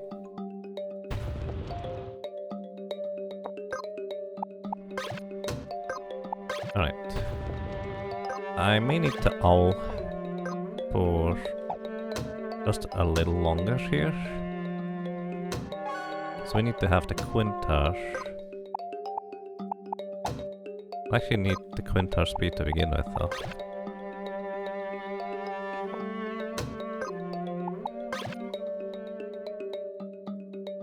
If I had a Quintar that could float, I would already do the trick. I think that would work. Once again, Quintar breeding, I guess, is the way to go. Well, maybe we begin with this now. Money is no longer an issue anyways, to buy all the things. Oh.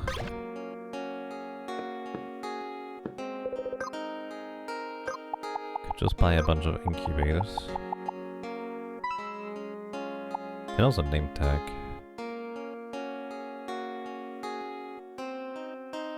You might be able to make it with the Quintar if you bounce more to the right edge of the pink before going out. I think the problem is I lose momentum.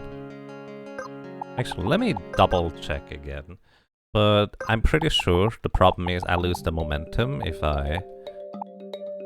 Yeah, because I tried to jump forward. That's why I used the owl instead initially. But if you switch to the Quintar mid-air, you don't get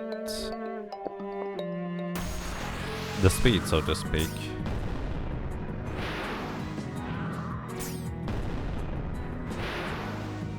Let me double check though, because that was what I was trying to do.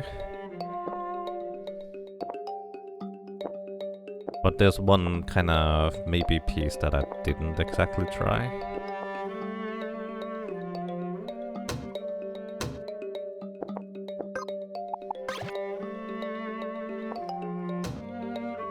Like you see, I lose all momentum bouncing around here.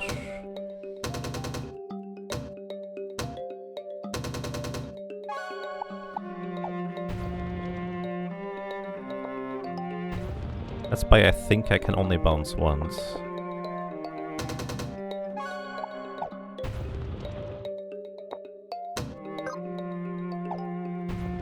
Actually, even if I just bounce once, I think I still lose most of my momentum.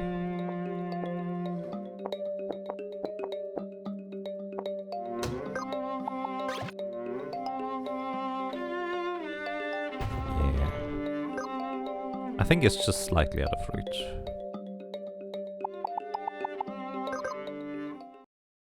Okay.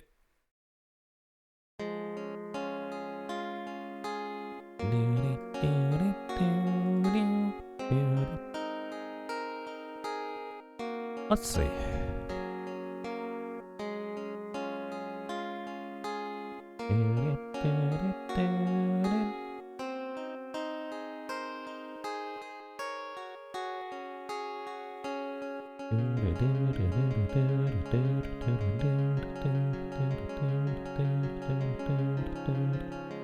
Quintar breeding.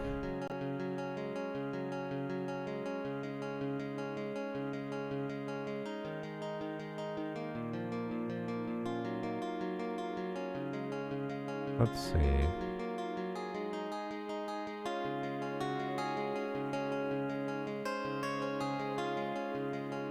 Was this literally just copying the in-game thing?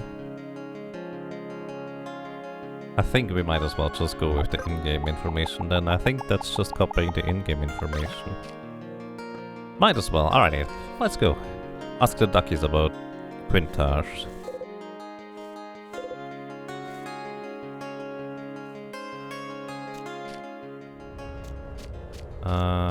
No, this is not the duckies I was looking for, is it?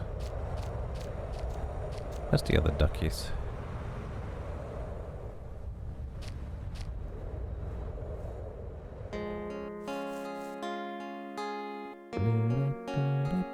Up here.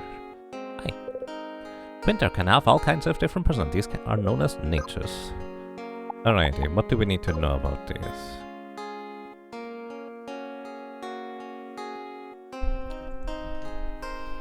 Alrighty, let's actually start taking notes, shall we? But I think we need to begin at the very end, just kind of working our way backwards, because we need to know what we even need to have. When 2 quint are made, they create an egg. Getting an egg to everyone can be tricky business. Alright. Oh, there's no golden quintar information. Anything else? Black quintar and aqua quintar are both very rare, but if they were to mate, what kind of egg would you want? I wonder. There we go. Okay, so we need black quintar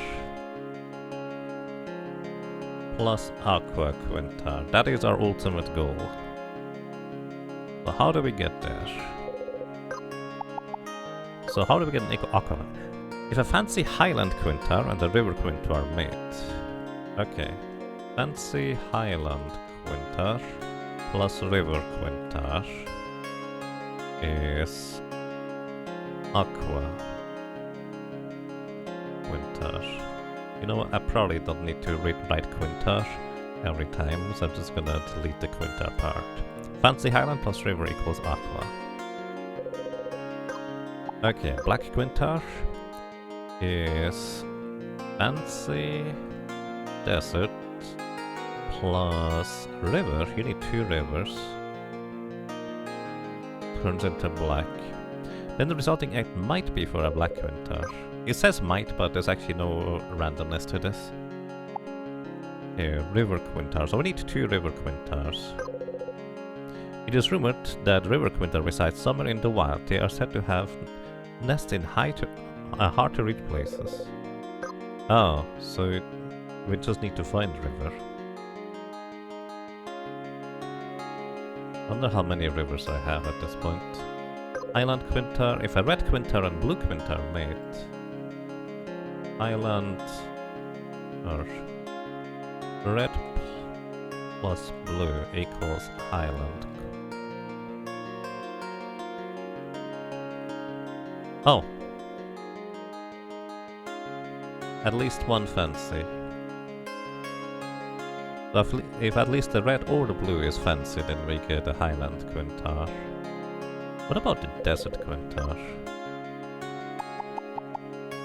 I will guess that we can get desert quintars directly.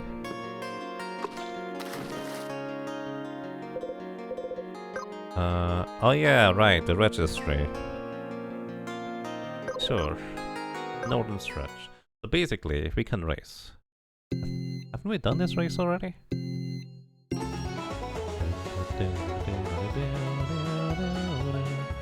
Basically, certain quintars will only mate with other quintars if they have won at least certain amounts of races. Oh.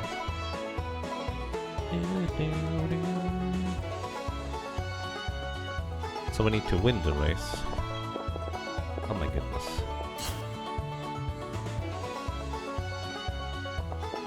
I'm going to lose. Then again, this is gonna be a matter of practice.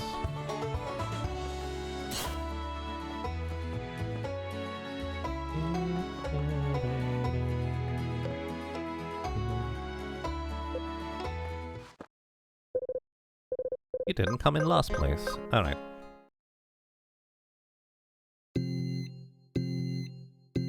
So it's not just a matter of mating. I forgot about the races part actually.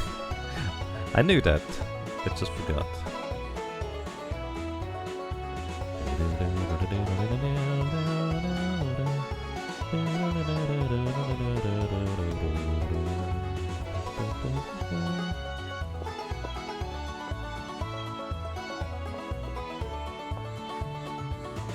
Cheating. But it perfectly works. They don't care how you get to the goal, you just need to get to the goal. Wow, you won! Your quintar feels very proud. Here's your prize money. You unlocked a new track. Okay. I will show you which tracks your quintar have placed first in. A cheating quintar. You see, I already know the entrance. Yeah, I've watched Well Hard a bunch. Kill Dion.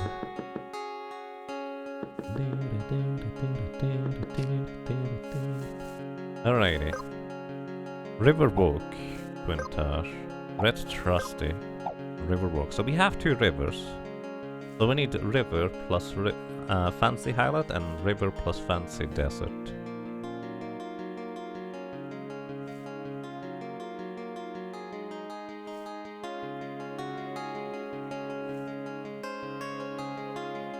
You have worse underhanded threats than that? I'm curious. This game continues to wrinkle your brain. There. The blue river. So we have Wook River, Wook River, Wook River. Sure. I'm just gonna name them what they are.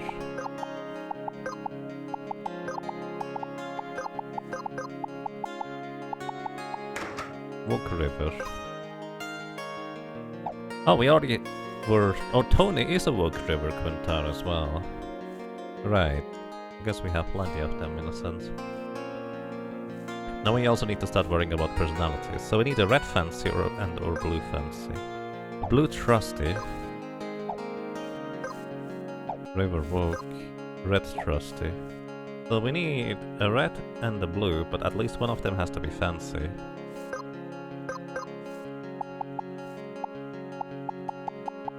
Let's just go random. Quintilius. Sure. Quintilius is a blue trusty.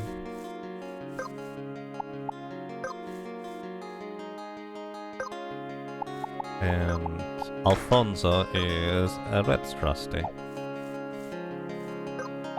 I'm not gonna worry too much about the rivers right now.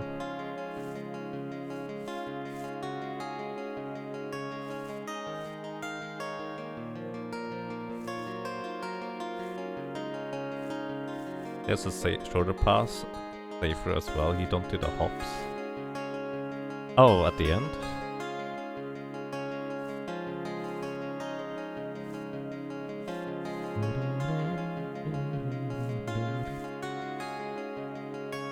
Alright, I think we need to learn about personalities now.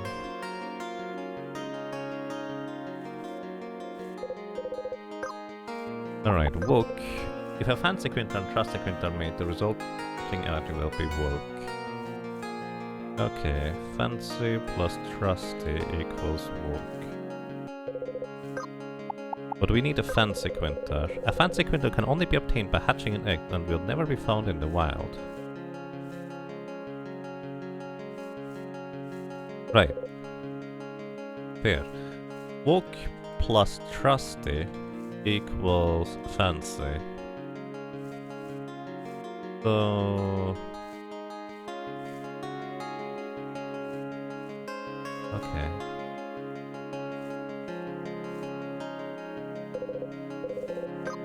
What did you say at the end?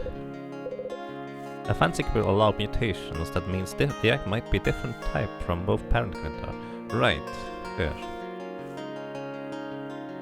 There's a wiki plus flowchart how to get a golden Quintar. Makes things easier.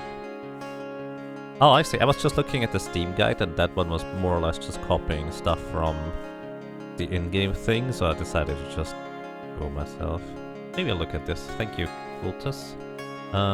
Crystal Project Wiki.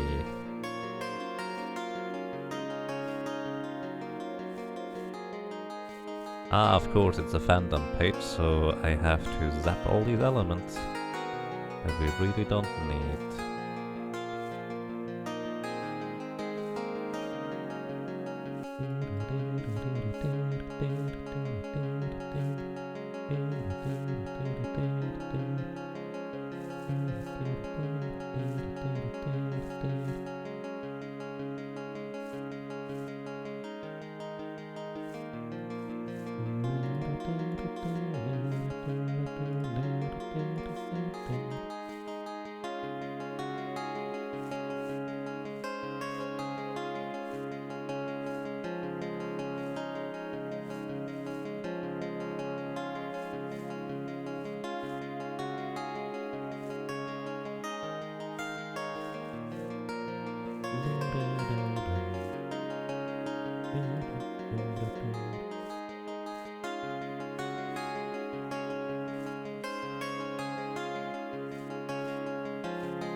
There's still a lot of stuff missing on the wiki, but breeding is there. Fancy is pretty much needed to get the new type. You don't know what optimal strats were. You just bred in such a way that the new species were always brutish, and then bred brutish or fancy to get the fancy of the new species. Oh, that's actually right. So basically brutish is kind of a key in a sense. If a fancy quintar and woke quintar mate, the resulting egg will be brutish. Oh, actually no, not really. Wait, no, fancy and woke always makes a brutish one. Oh, I see, it's basically just conversion therapy. That makes sense.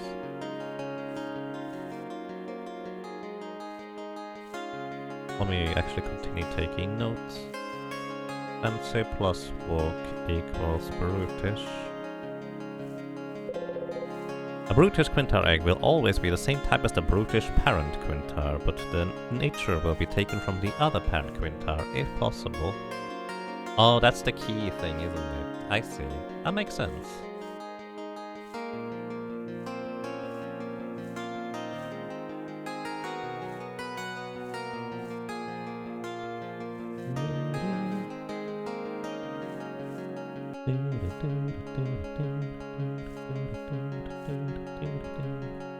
Okay. I'm just gonna follow the flowchart. Let's do this, shall we? For anybody who's curious, the flowchart looks like this. Actually, let me also give credit where credit is due. Saito Hikari and Matra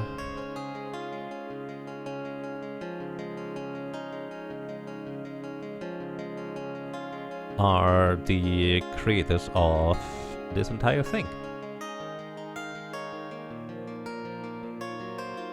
Very nice. Alrighty.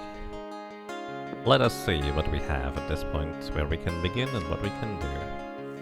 Oh yeah, I wanted to show this thing on stream real quick. Add image. Delete.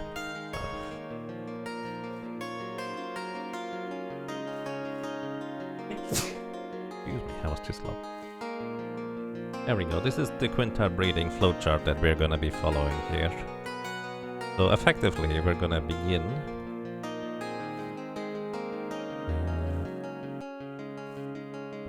new tab, there we go. We're gonna begin at bottom right, probably. Let's see what we have. We have a red trusty. We do have a red trusty. And we can go Woke River. The red trusty plus Woke River makes a fancy red. That's kind of what we will need. And then the fancy blue you make by a Woke River and a trusty blue. And you were a trusty blue, weren't you? So we already have trusty blue and river plus Woke plus river. So that's going to be the plan. So we basically wanna mate this one with a river and this one with a river. So how do we do this even? Hi, select to mate with Tony, sure. The river broke. Alfonso with Tony. Oh, I figured they wouldn't be able to do that actually.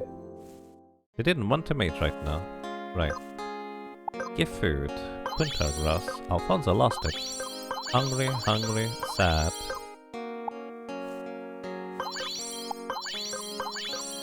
I need to give you cookies or what? Give food.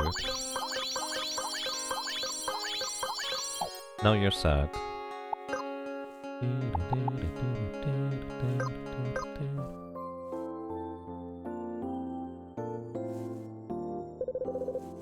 Right.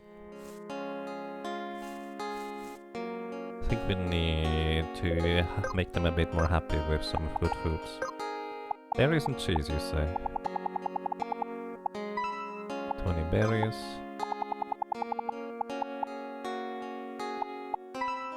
20 cheese.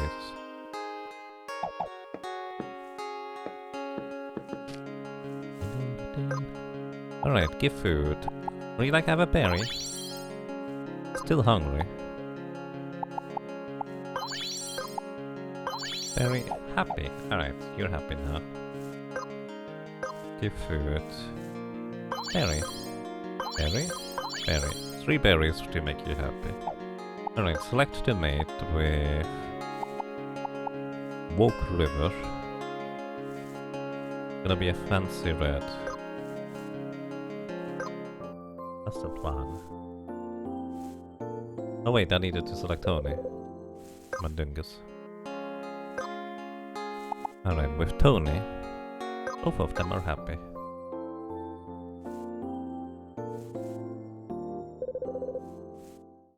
What? You need to win a race?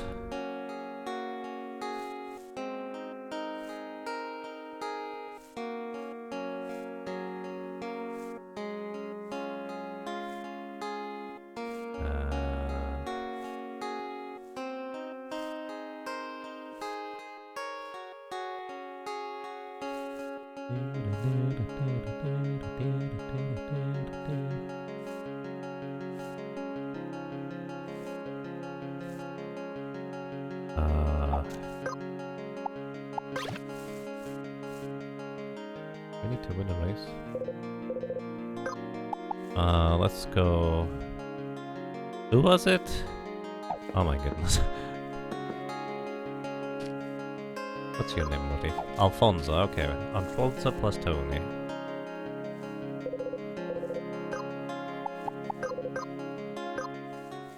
Ducks. Ducks are friendly.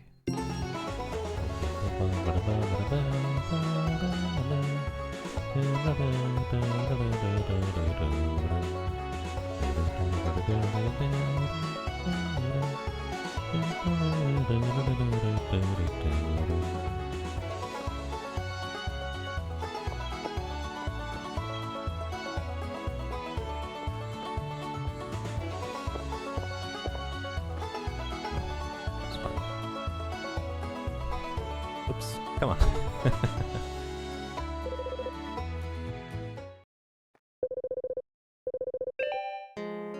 Alrighty. Yep, non-Finnish red blue river principal not made with Patro, who hasn't won first on at least 2 tracks. I need 2 tracks wins? I like to mate with Tony. Both of them. Alfonso's hungry again, I guess you were sure. No. Let's see.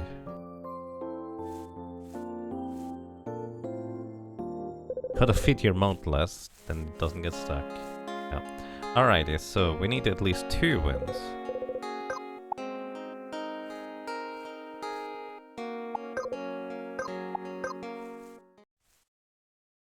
Am I still open to game suggestions? Ah yes, I am always am.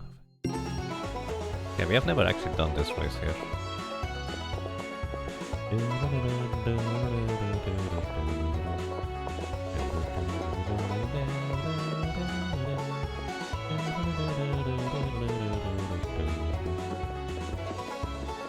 Oh, don't jump into that.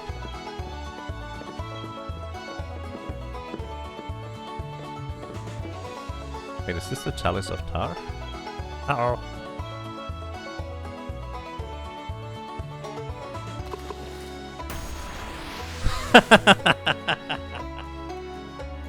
I forgot that could happen.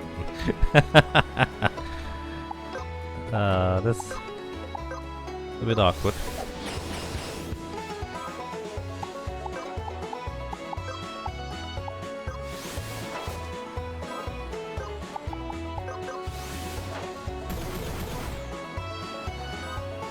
Oh, they're not dead yet.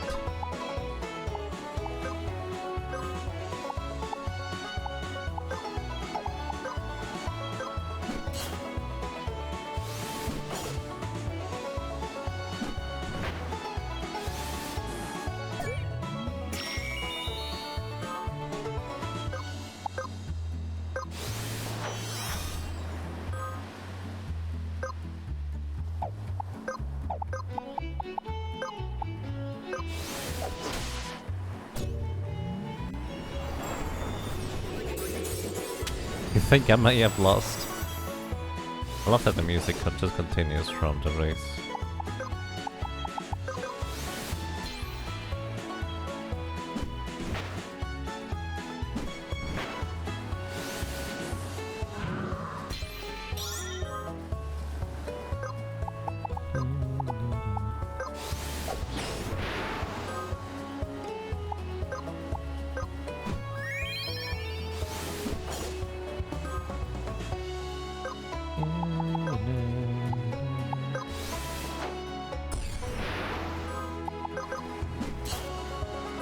No, not miss.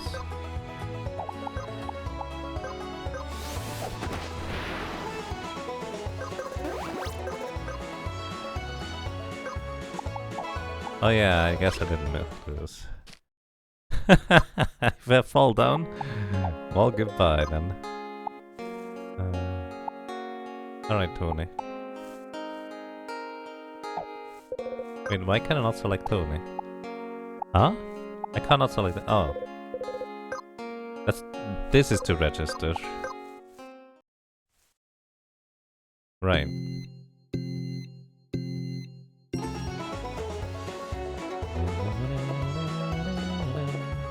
Can you sit on their head and just ride them?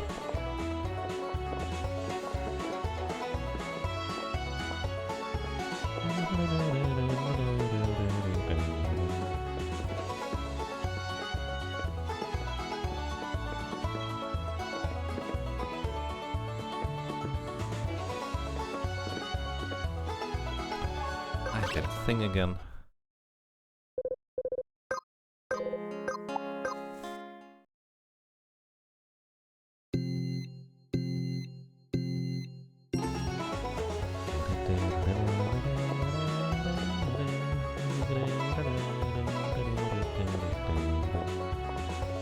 Ouch!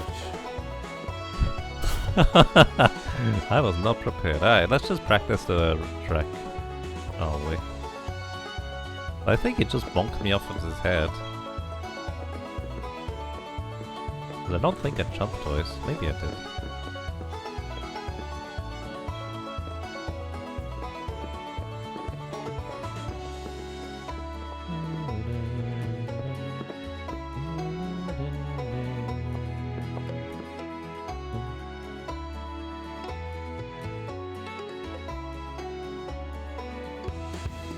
Oh my goodness, where am I now? All the way back down! More practice.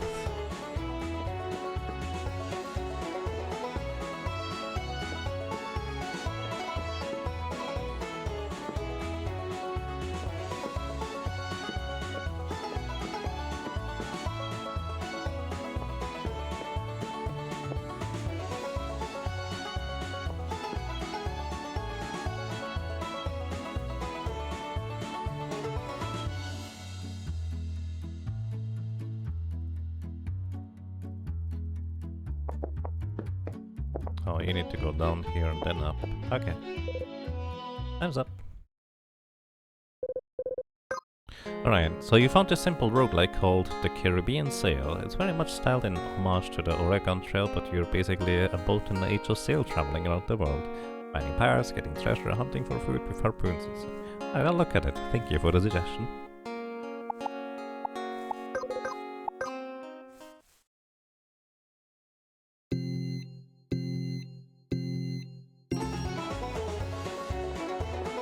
So you can sit on their head.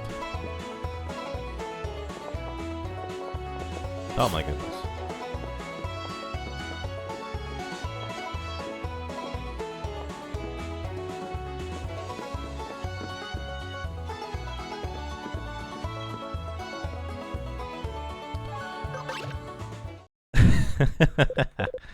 I do wanna win. I also have the worst starting position, that does not help.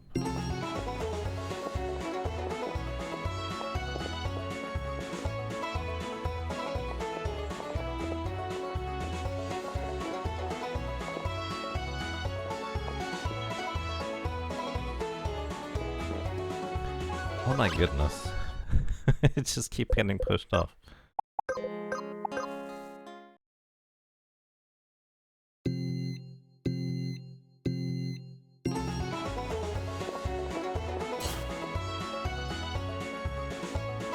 You know, maybe at some point I'll get good at this, but right now is not it.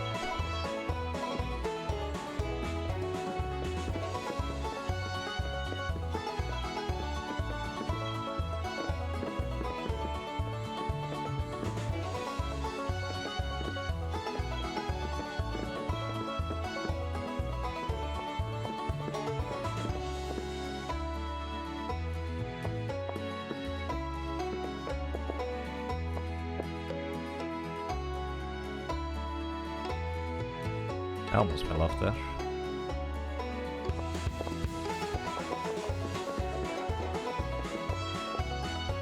Where are we going? I actually won. Nice. Quinta, you have unlocked a new track. Quinta feels very proud. Alrighty. And Alfonso also needs to win the Eastern Chasm. Is Alfonso slower?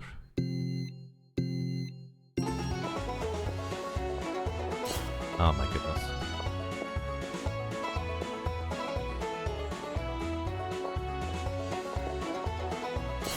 Oh my goodness. I need to figure out proper racing lines for this. Hello and welcome.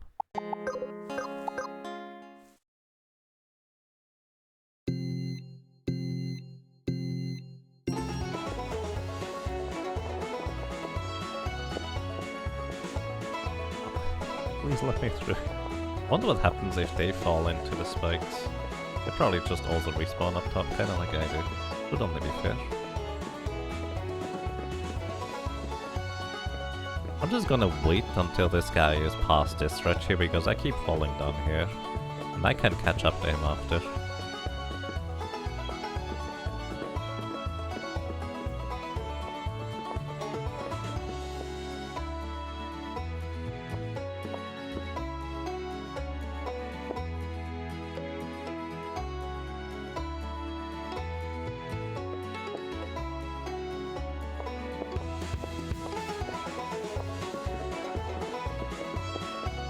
Yeah, okay, that's way easier. Just don't worry about overtaking him there. Alright, we got the prize money. So this means we have to make sure you're not starving anymore. So we get you some wheat. You're still happy. Good. Give you some wheat. And you're happy. Now, select a mate with Tony.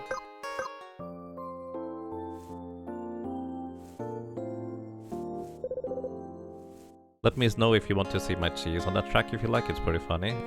Sure, why not? Success, they made an egg. Nice. Now we have a fancy red.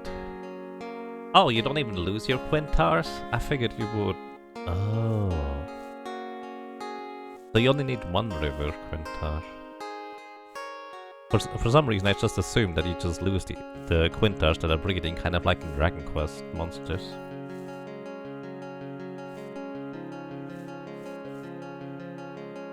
Alright, now we have a fancy red.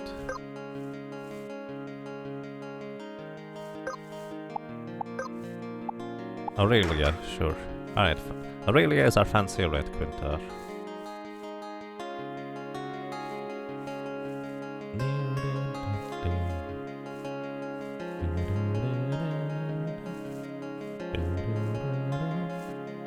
So now we need to also mate.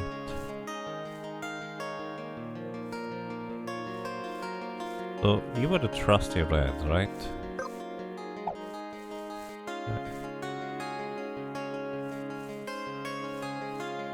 Now we also need to mate the trusty blue with a river walk, so we can actually just go with Quintilius. Alright, so what we want to do is we want to mate Quintilius.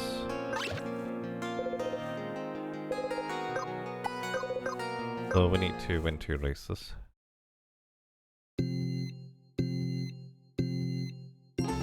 Let's see, what did he say? It's pretty funny. Make sure you're in the first place by the time you're at the last wood block at that goes over your head before you go to the water part. Then in front of the square opening in the wood block over your head, no spells then to right over here.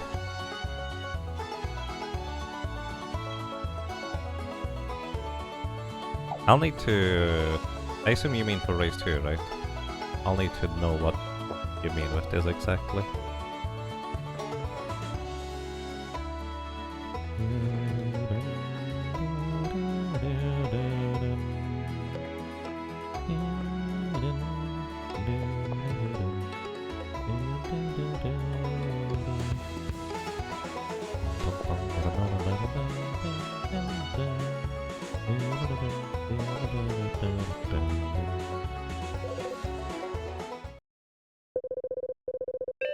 Seems a bit unfair. Your choice gets a rider, none of the others do. Right, my Quintar has to carry much more than the others. Kind of rude. So, let's see. I need to be first place at the last wood block that goes over your head before you go to the water part. Standing in front of the square opening with the wood block over your head. Before the water part.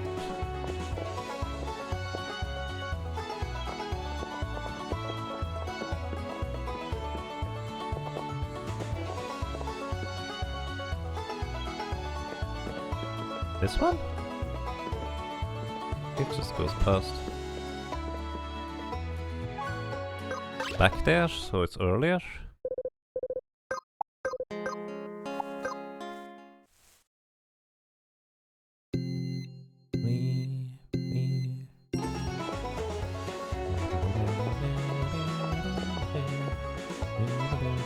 I'm pretty sure river is faster than red. Oh, wait, the one previous? What would that do?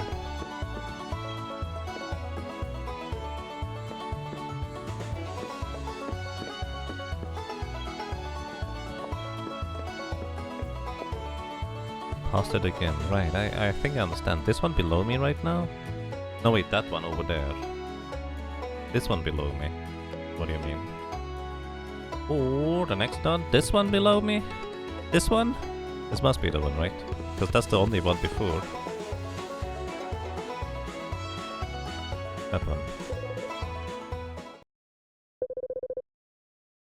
You couldn't beat this until the cheese was discovered, but that green Quinter also used to be faster. Oh, I see. Here's your prize money, thank you. Alrighty.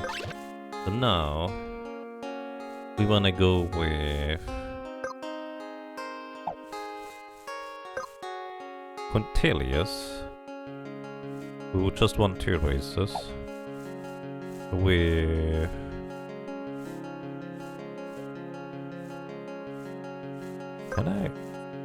Can I release the Riverwalk egg? Because we don't need that many, do we? Okay. So we want Quintilius plus a Riverwalk, which would be Tony, so plus Quintilius and Tony. Give food.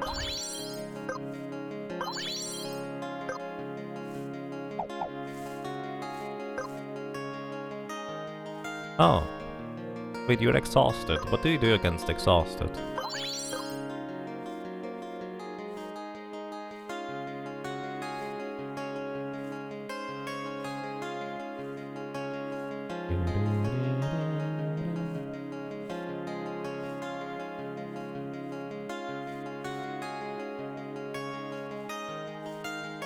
Slow down the green guy. Oh, that means I've missed the more difficult one. That's a shame. I played it earlier. Jeez. Oh. Oh, energizing meal. Yeah, that makes a lot of sense. Okay. So you go with Quintilius now.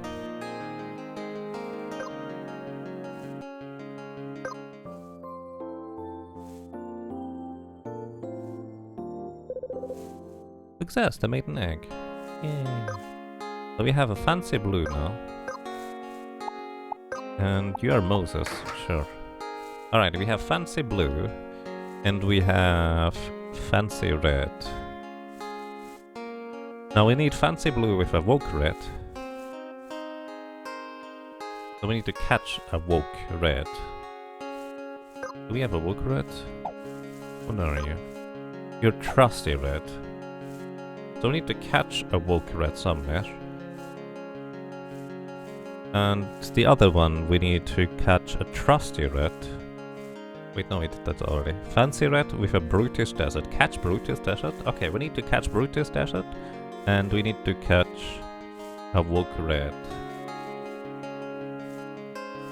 Oh, somebody. I think I can release you.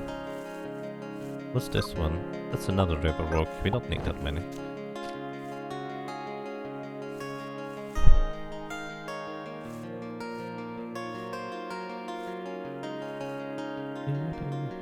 You figured out all the cheeses? Nice. Alright, now we need to catch a brutish desert, and we need to catch a woke red. I mean, let's see.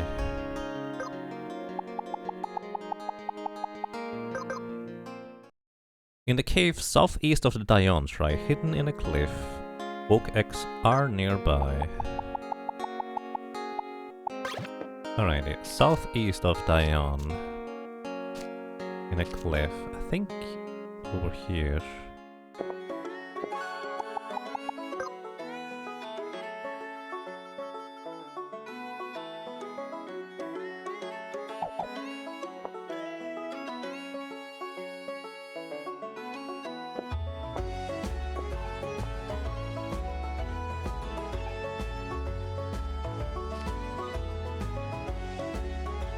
And hey, Silver Fox Flame, welcome. I hope you're doing well. Did I miss it?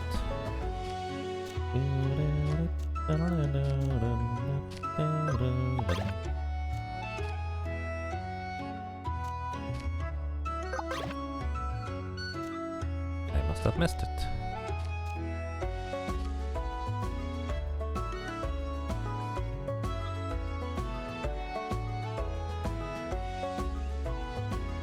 Oh, and the reason you can't place first in the salmon race with the rental salmon is because at some early point the salmon despawns at some early point and respawns when you hit the salmon river, and at that point you can't get him stuck or catch up to him. What if you approach the entire end from like the other side somehow?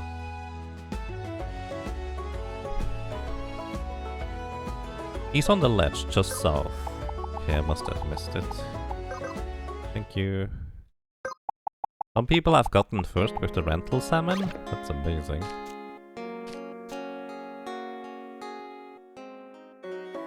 On the ledge just south.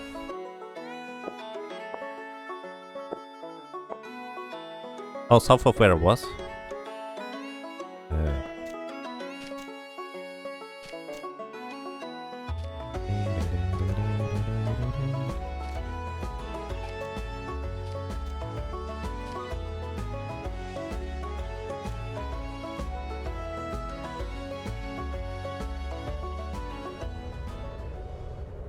I missed it again.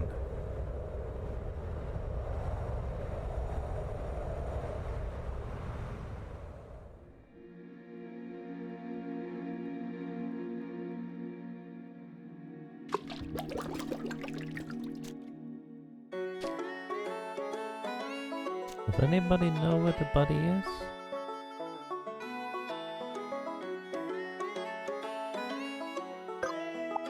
I must be missing it, right?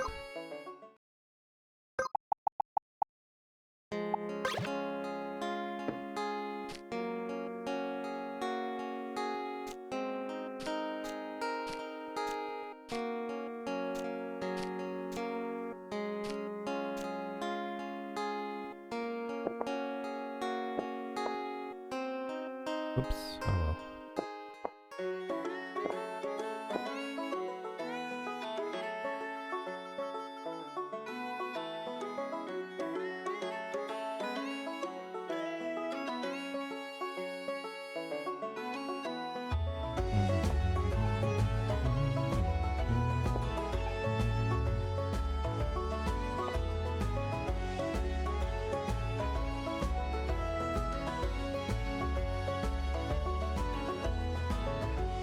I don't know where the thing is.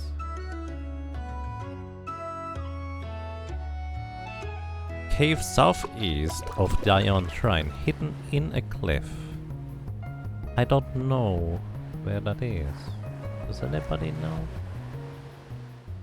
I am very confused.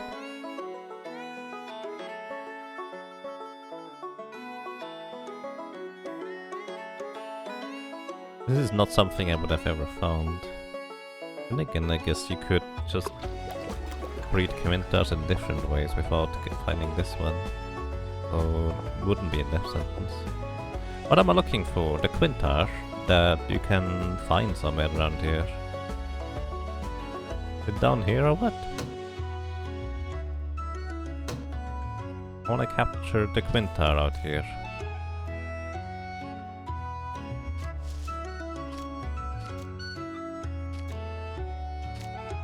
It's hidden in a cliff, but I have no idea where. I'll probably just keep flying over it by accident without noticing.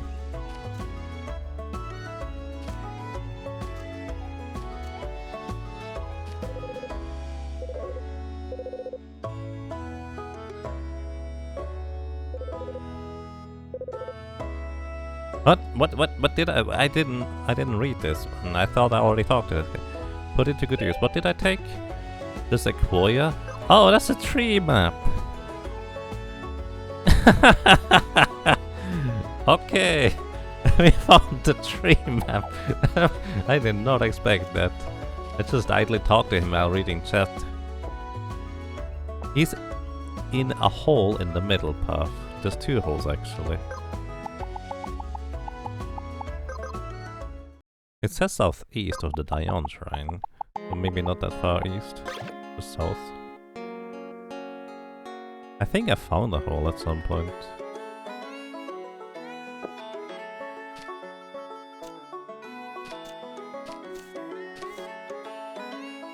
Oh, no.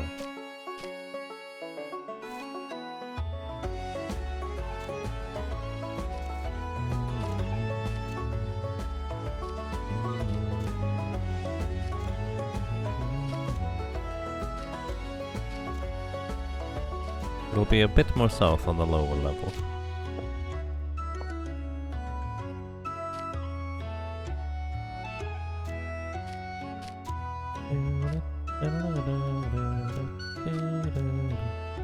Like under a bridge thing?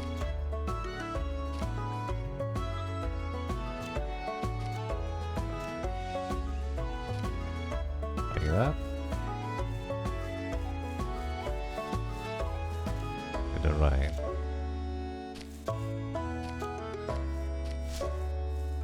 Oh. I have been down here. I have not been down here. The Woke Quintar. Hi Magic, quick. Good turn. I've actually never even fought this thing apparently. Oh shoot.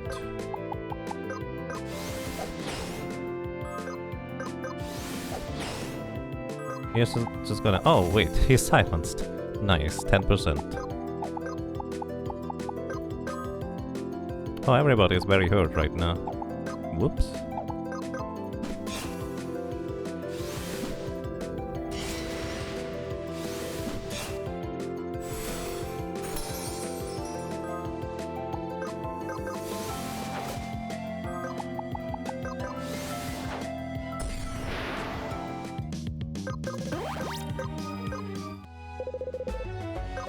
Alright, red walk, there we go. Thank you. Now, the other one I need to find is...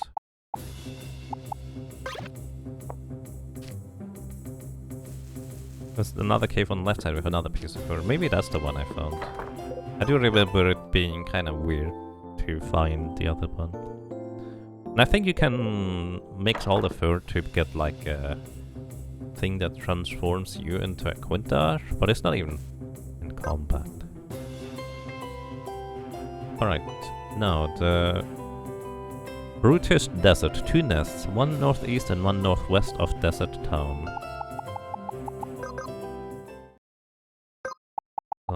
probably found both of them, but I just haven't revisited them since. Yeah, this one I have found at some point, apparently. Northeast would be around here. Ah, this is the one. I found both of these. We get up to Boreal Volcano, that would be easy to get to, but... How do we get there? Maybe northwest from here. Get up.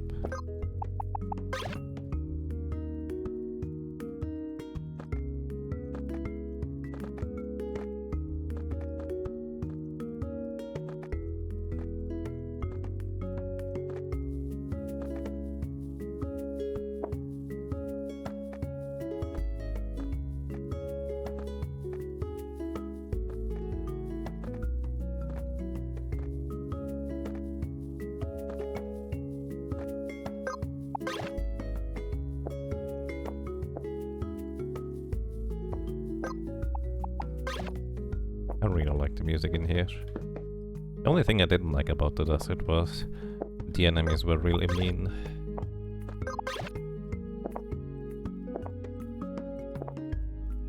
Really mean. Biggest meanies.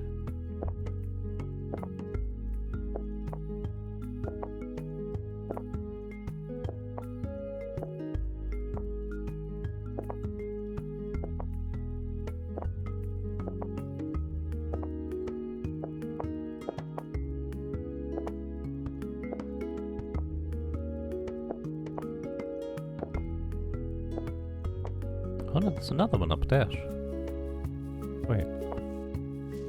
How do I get up there then? I thought I mismarked it, but clearly didn't. How did I know there was one up there? Did I reload?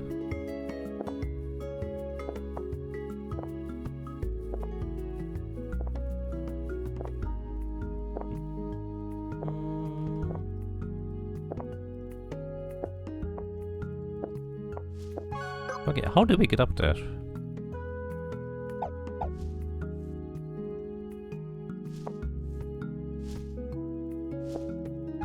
we drop down from the cube?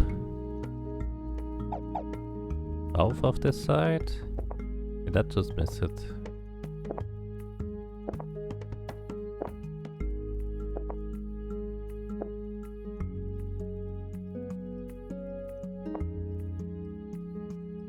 And now we're falling all the way down.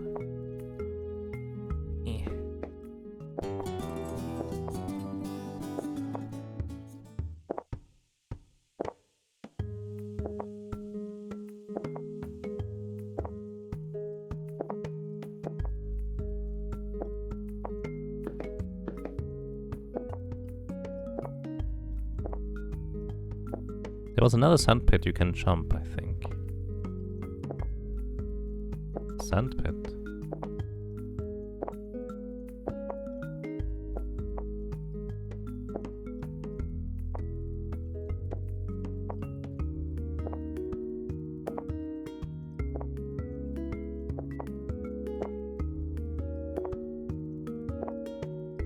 So this one here, we have been up here.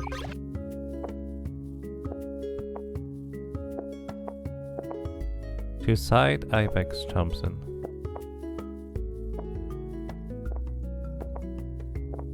I like the platforming. I'm just not particularly good at spotting things. Oh, that's what you mean. Yeah, okay. I should have seen that one, considering I literally just did the other thing before.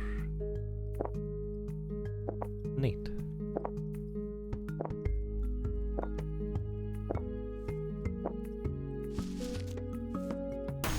Hello.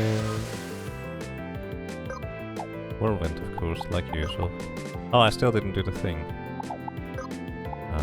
Put you to sleep.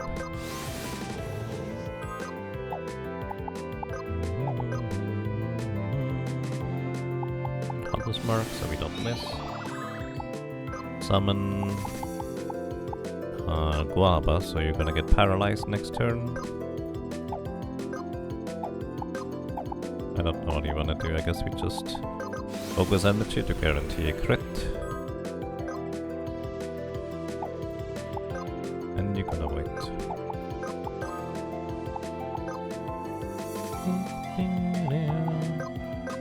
Steel. Also quick dark grass. Alright. Now you're stunned.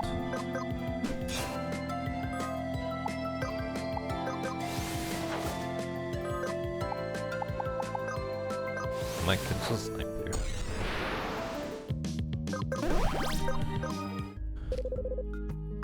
Alrighty, Brutish Desert. Nice.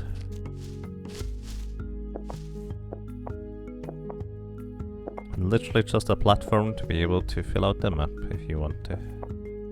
I like this game.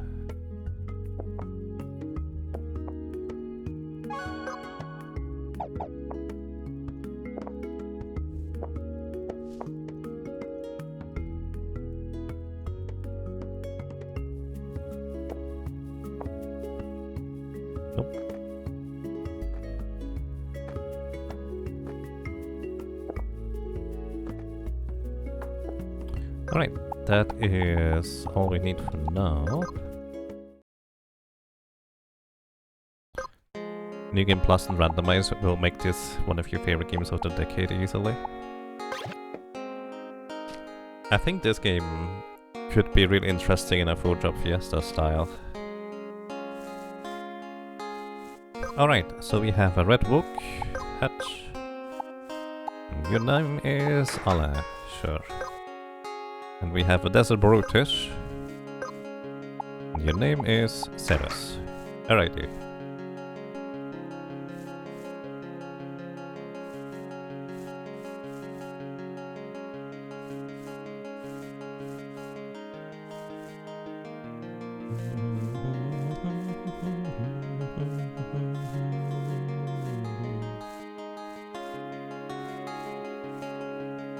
Alright, sorry, I was just kind of looking. What do we need to do? We need to get...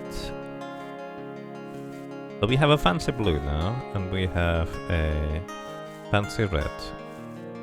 As well as Brutish Desert, and... Oh no, we don't have that one yet. The fancy blue needs to go with a Volk red. So our Volk red is Alain. Needs to go with fancy blue, which is Moses. Alain and Moses. Alright. I guess let's do that next. Alain. Me.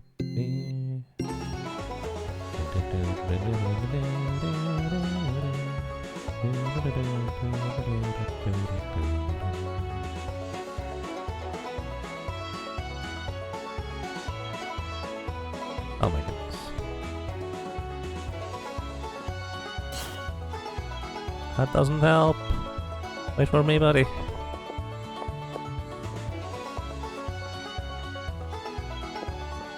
Oh no. I'm not gonna win this one anymore. Oh no, not Tony. Hello.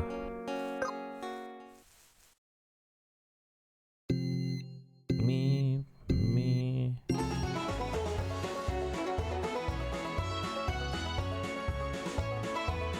Can just go straight there. I pressed the interact button instead of the jump button for some reason.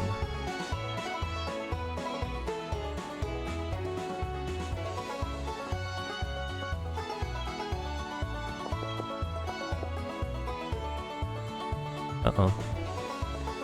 No!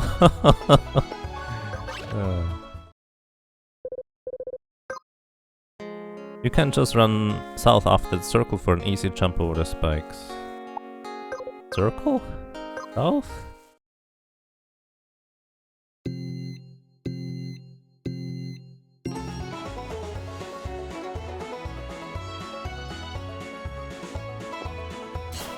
Oh my goodness.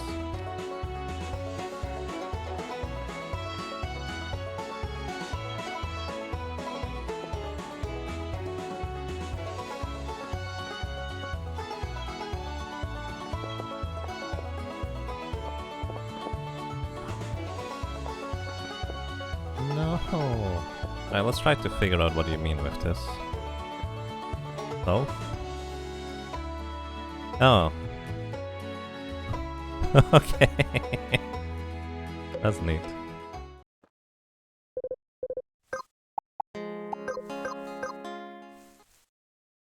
You know, I should have explored a bit more. Usually that's kind of the first thing I look for, but for some reason I'm not here. I don't know.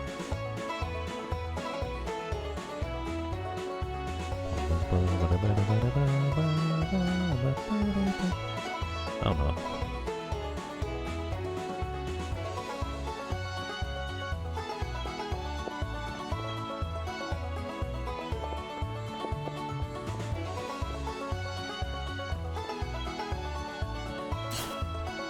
Oh, come on. I goofed royally.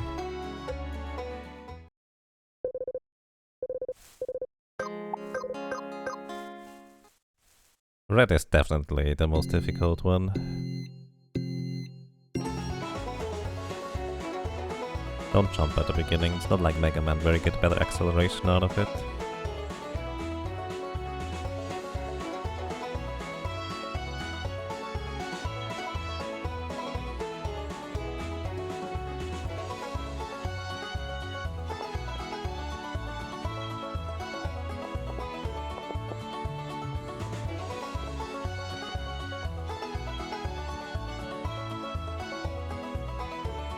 I'm going too far over, aren't I?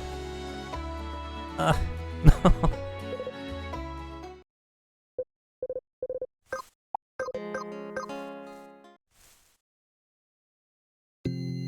Me.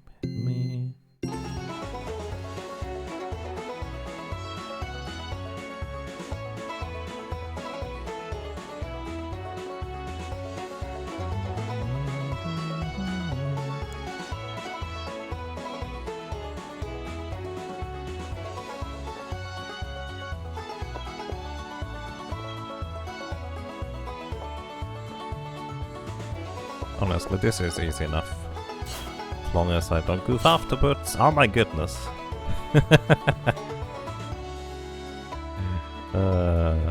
Alright. You got first place. Hooray. Your Quinta feels very proud. We tried enough times. Alright.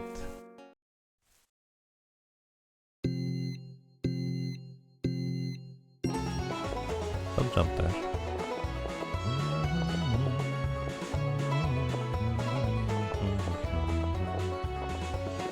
Do I need to be first here and wait here?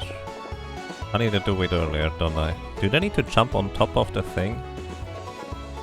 Okay, I'm just gonna wait here. Slow down because I can overtake this guy afterwards anyways.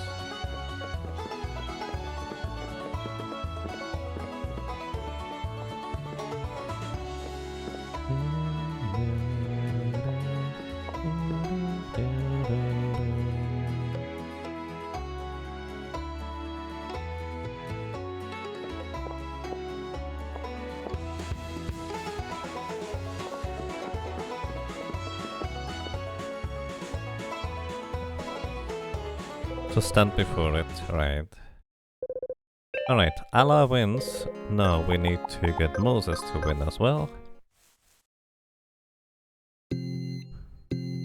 Me.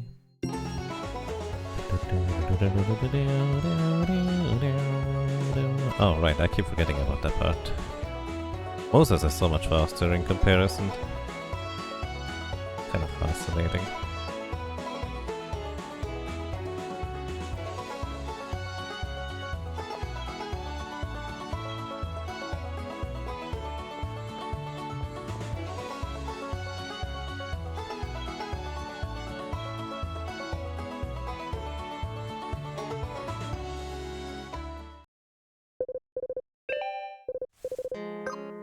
Alright, and then we go for Moses on the second track. That way both of them have won 2 races. And you need to win at least 2 races for them to be willing to mate, apparently. Yeah, I'm not gonna be in time this time. Especially not like this. Let's just see what happens if I do this. Oh, that's what... I see. That's kind of mean.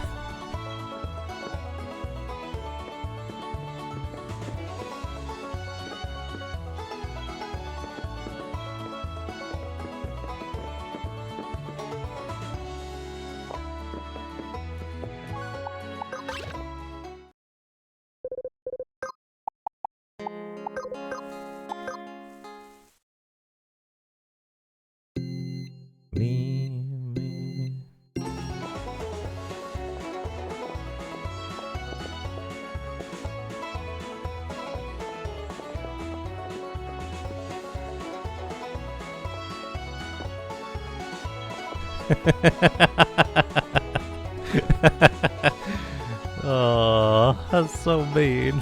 I got so confused.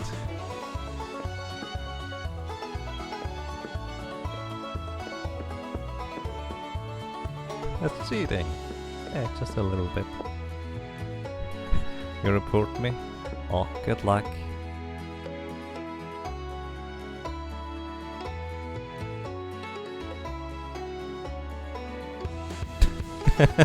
You know, they're almost making it up there too. They were a bit closer over here. They might even make it almost up here. It's like Bomberman jumps. Bomberman 64.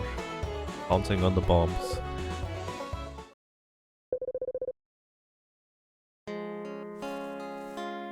A very good move when you can actually climb on top of them.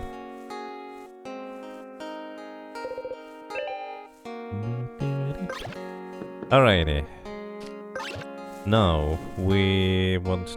So we just got Moses and Anna. So you need to have food.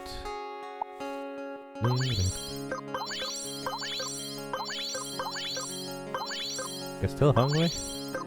You're tired. There we go.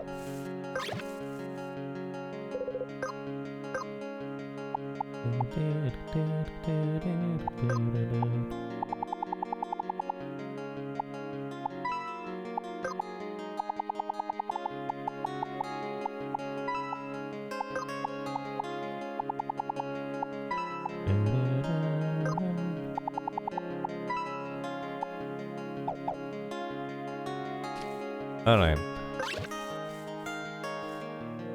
So Anna and Moses. You were Moses. Alright.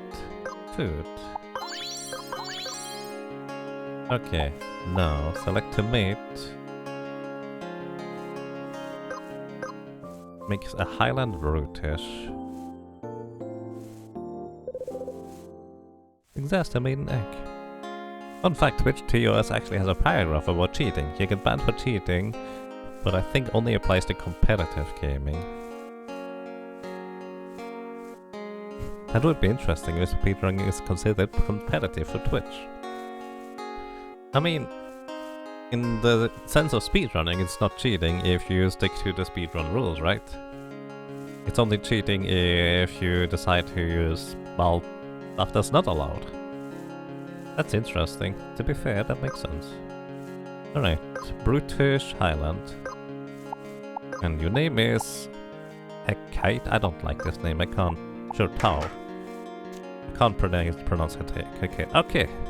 We now have a Brutish Highland Quintar. And any of the fancy with this one gets a fancy Highland. Oh yeah, that's because Brutish always gets overwritten by the other Quintar types. That's why you want to have Brutish. That makes sense.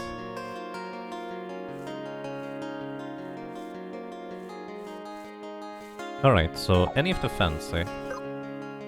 You are fancy. We haven't won anything yet. So Aurelia and Tau are gonna be the next ones. You don't need to worry about space in here, by the way. How much space do we have? Is this as much as it gets?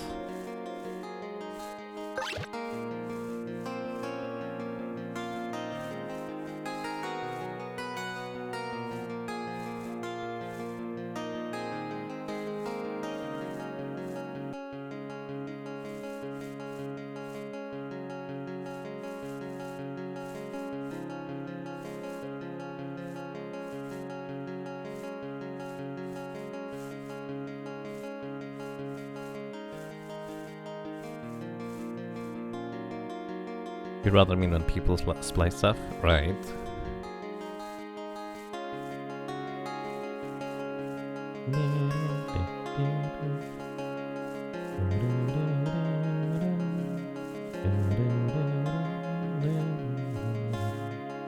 Okay, you're a fancy red, Aurelia.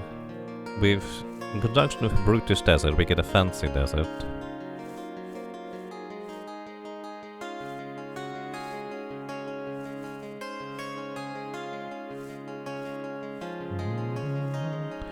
Oh, I probably should just try to focus on one. Let's just see what happens.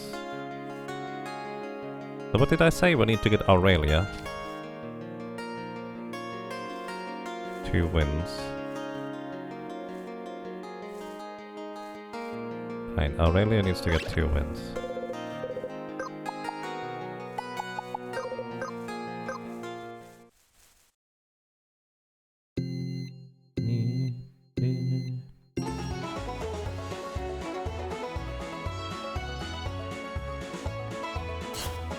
Really? Interesting.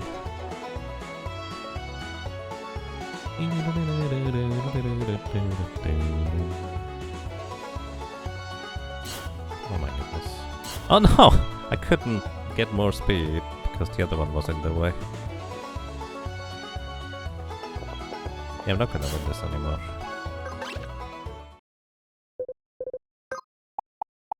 What's it about me messing it up while going with the red ones?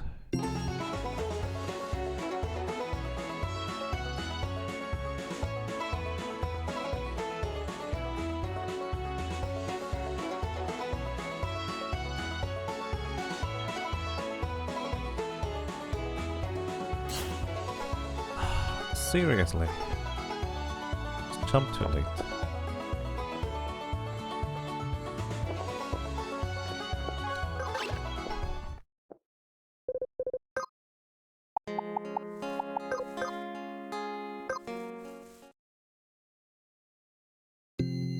Me.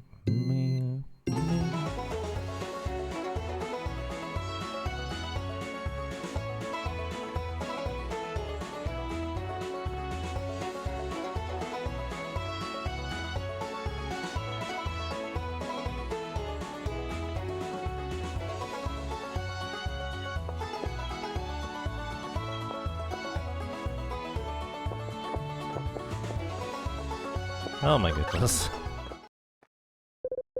Messed up everything.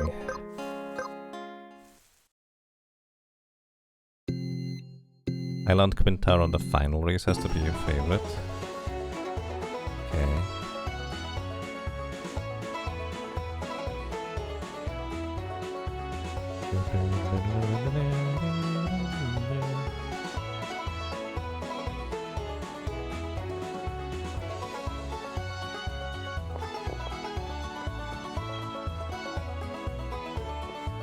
There we go. It's not even difficult. I'm just goofing.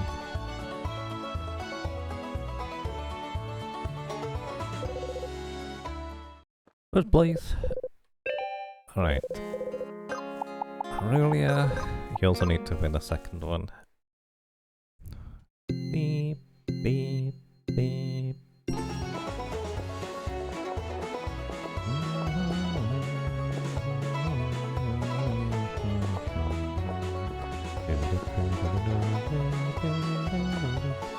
Alright. You can come over, that's fine. Maybe we should let this one win for once. We always lost in this race. But he keeps trying.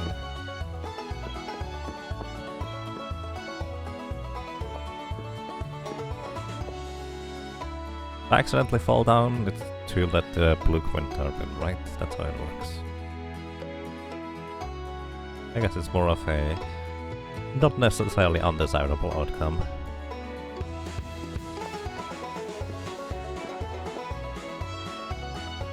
This race feels way easier than the other one now that I got used to it. Alright. Now, let's see whether we can actually still do this.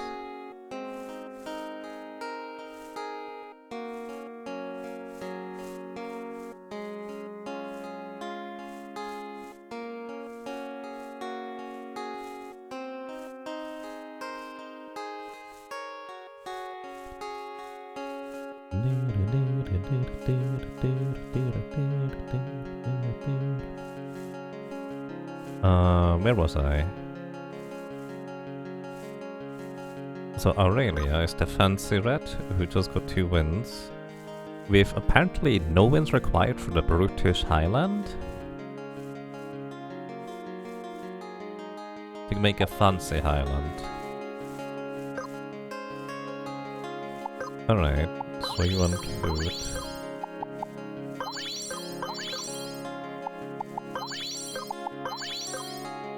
Pathetic? You're a pathetic. Why? What am I doing about that? Make you race?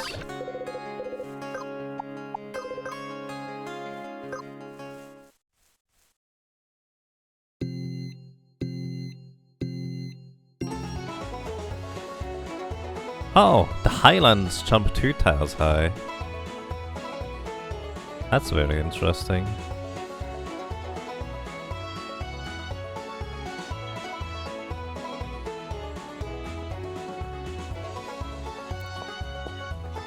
Did I just jump up here then? Just okay.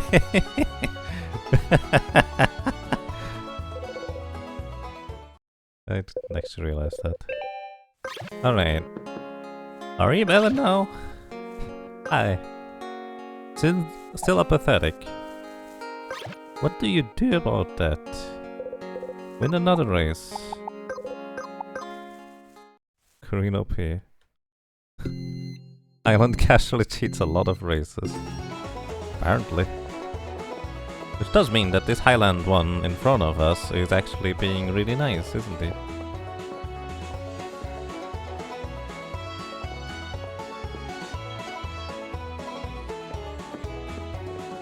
Can even jump over this.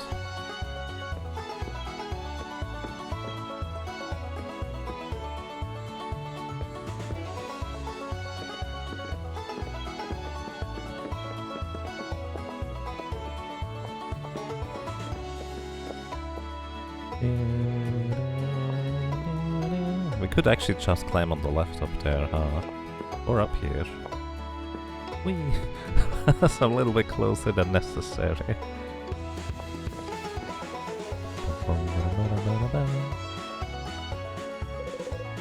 Maybe a Quintar cookie? I don't have any.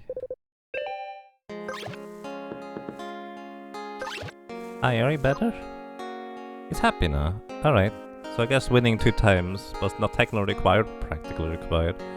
Alright, Aurelia, you need food. You're happy. Alright, let's see. Can't mate. Nursery is full. So, which one do we not need anymore? I didn't consider this part. Okay. Let me actually start at the top left. So we have a Brutish Desert, which we haven't done anything with so far, Ceres, so we still need you. The Blue Trusty.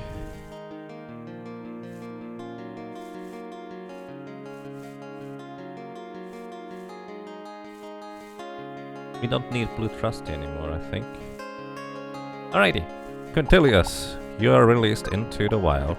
Thank you for your services. What about you? Alain, the Red Book.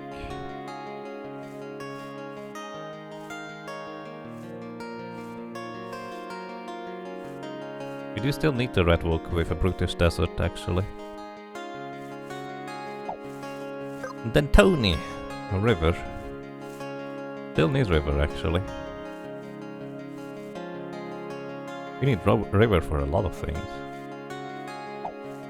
Alright, in this case, select a mate with Aurelia. Gonna get a fancy Highland.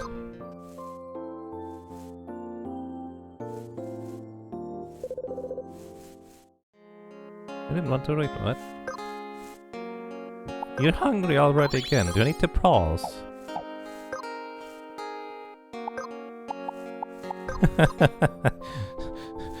They get hungry real quick. Success, they made an egg. Okay. Brazier. Alrighty, we have a Fancy Highland, the Frazier. And Fancy Highland will need 2 wins. But we also don't really need the Brutish Highland anymore. So thank you for being around, and you get some berries, and I hope you have a nice time. Bye. The Fancy Highland with Woke River meets Brutish Aqua. So, we need Fancy Highland. 2 wins. Oops, excuse me. Could you? Oh, that's why. Alright, Frazier. We need 2 wins.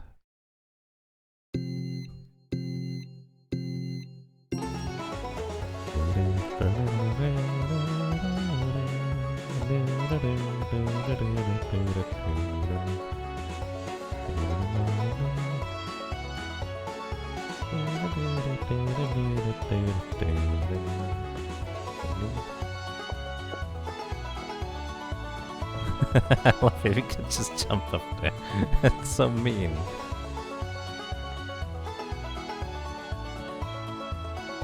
We can even go around the south end of the wall here.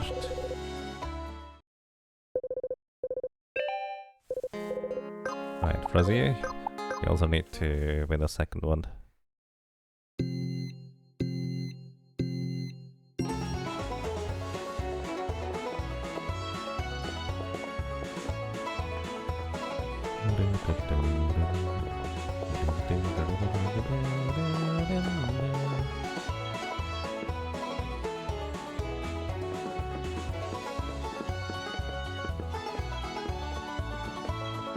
I'm gonna catch up anyway, so...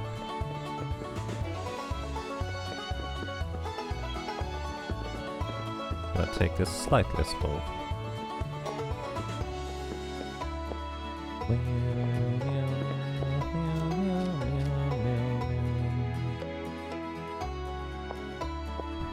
so much cheating.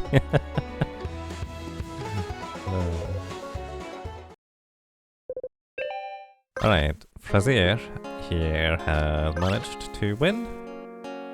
And we need Riverbrook with Fancy Highland.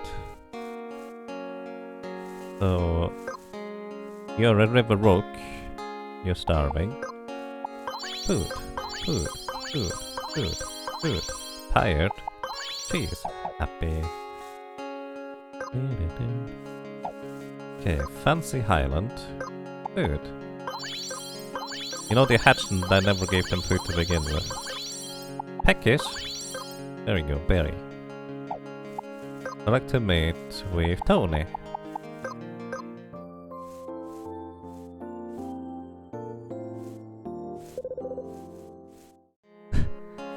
Success, the maiden egg. Animal abuse? No animal abuse here. Aqua Brutish. Okay, we will need more incubators. Harriet, Amadi. Amadi is fine. Alrighty. Hi. A Crocorina. Whee! I believe this one can actually dive. You can't get the codex before getting the fishy, can you? Because otherwise you could literally replace the fishy by having just an aqua quintage. Hello, welcome back, Valakar. Let's buy some incubators. Alrighty, now we have a Brutish Aqua, which apparently don't need to win anything. But what we do need to do next is, let's see. We apparently don't need Fancy Highland anymore, so... Brazi, good job. Get a berry and get out. So, we need Woke Red and the Brutish Desert. You were the Woke Red ally, right? And Brutish Desert. Have we ever won with you? I don't think we've won at all with you, Sarah, so... Actually, you don't need to win, apparently. Give food. Winter grass. You're sad. How about some berries? still hungry. How about... sad berry? He's apathetic. What do you do about apathetic? I guess we're just gonna win 2 races anyways. Alright, I would like to race with Ceres. No, the cheating, it's been released. Yeah. Oh wow, Desert is way fast, holy cow.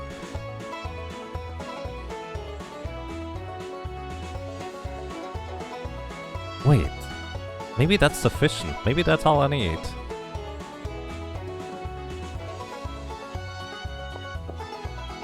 Oh my goodness.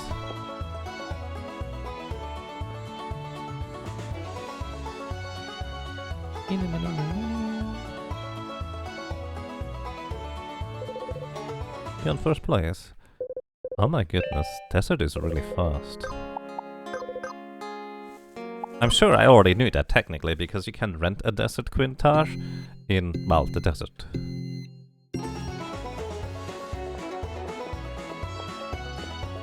This is gonna be very different, isn't it? Yeah, I want to take my time here, so... Bye. This is so silly. Because these jumps are gonna be weird with a Quintar that is way faster than the others. Ah, you prefer desert Quintars? That's fair. Hey, we're back up here. Oh my goodness.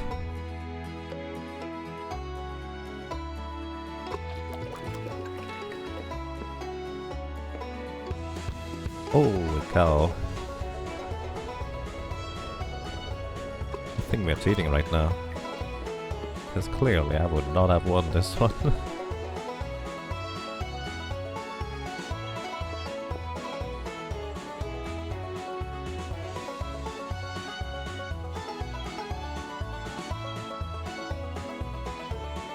Then again, it would have actually been kind of fun to figure it out too.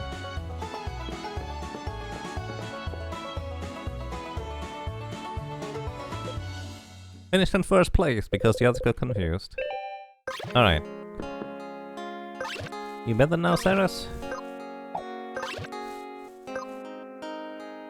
Ceres is happy. Alrighty, Ceres is happy and... Book Red, Aurelia is Fancy Red. You are Rook Red, I need to give you some cheese. There we go, select your mate with Ceres. Can use the Quintars to get up there. Well, you can get on top of the Quintars, but I don't think you can get anywhere from there. Success, they made an egg. Alrighty, hatch. This is a Woke Desert, which apparently needs 4 wins to mate with the Brutish Aqua, so we get a Woke Aqua. And that is part of one of our deal. Alrighty. Kaya is our Woke Desert. Now it's gonna be tricky probably to... Actually no, I think I don't need a... Yeah, we don't need Woke Red anymore, so... Allah, thank you for helping out. You get some berries. Oh. Well then, I'll wish you a good time. But also, what we're gonna do is we're going to set Kaya to Ocarina, and we're gonna go somewhere completely different. Because... I don't know if you're thinking the same thing as I'm thinking, but I'm thinking that we can potentially use this in already to get over to the right side, because this is way fast.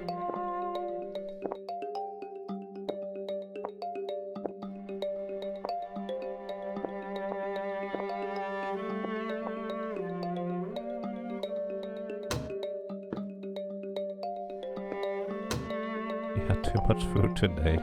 Are we there yet? Alright, now.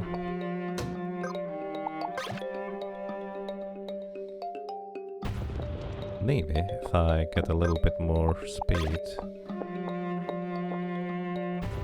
Oh. That was too much speed apparently. Bonk.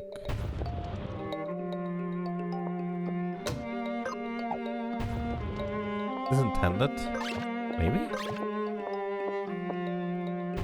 Ah, so close.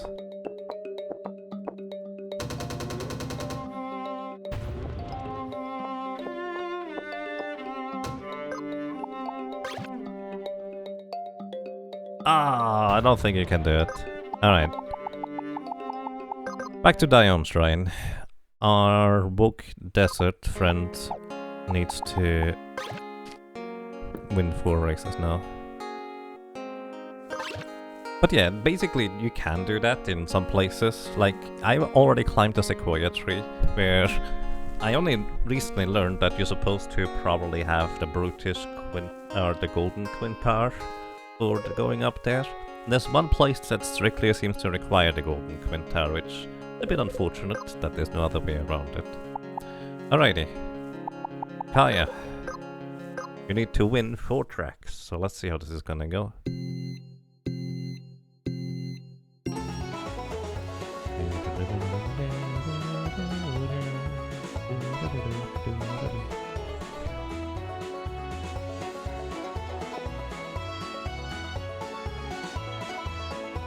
This must be really demotivating when you're in a race, but one guy is just so much faster than anybody else. Or actually, maybe not demotivating necessarily as much as it could just be really inspiring. I don't know about you, but whenever I was kind of playing video games, I was usually just kind of the best around here because I was just the most interested in playing these games. So yeah, that's just kind of the short version there. I was not necessarily that good. I just really like playing and got naturally better by playing a lot.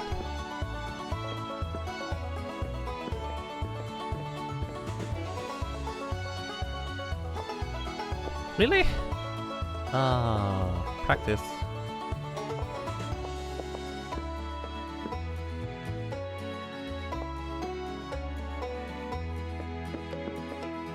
Oh well.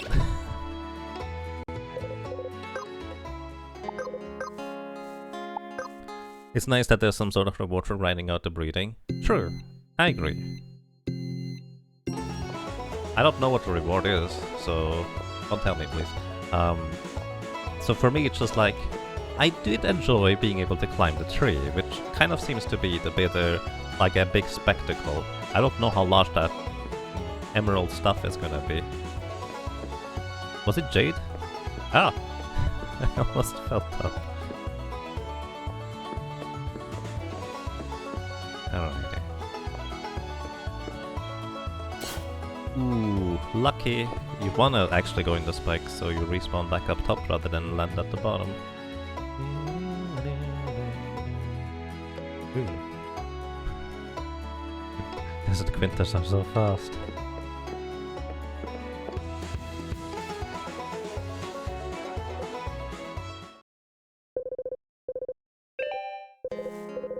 Alrighty.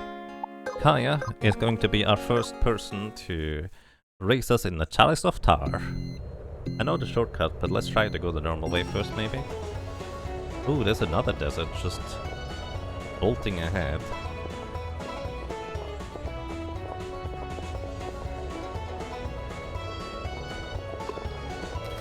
Oh, that's actually shallow water. Don't immediately drown when you go in it. I need to learn this track here. I'm lost. Oh boy. Can we jump this? Yes.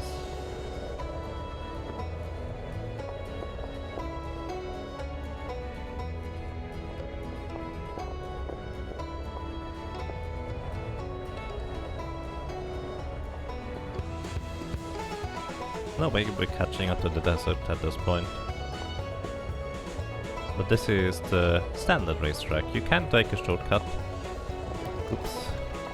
I was just curious how well we may do without it. Oh my goodness.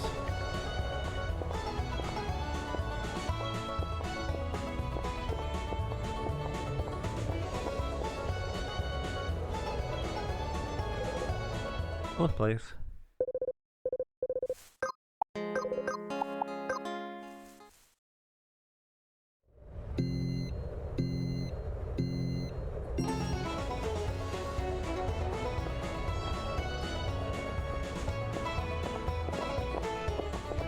$3,200 kilometers is weird. Isn't that like 2 miles?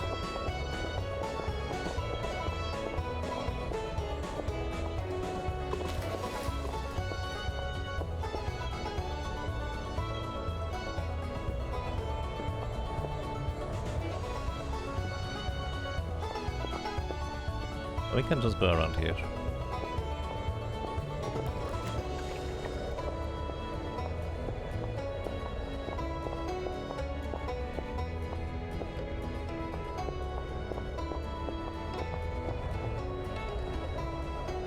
Okay, how much time does that gain?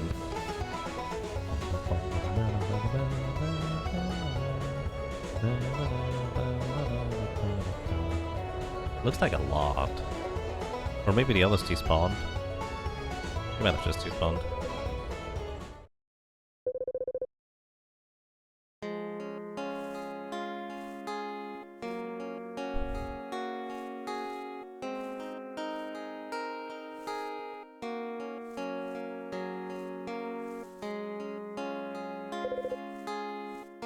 Imagine if races were actually like this. No checkpoints, just find the fastest way there. I think that would be way too dangerous in the real world, because people would just go across all sorts of unsafe places. So really, the rules are mostly to protect the races themselves, because you know there's gonna be people that are in there to win everything. Undersea trail.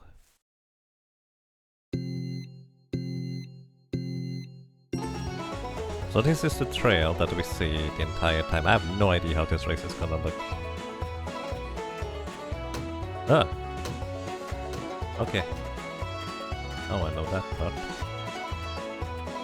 No, up, no. Oh my goodness.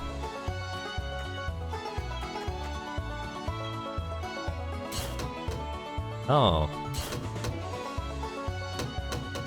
Oh, you're bonking on the ceiling there. That's weird.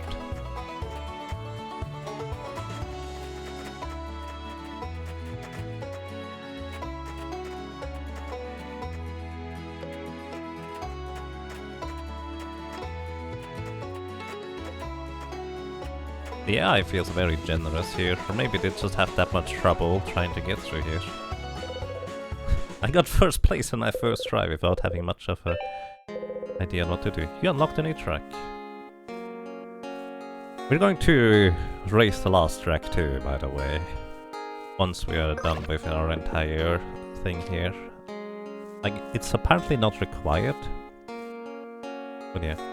Okay.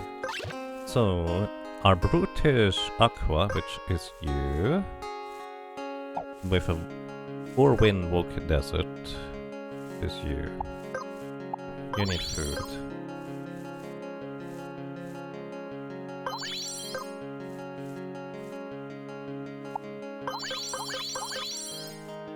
Alrighty, you're tired now. Now you're happy.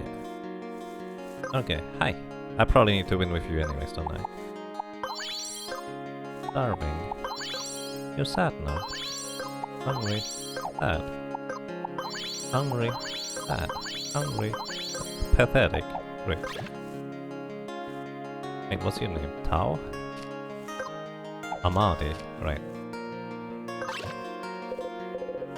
Alright. Amadi needs to get some race.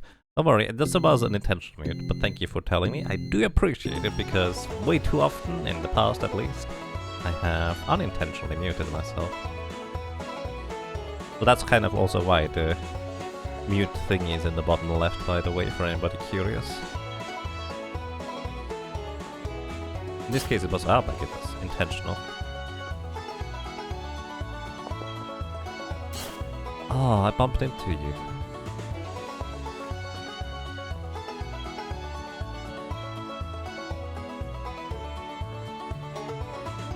Still won. Okay, you still apathetic? You're hungry now.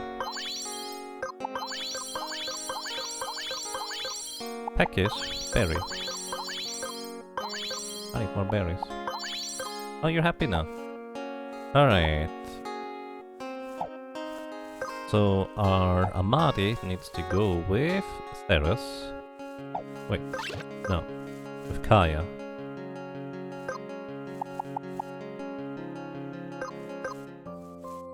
And this should give us our first final piece, so to speak, if you will.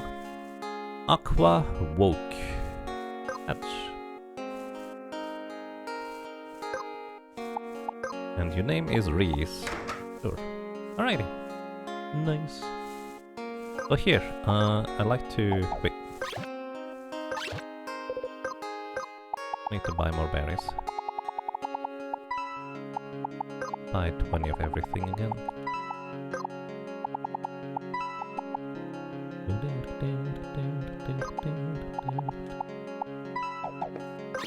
Alright. Thank you for being around. Oh, you don't want berries? Alright. So in this case, Amari, I hope you have a nice time. Take care. Then... we also don't need the Woke Desert anymore.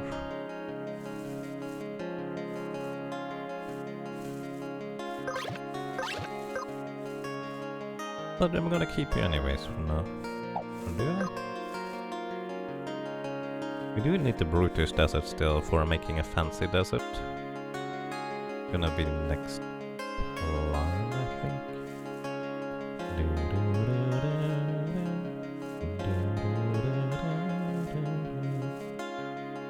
So, oh I see. Hang on. We need Brutish Desert and Fancy Red.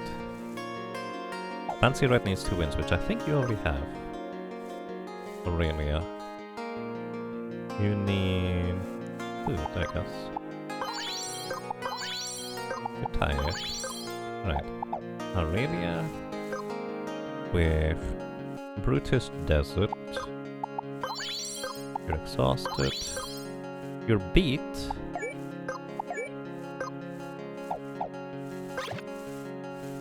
You need to win a race with you or what?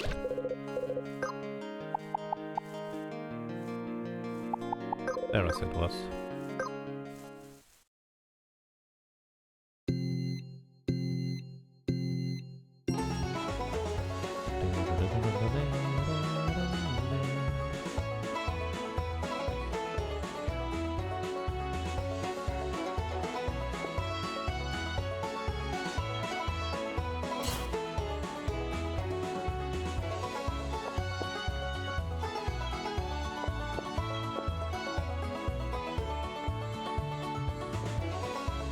Have you ever played any of the Spyro games? I have played them. I never owned them myself, but I played them at friends' places. And Spyro is neat. Alright. You better now? You're tired. Now you're happy. Alright. Happy and... happy. Alright, Aurelia and Ceres. Going to make a fancy desert. And this is the last time we need our Brutus Desert. And also the last time we need the Fancy Red.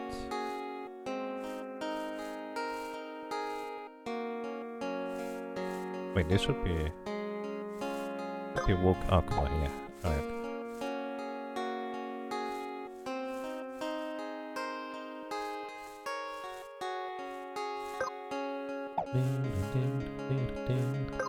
Hi, Alfonso is a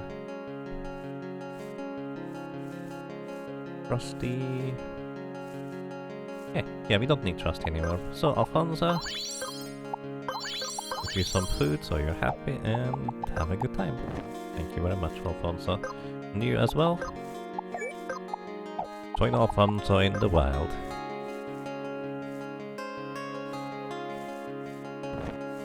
Alright.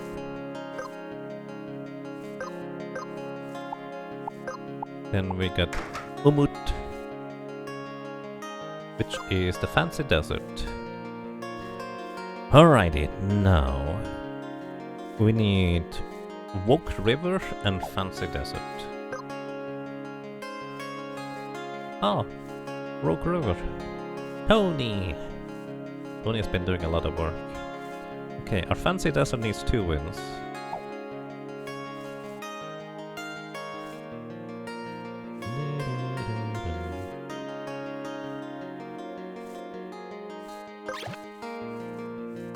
Alright, our Fancy Desert needs 2 wins. Actually, our Fancy Desert needs 4 wins total afterwards. So, wait, who was Fancy Desert? Umut? Yep, Umut needs 4 wins here.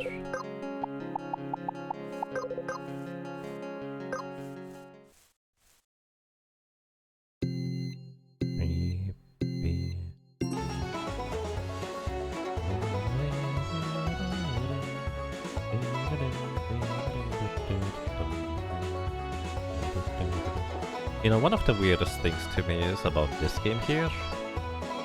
I played close enough to release that a lot of things are not yet quite figured out about the game, but far enough away from the release that there are these rather elaborate pieces of media around already that tell you, like, reasonably efficiently what to do in, like, specific aspects of the game, which I think is quite interesting.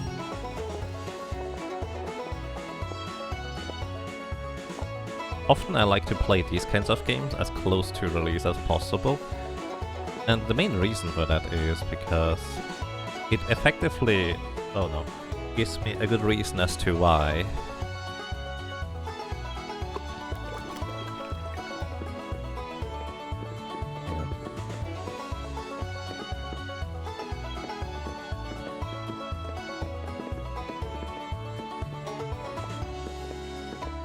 the reason why I want to play them often as close to release as possible is because effectively it allows me to not have to worry about whether anybody else has already figured out stuff, because I will usually be one of the first ones to figure out stuff. And I kind of actually enjoy being this kind of, I almost want to say pioneer of various games, because I don't know, I like it.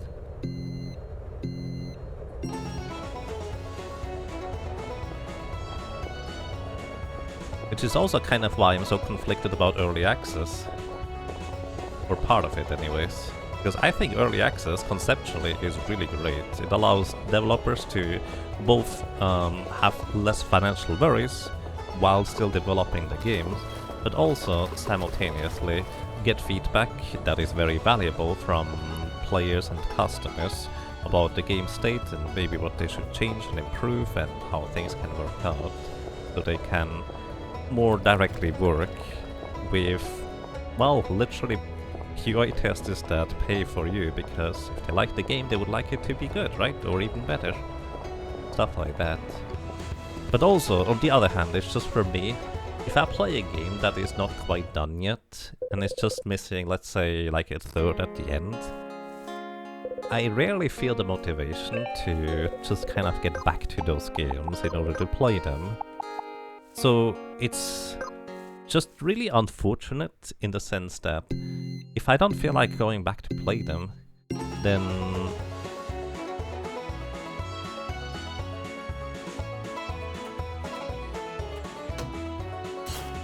oopsie. Then I basically just played a third of it. I still remember it, but I'm not gonna really go back anytime soon, am I? But again, I think that's just unfortunate. Which is why I tend to not play early access games. Outside of unusual circumstances, I guess. Oh, I think I'm gonna lose this one. I think I just got really lucky in my first race in a sense.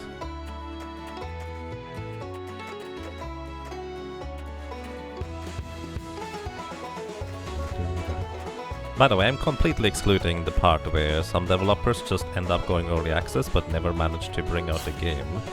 To me, that's just part of the deal. That this can absolutely happen when early access is a thing.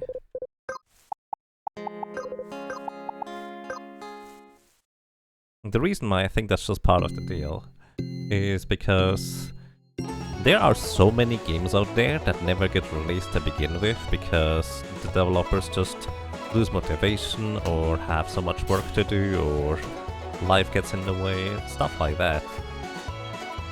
And it's just kind of, in a sense, almost natural, I dare to say, that a lot of games just never get completely done, which is unfortunate in a sense, but at the same time, that's just how it works. Plus, realistically, most of the games released are, well, not that interesting. Or may appeal to a very specific kind of audience. I say not that interesting mainly because that's just how it feels to me, not necessarily as a jab to all the games.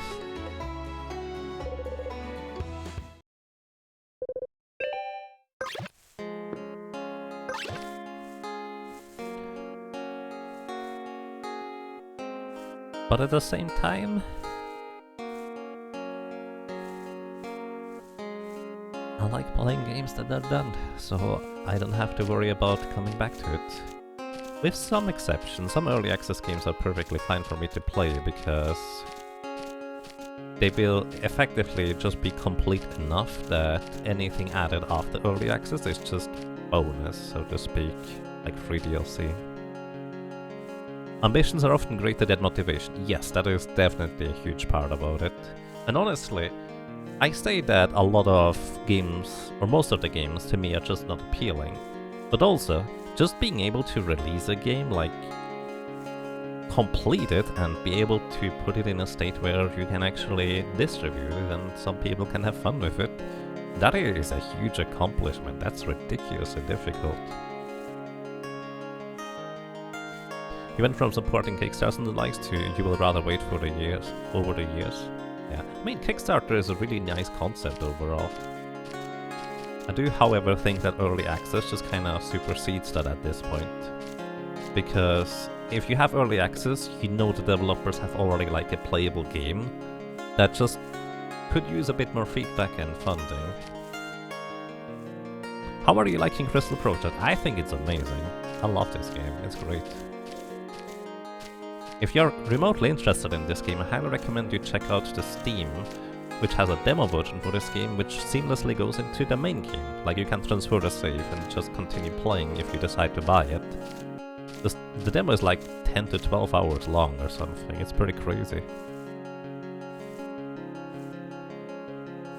So yeah, where was I? Fancy Desert and Vogue River. So that would be Tony here.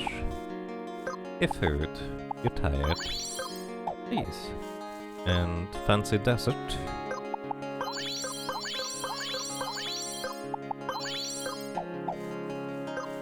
Alright. Tony.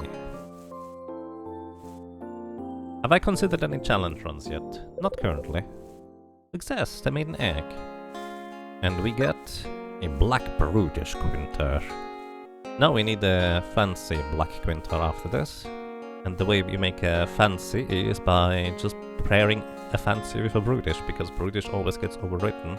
The reason why you want the black brutish quintar is because the brutish trait always is kind of superseded by other traits. Oh, or not.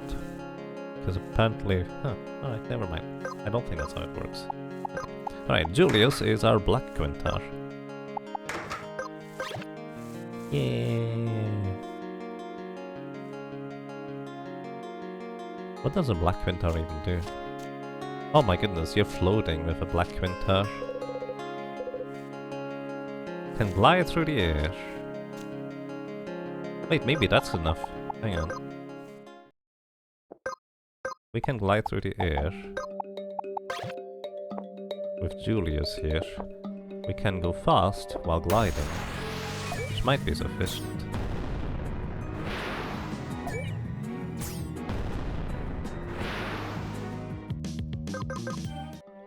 And yeah, I mean, that's just how it is. Like, early access, I will always assume that anybody who releases their game into early access has the full intention to complete and continue developing their game. Like, that is... I just assume that by default. It's just so much difficulty can arise during that entire process. Alright. Julius can glide. So let us see whether we have a chance to get here. This might work.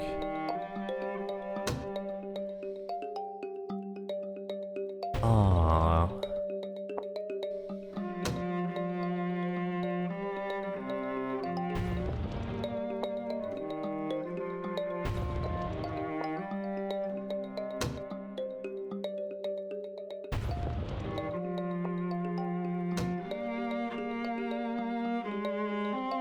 So close, but I don't think it's quite possible. So close. Alright.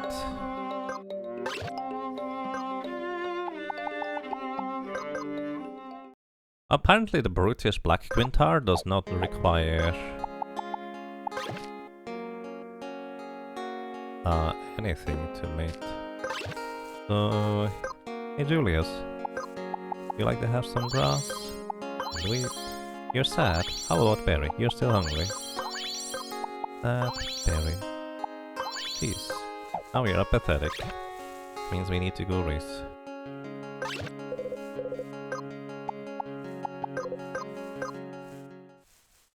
By the way, what should the golden quintar be called, everybody? Any suggestions?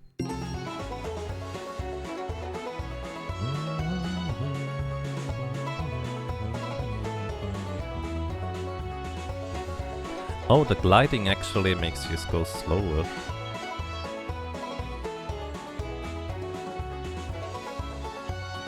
Actually, no, the initial jump makes you slow. That's interesting.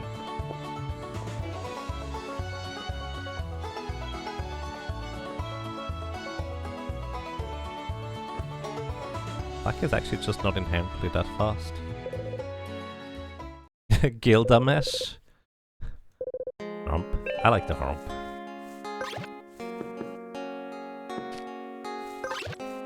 Alright, how are you doing now? Julius loves it.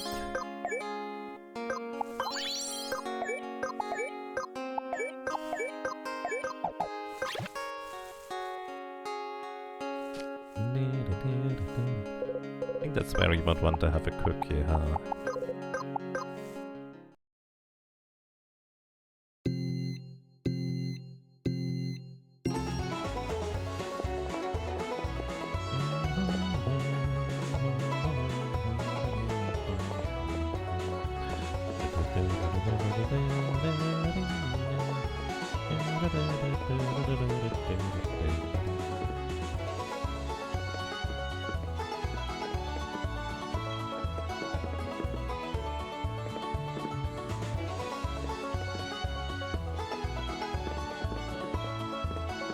The jump is really weird, by the way, on the black one, because you effectively kind of float up as well as down, which is really strange. So rather than floating one way, you float both ways. And you also slow down dramatically. Yeah, we're not gonna win this one here. The jump is really awkward. Didn't expect that. Yeah, how are you doing now, Julius?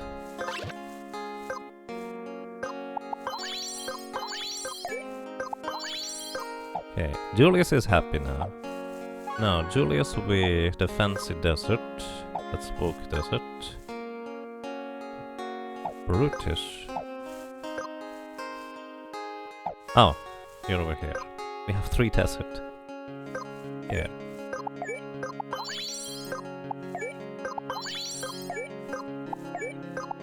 You're exhausted. How long does exhausted even last? You know what? I'm gonna take a break, because I could use a snack, so be right back. Enjoy the music.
Alrighty, break them over. Let's see. You're still exhausted. I don't know what to do about that.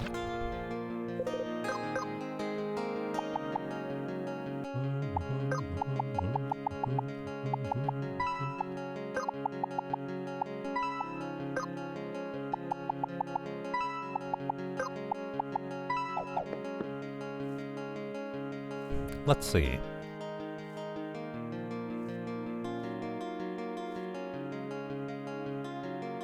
Cheese can reduce exhaustion. And I guess it might just be like time-based.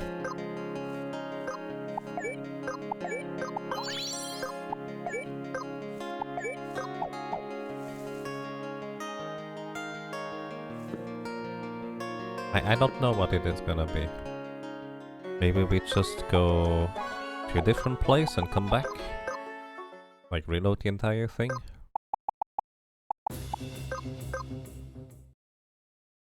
Maybe it's a real-time thing? I don't know. Whee! Oh. Still exhausted. Well. You're happy. Select a mate with Julius and Umut. Food. No, select a mate with.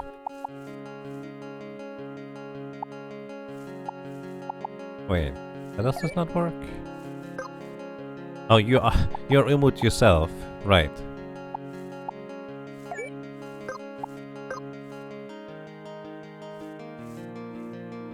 So this would make a black fancy.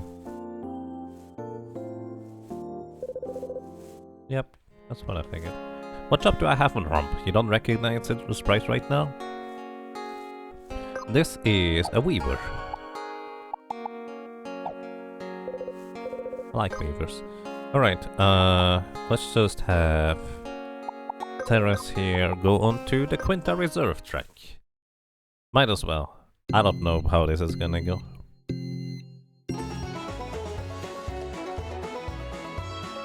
Where are we going? I don't know.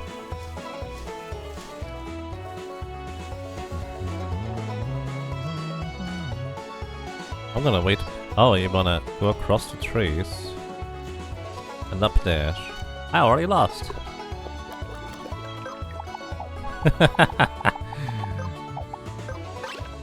Hang on.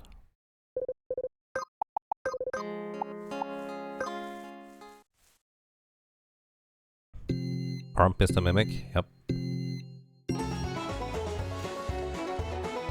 Oh wait, did I?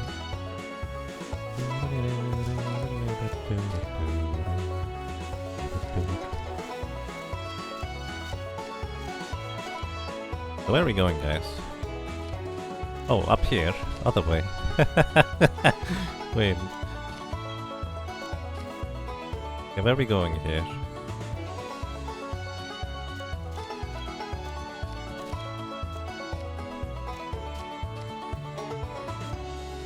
Oh my goodness, jump across here and then around? Where's the goal?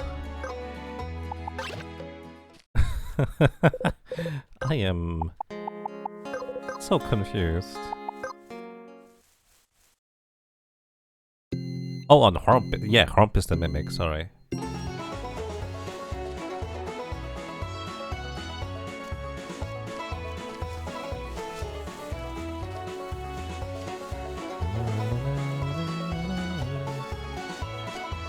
Ah, messed up.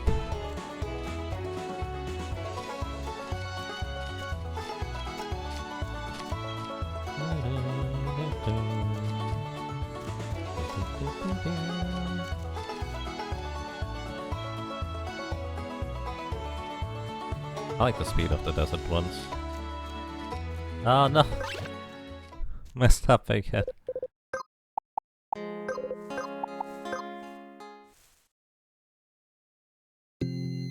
Me.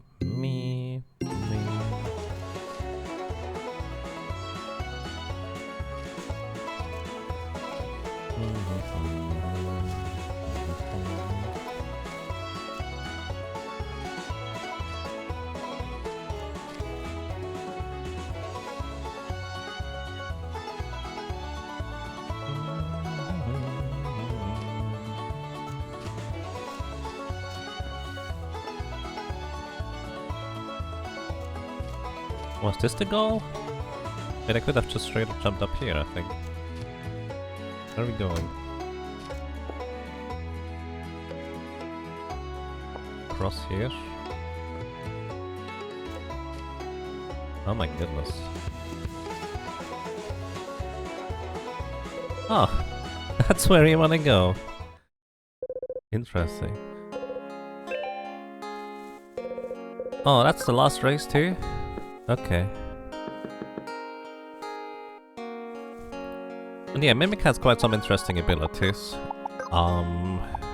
What Metal Hero regular said. Basically, as a Mimic, you can effectively imitate the last command somebody did, I guess. Oh, wait, no. Change the subcommand to the target's class for the remainder of the battle. So basically, I can just switch what the character does mid-battle, which is really interesting. Then repeat the last scene ability on the same target at no cost. Basically the last scene ability that one of our party members did. This is kind of like the regular mimic ability of the Final Fantasy V mimic. Then you also have copy, use the ability which the user was last hit by, can pick target and must spend cost. Which I don't know whether this applies to... I assume this applies to enemies using stuff on us. I think it's really interesting. Observe. Wait until immediately after whichever turn comes next. So basically you just skip one step turn, which can be potentially really handy. Mirror. Copies all statuses from the target to the user. Which does not remove your own buffs. So effectively you can stack some crazy things, I think. And equip all, costs all your passive points and can equip literally everything. You like that they made a mimic an actual mimic? Yeah. Honestly, I really like the design of this mimic. I think it's great because it's not overwhelmingly powerful, but really strong in its own right.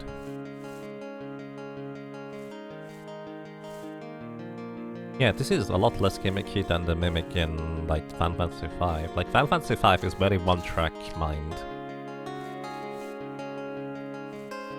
Alrighty, how are you guys doing? Umut, you're tired, so we can give you some cheese. You won't eat that right now. Why? You're still happy, okay.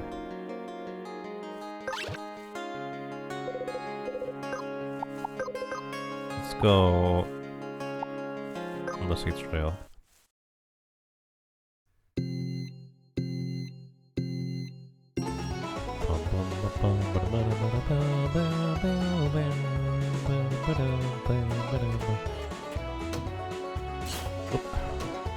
I like how it looked like I was able to just barely jump, technically.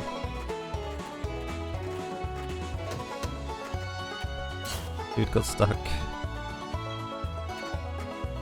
I'm stuck behind you now.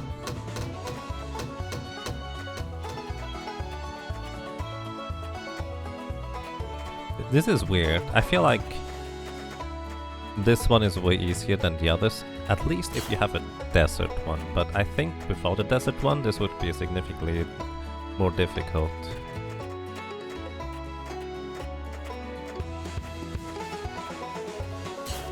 Really? No!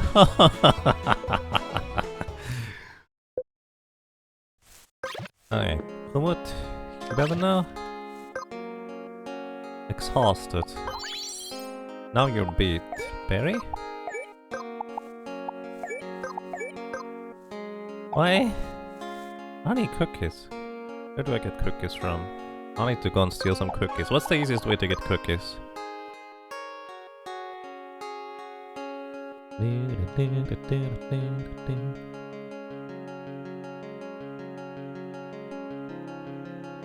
There's an extra space above your head if you're at the center of those pits so you don't bonk your head. Oh, but bonking is fine, it actually just works out. Grandma?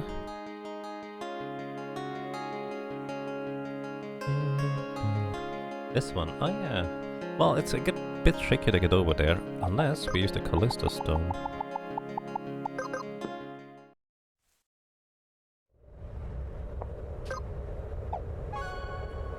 Can anybody steal? You have trickery, so you can steal. Means we want to equip you with...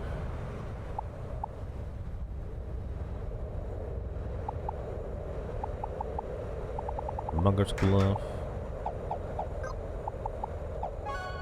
And actually, I'm gonna equip... you. No, it's fine. Actually, you'd lose everything you steal when you die, right? Oh, wait, there's literally one right here. Deal. Gonna go quick. And you're gonna quick shot. Oh, that thing is pretty strong though.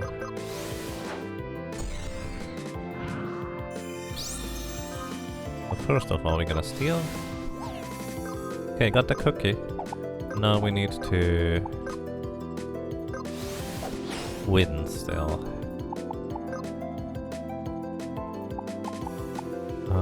Paralyzed to skip your turn.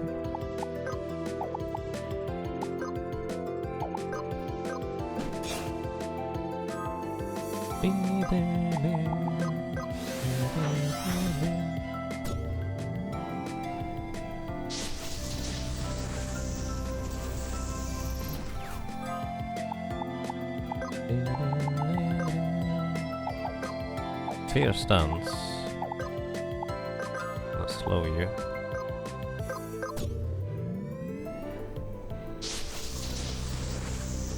Can you copy the copy? Because copying summons is crazy, actually. It does literally not even have a casting time.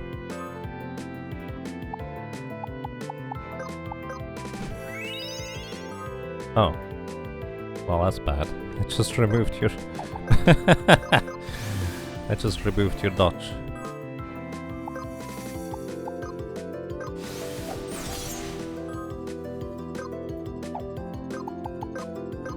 That's fine. The mimic we found at the Chalice of Tar.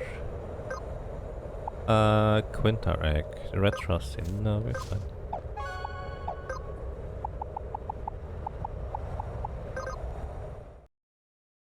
Yeah, Chalice of Tar, there's basically a little island in the center of it that I kinda missed the first time I was there.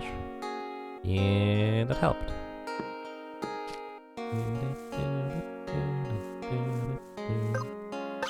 Alrighty, how are you doing? Cookie? You won't eat a cookie? What do I do about that? Man. Oh, is it because you were literally beat? Because you didn't win the race? Hang on.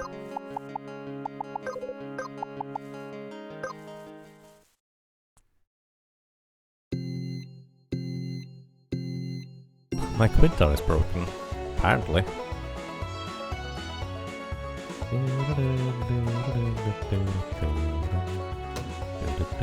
Oh no. Oh my goodness.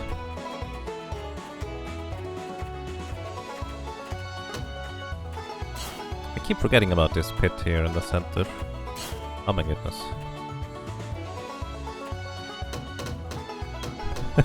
Somehow worked out. Running across the poor guy's head. Oh my. You're not even the first place. Please let me through. Oh my goodness. It just makes me go in the spikes all the time.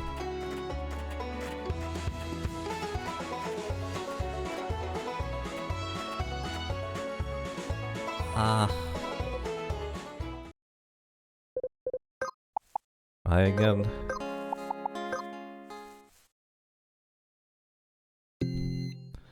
Do I ever remember that big pit in the center?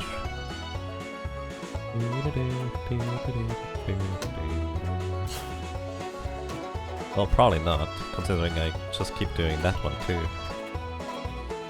There, I remembered.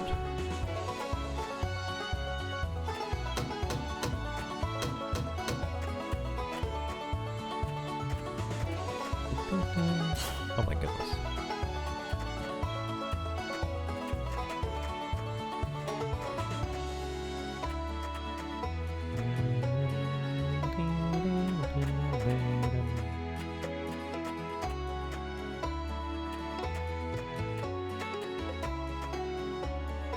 Alright, you win!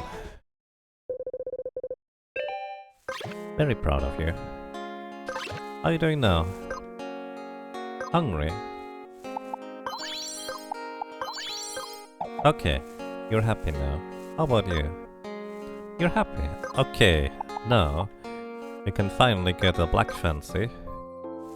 And then it's just one. So basically I needed to win anyways. Success, I made an egg. And I need one more hatch thingy.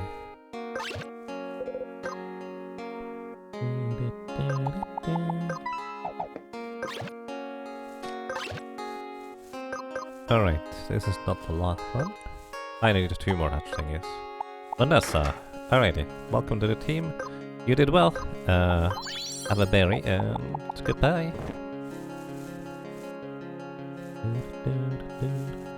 Alright, you did well as well. That's fine.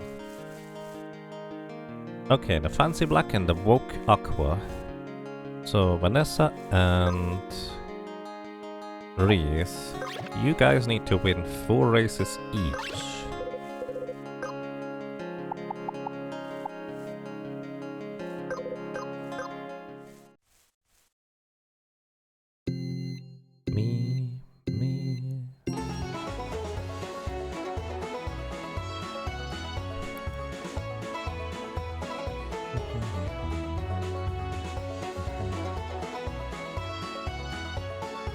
Oh my goodness.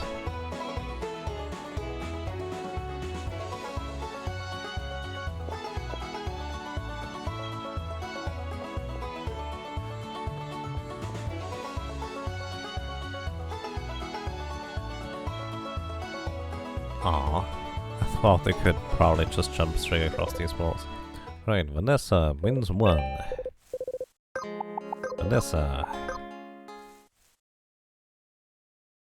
Who told the Final Fantasy VII Chocobo breed was a good idea? I mean, they probably liked it. I think this is fine overall. It's a little thing to do, gives you some extra mobility, modes, and access to some things. I think that's kind of nice. Oh my goodness. I did not pay attention for a second.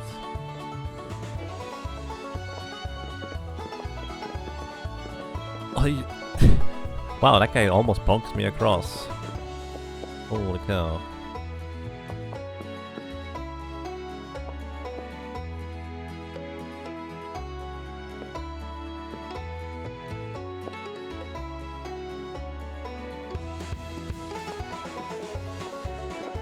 No!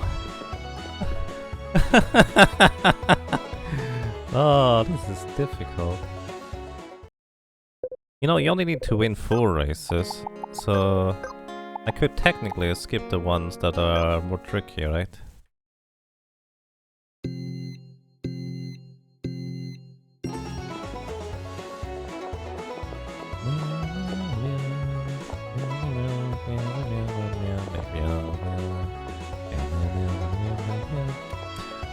Or we could do this. Sorry. That's so silly.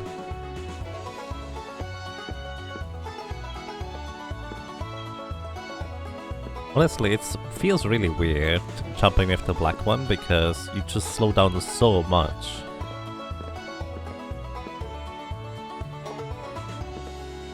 Whenever you're jumping. At least that's how it feels like. Maybe it's just generally much slower than the desert, and I've already accustomed to the desert quintile now.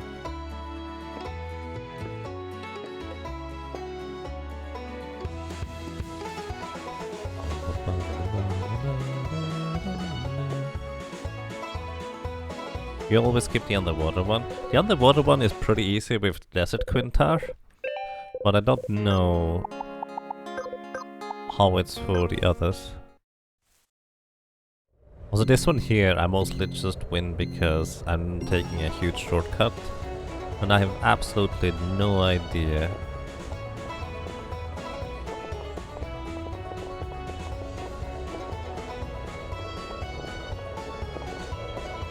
how else you would do that, because... Well, actually, no, it's mostly I have no idea how to properly run this one.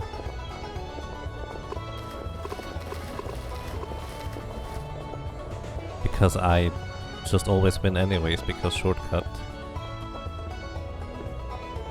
I like that actually ended up working right there.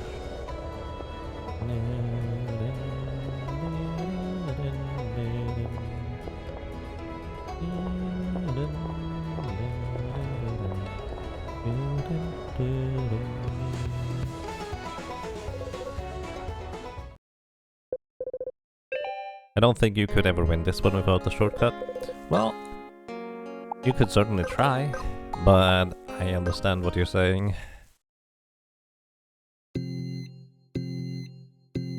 I would eventually win probably, but that would probably take a while.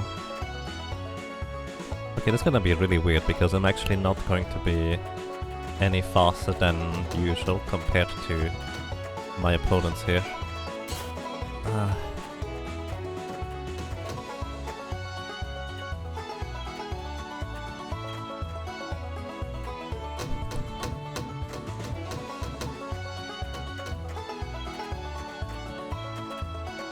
Let me through, please.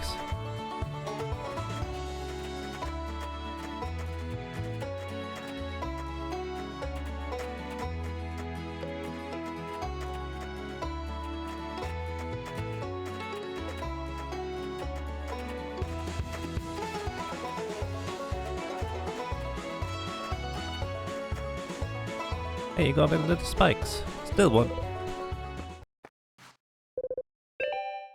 Nice. I think that is Vanessa done. Yep. And for Reese, we haven't done any races yet. Alright, let's go Reese.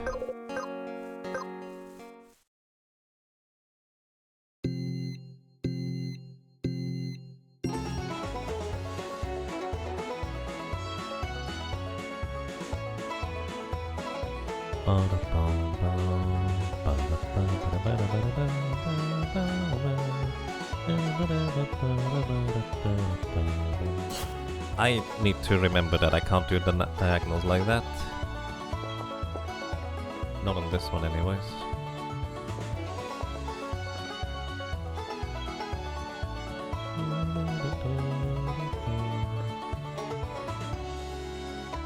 Oh well.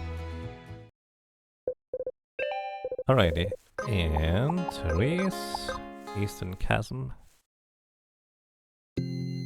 Me.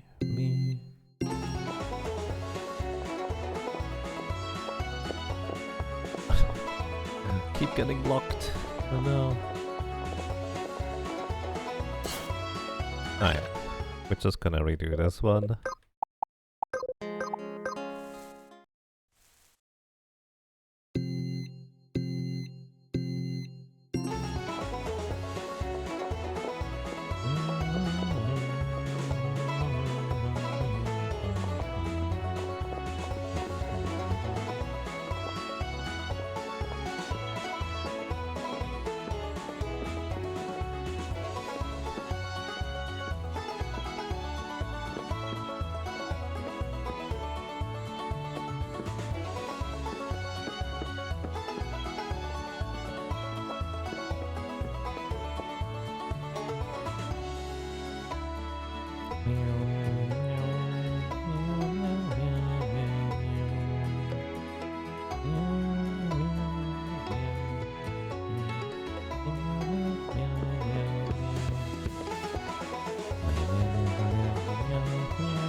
Right, win number 2. 2 more to go. Alright, Reese, let's go to the Chalice of Tar. You can actually just straight up run through the water with this one. So that's gonna be great.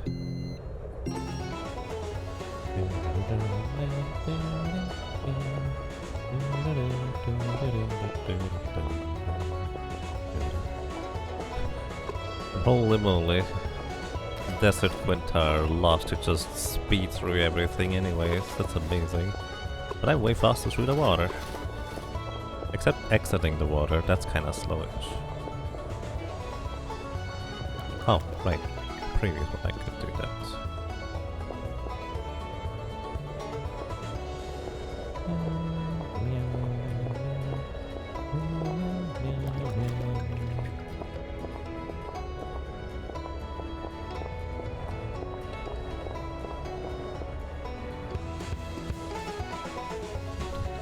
Alright, number 3.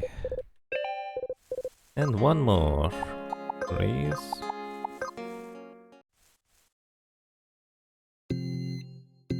Ever get past the lava line? I think you need the golden quinta for that one.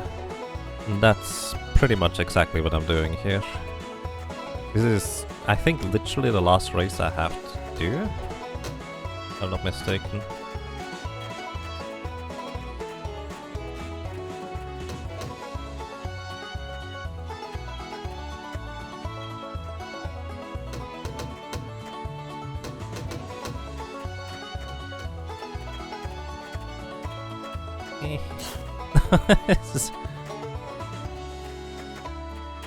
That's not gonna work, is it? Yeah, passing this one is just not gonna happen.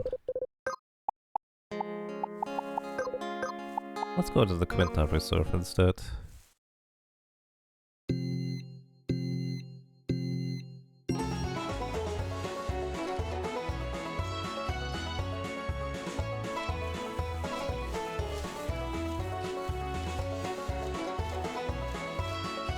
No, I messed up.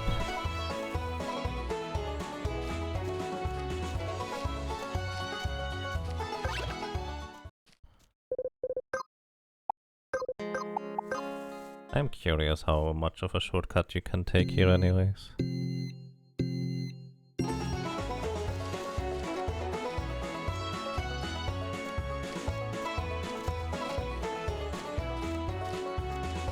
Ah! Almost had it.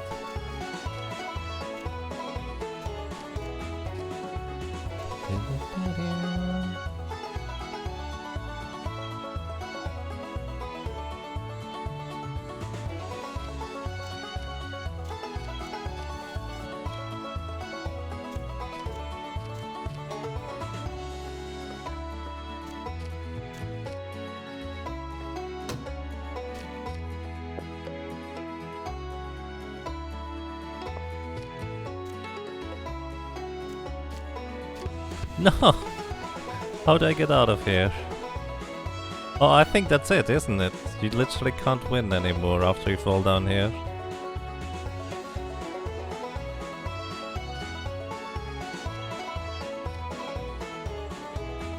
Because we're back at the beginning.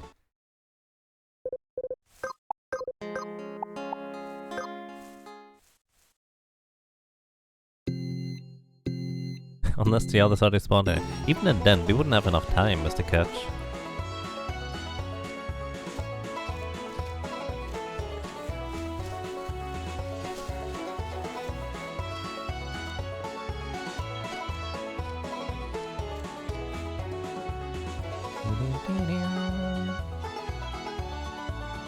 I like how there's these strategically placed underpasses. Oh my goodness. Where... I'm gonna go back into the Undersea Trail. I like how there's these strategically placed underpasses where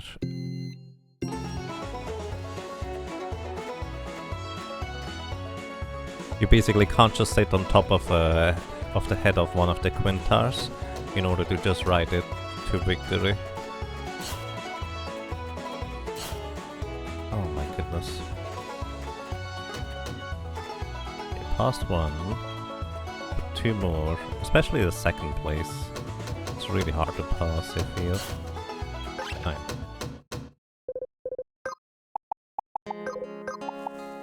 Also, if I'm not mistaken, you used to have to win all 5 races in order to get the Golden Quintar on some of them, which they changed that apparently.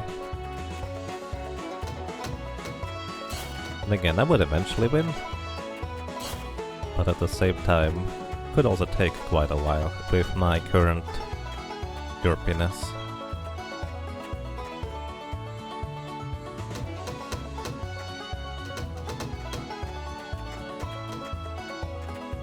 I could have just passed this one if I went the other way.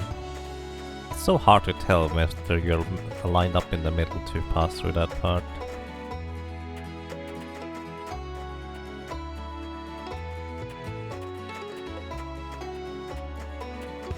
Oh. Almost made it, but not quite. Can't you win the same 4 races 4 times? I don't think you can. I do not think that is a thing that the game acknowledges.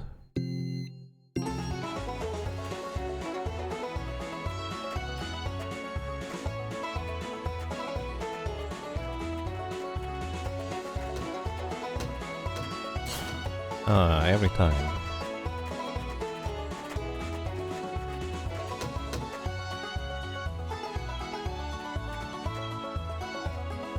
At least I'm starting to learn. I say that as I just get bonked.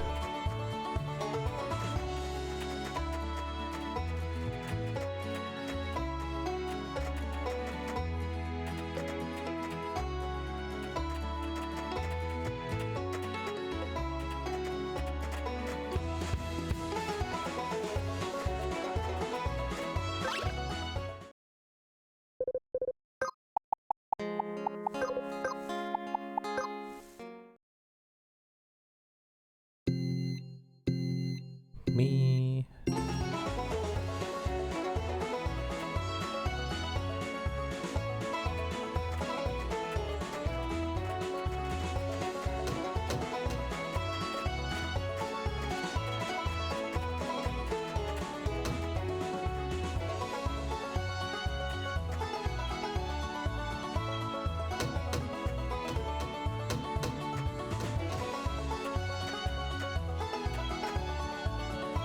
That's probably the most difficult jump there into that one tile gap. Because you have to jump and can't just walk through the one tile, where everywhere else it's just... Sure, there might be one tile, but you can just walk through it by wiggling. Alright, there we go. Not elegant, but it worked, I guess. Alrighty. Now, we have Reese, who's starving. Food. You're tired. Jeez. And you're beat, Cookie? You just won, dude! No! Maybe I lost too many times. So here. Tired? You're happy. Alright. Oh, is it because I participated in the Quinta Reserve race and got beat with Reese?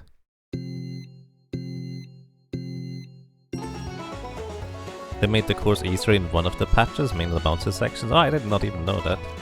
Interesting.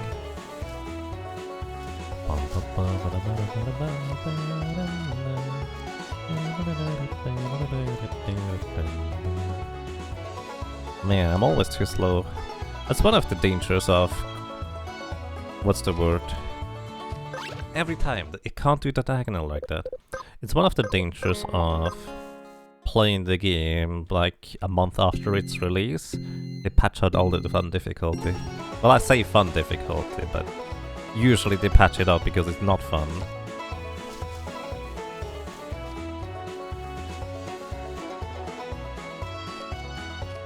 And it's patched out usually for a good reason.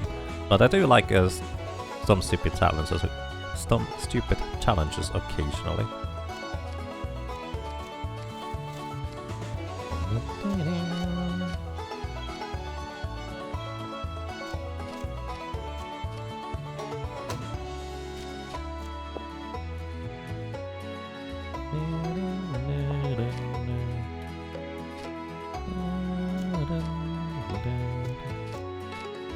Okay, took my time this time and we got it.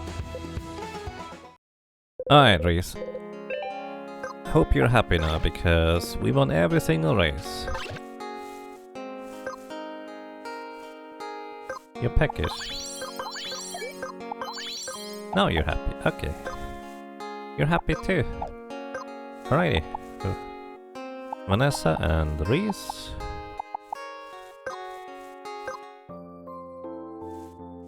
Golden Quintar.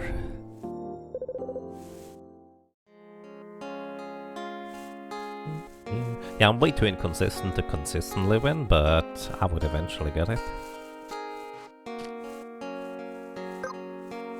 Alrighty. We got our Golden Quintar. Actually, we already have a party member named Rump. What should we name our Golden Quintar?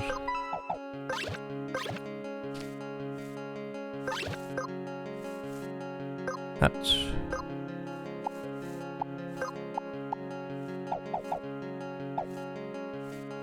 Delicious Golden Quintar egg. Tomato. Rumpy. Mullet. Ochre.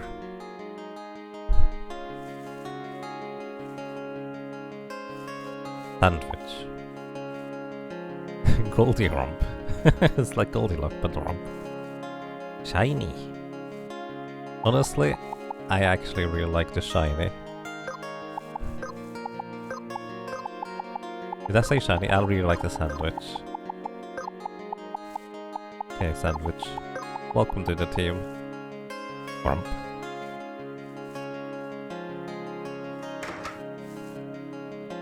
You're very yellow. And you're starving. Here, get some food. You're sad now. Okay, Cookie. You're happy now. Alright, let's go. So we can jump 2 tiles, we can jump, we can do everything, right? Hi. That Quintar is faster and can jump higher than normal Quintar. It can also glide through the air and dive on the water. What a special Quintar. Whee. Alright, we can finally go places that we couldn't go before. Right. Let's save. Alrighty, does anybody remember where the other thing was?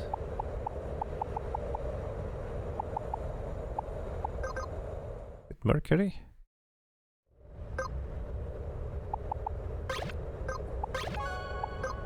So, we want to go... where was it?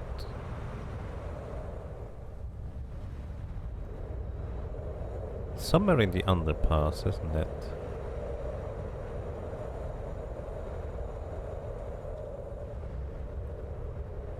Is it like down here? Just north?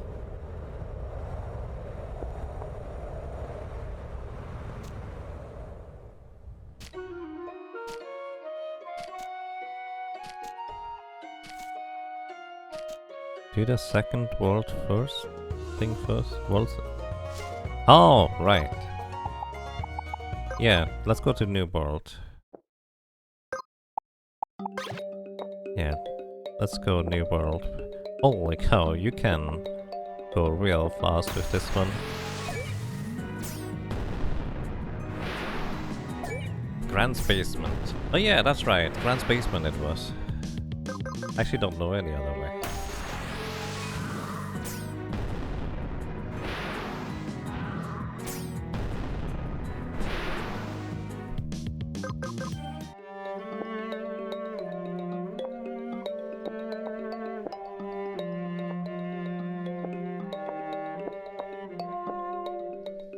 Oh, I don't know how to get any higher up from here.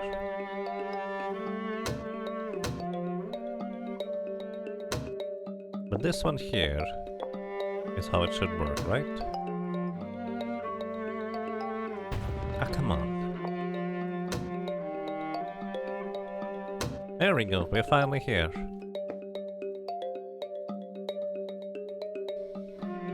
There's nothing here.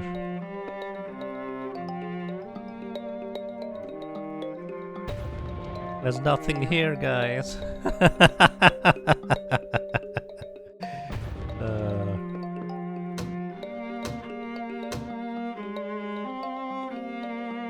It was a trick.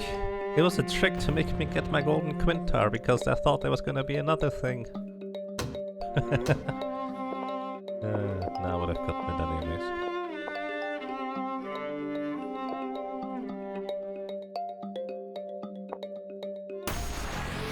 Uh-oh. We're fine. I like how Harp is just celebrating everybody while he's almost dead and everybody else very beat up.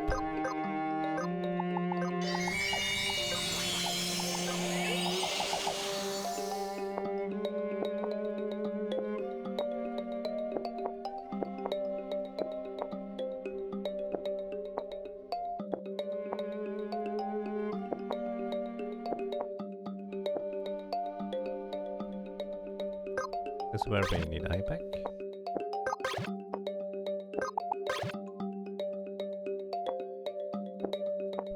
Alright, so can we just not jump here or something?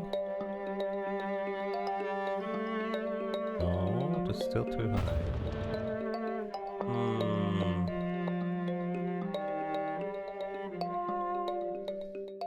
Hey, you can still technically complete the map. Well, let's go to Granny's basement. What's the quickest thing? Probably Callisto Stone.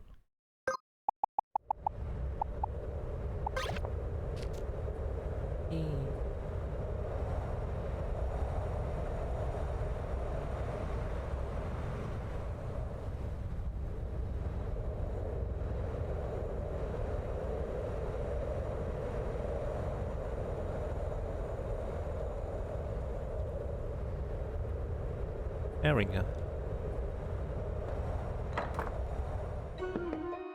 We need... There's some mean fishes in there. I think we wanna go and get you back your wild arts secondary. Oh, you actually don't want the pointy hat for this one.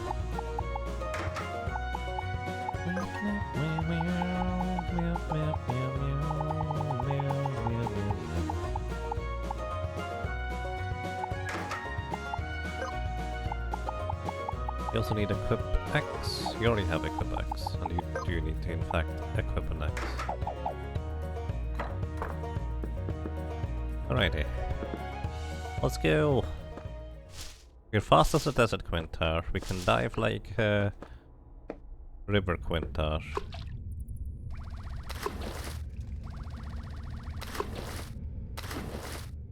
Oh boy. So I managed to make this jump here without having to have... We can jump high as a highland quintar. But I did not manage to get across this place here. And now we can. Alright, let's see what's over here. Hi. Have you obtained any seals for the class mastery? I'll trade something valuable for each one you find. Wait, that's it? Nobody else? The boss? Warrior mail. Warlock mail. Aegis mail. Valkyrie mail. Armors. Let's see what it does. Give me a second, I need the food.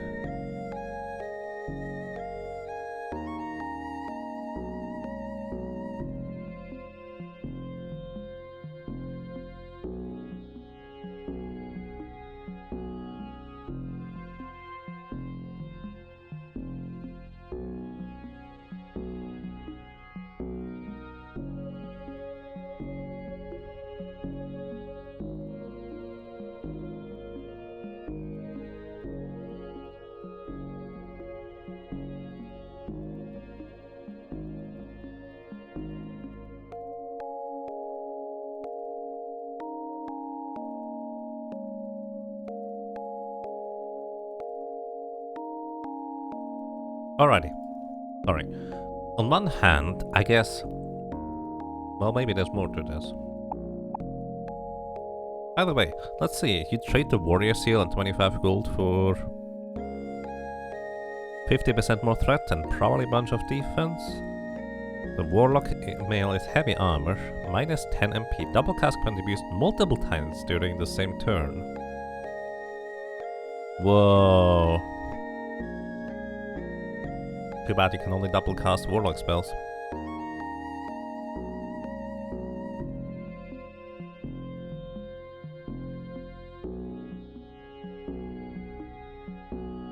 But I actually do love that concept. Because with enough mana you can just keep chaining more and more spells together. We only have enough money to buy 8 of these. The Aegis seal. Getting AP will also recover percentage of max HP, where X is equal to the amount of AP gained.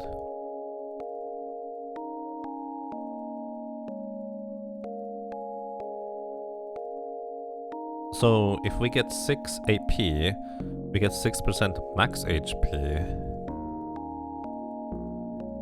healed. Interesting, it's very defensive. But basically just a passive heal. I like this one. With the Valkyrie, get permanently regen buff on heavy armor. Which I guess is just a flat 15%, which is technically more efficient than Aegis mail, unless you have other means of recovering HP. So I like Valkyrie mail better actually for my tank. Beastmaster mail. Then again, this one would stack with recovery, so it would be... Perma buffs have been pretty disappointing to me because they can be dispelled. You know, that's a good point. Buffs can be dispelled. Maybe Aegis mail would... It also would stack with regen, so I guess Aegis would actually still be better. Beastmaster mail. Generate more threat, 50% luck. Ooh. You wanna go for a luck build? I've not really invested much into luck at all. Monk Vest. Plus 30 strength while unarmed. That's interesting. Because you can actually dual wield unarmed. So Ninja plus unarmed actually does work for 2 unarmed strikes. So this could be fascinating, I guess. For how much damage you might get. Ninja Vest. When critically damaged, get a buff for 1 turn on physically hit. Evaded. Always evade physical attacks. So that's neat defensive, I guess. could pair that with 2 Ogre Balls for a lot of strength, yeah. You can dual wield unarmed. Yes, it's kind of weird, but basically normally you only attack once, but I guess Ninja always attacks twice, and that does include unarmed attacks. Wildlocker had the idea to test it, so we tested it and it worked. Nomad, plus 30 AP at battle start and get Nomad appearance. It's medium armor though, which is a shame. But that's a lot of AP at a battle start. Wow. I like this one a lot. I'm gonna get this one no matter what. Cleric Robe. Give 35% more healing. Kind of straightforward, I guess. I'm not usually lacking the amount of healing though, to be fair. And Wizard Light Armor. Battle start get buff for 3 turns, magic up. And get Wizard's appearance. You know what? We get this one. Because if I ever need to... Well, I say that, but so far we haven't had to rely on magic. Shaman Robe gets Spell Lifesteal plus 25%. You know, that might actually almost be better for sustainability. If we have a spellcaster, so I kind of want to get that too. Chemist Robe. Abilities consume half the items, rounded up.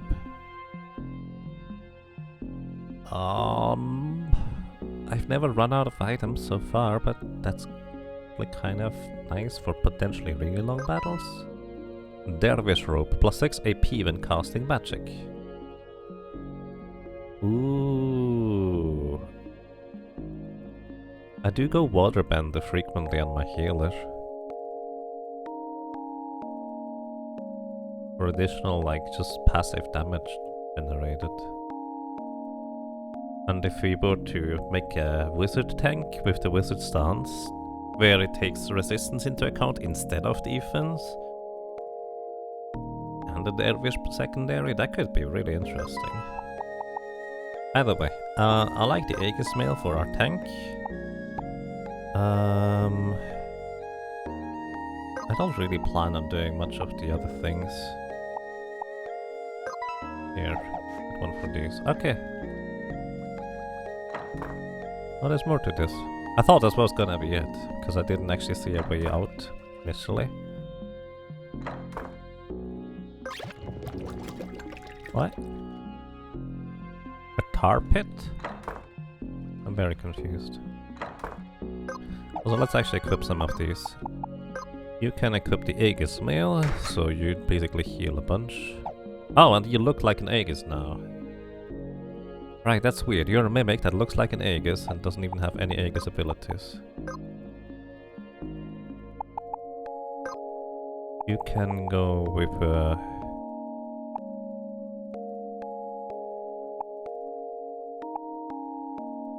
Dervish Robe.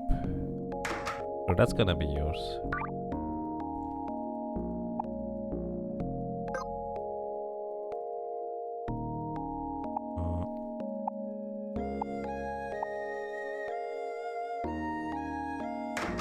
Sure, why not?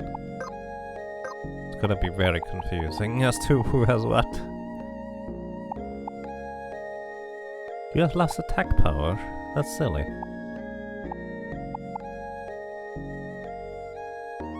This one gives you more agility.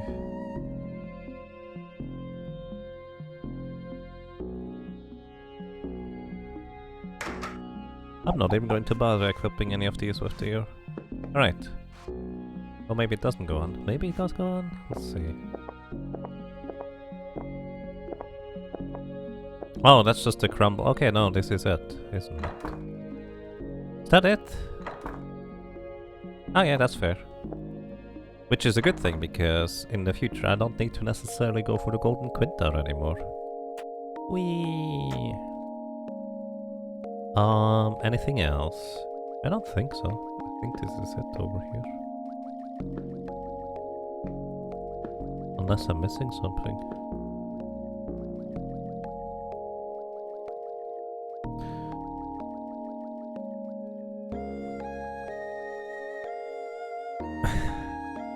Thank you so much for your kind words, Al Gore. Feel free to correct me on how to pronounce your name. I really appreciate those. Those mean a lot to me, honestly, because considering how this is more of a passive stream, like in the sense that I just expect most people are going to be lurking, because that's kind of what I like to watch when I'm watching streams, or listen to more specifically, as well as there's just not that much engagement unless we're just discussing. Usually that's kind of very specific, so I do appreciate this. Thank you. Did I do the giant tree? Yes, giant tree is complete. I did this before I got the Quintar friend. But this does mean that I still don't know how to do any of these things here. So what am I missing? Thank you, Malakar. Time to find the last deity eye? You know, that's a good point. That's one thing we know we can still do.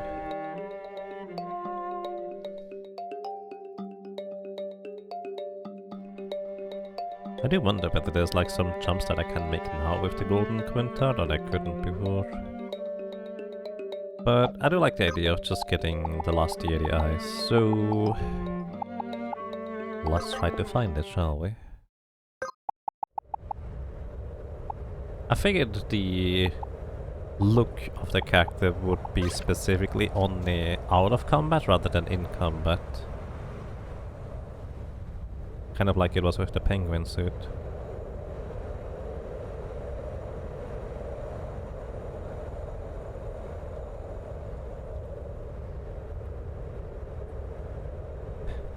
Alrighty, enjoy your lurking, and thank you very much.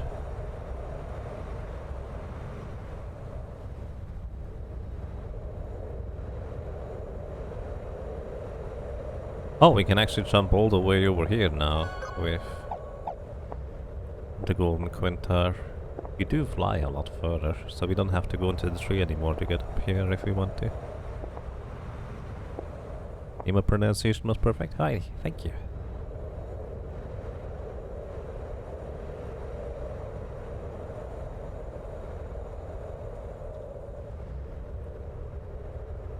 So I will guess this is kind of more of a mimic thing. Alrighty, let's go deep sea, I suppose. Excuse me. No, we haven't found our last guardian dude, so maybe it's time to slow down a little bit and look a bit closer rather than just trying to zip through everything.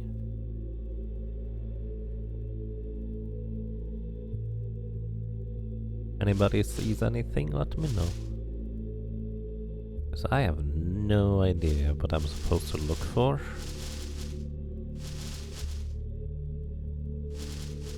To find that last deity.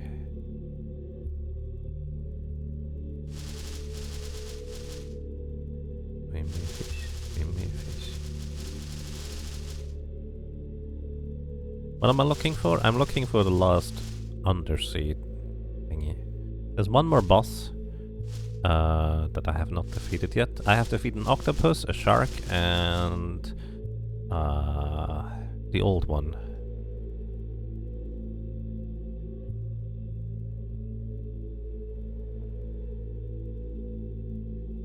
I have no idea where I'm even supposed to look now.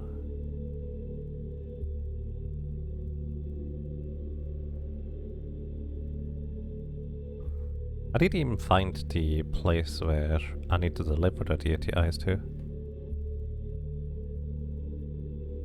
Big Cake Cthulhu, yeah. I'm missing 2 deep sea bosses?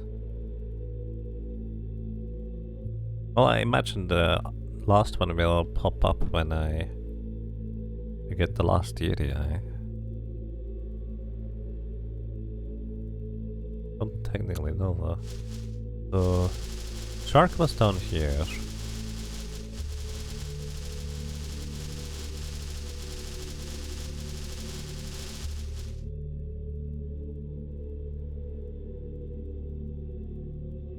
Guess I haven't been all around here yet according to my map.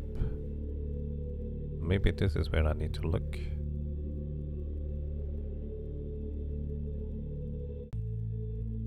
Yeah, there's still uncovered things.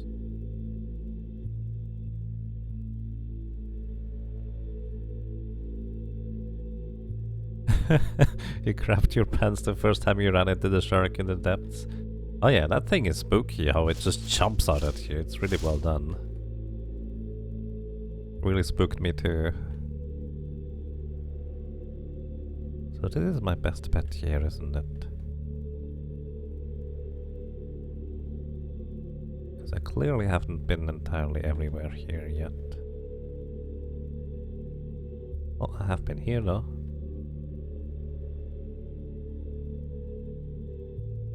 I had the depths map before I had the sea map as well as the deep sea map.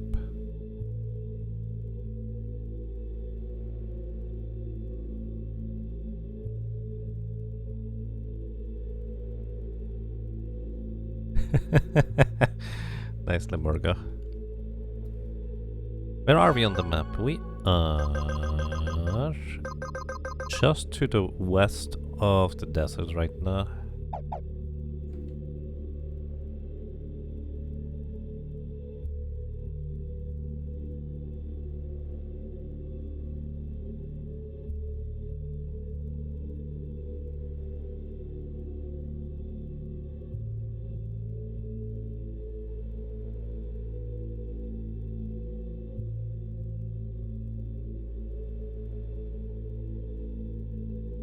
I do not recommend a pure carbon diet though, even if it makes diamond in these situations.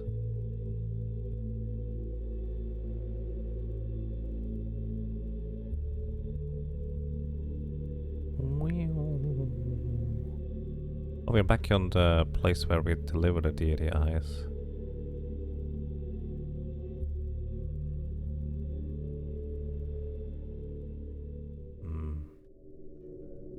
So this is where we need to deliver the things. I think I looked around here rather thoroughly already, so I'm just gonna zip through here. Out the other way.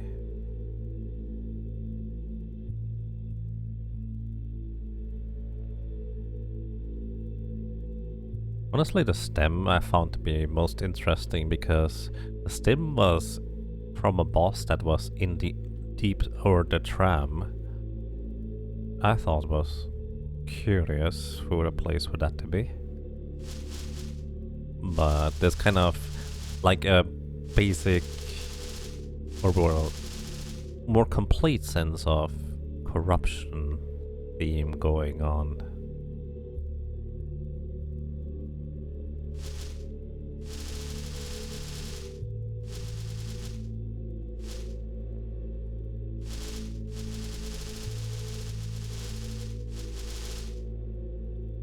We haven't met any boss here now, to be fair. Not around here anyways.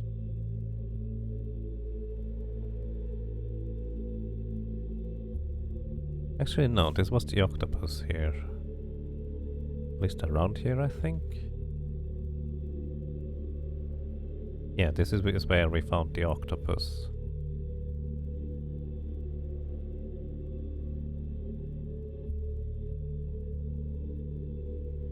I think at least.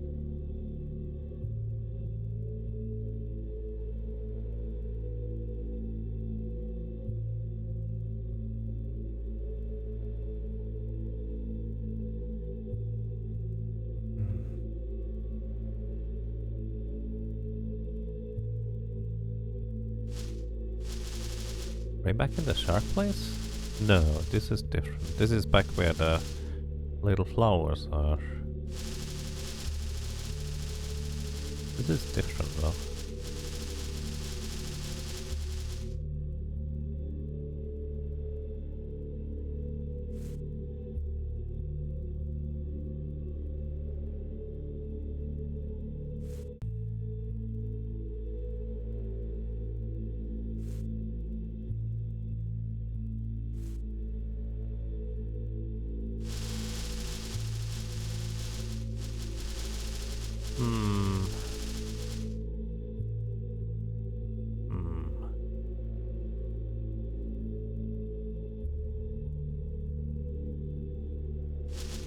Considering the previous bosses, he just jumped out at me.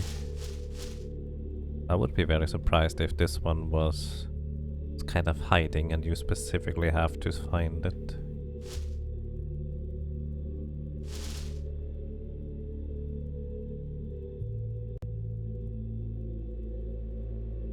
I mean, this looks like there's just a thing that continues here, but it just ends at a wall.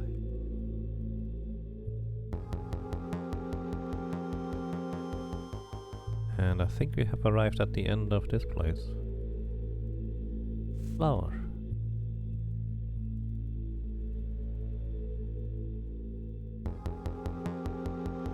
And down here was the old one. I guess there could technically be something more to this area. One of the places I haven't quite as thoroughly checked in comparison.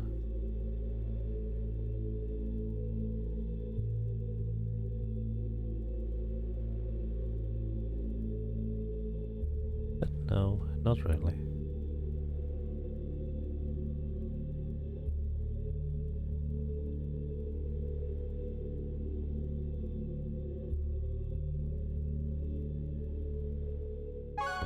So, we've gone through this entire stretch here, all the way here, from here, and this entire place too.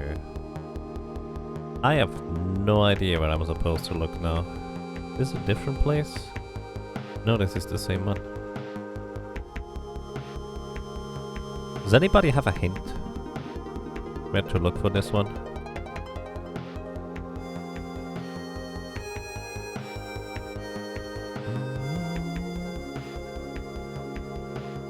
Have you uncovered the entire map? Which one am I looking for? Let's actually briefly go...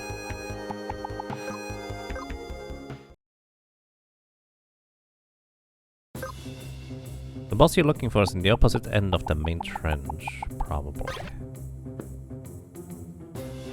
And yes, that's exactly what I was thinking too, Dragonar, the first time I heard that. Very Donkey Kong Country. Can I show the entire world map? No, unfortunately. I, in fact, cannot. You cannot zoom out. To my knowledge. Unless there's a way to zoom up. I don't know how though.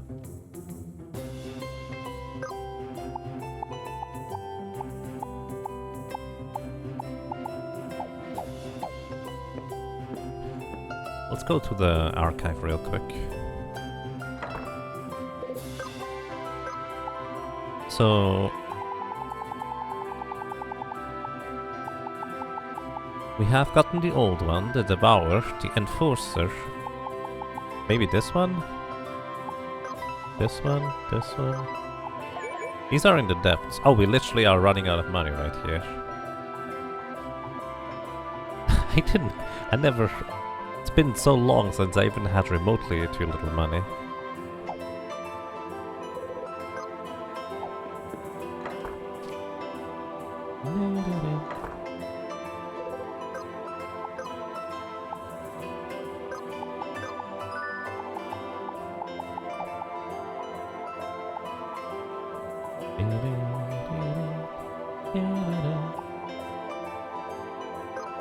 There's some accessories I'm not gonna use. I don't think.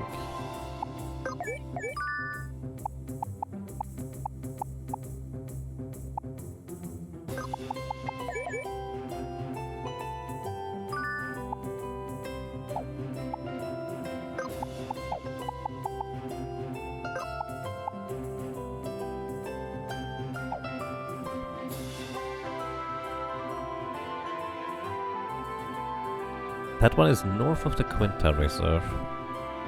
Quinta's breeding is a big money sink. Yeah, I also bought the armor thingies that transform people and give us abilities too. So that was kind of expensive.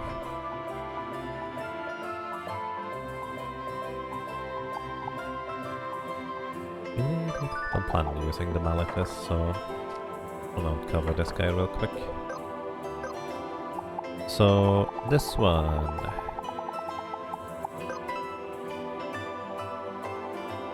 That's what we're looking for. So somebody mentioned north of the Quinta Reserve.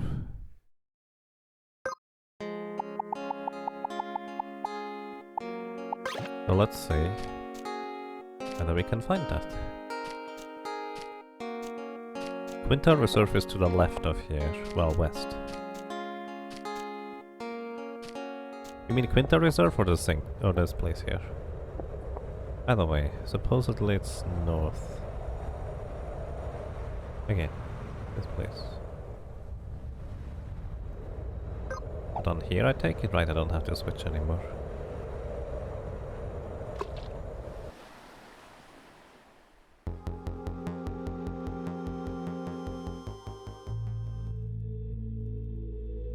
It was actually nice to be able to see a bunch for a while. So around here? So it is in these thingies, I guess.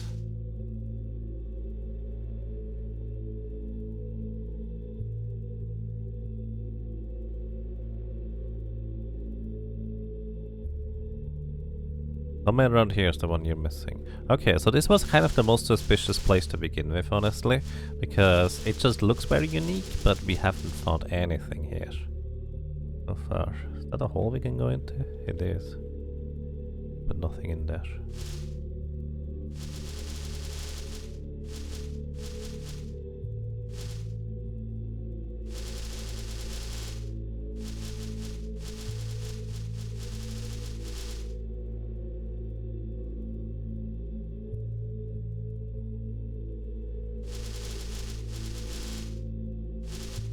You know, I didn't even consider what kind of setup I was gonna go with. It's so confusing that the cactus now look different than what they are. But I guess we have a mimic anyway, so whatever. We'll plan after we know what the boss does.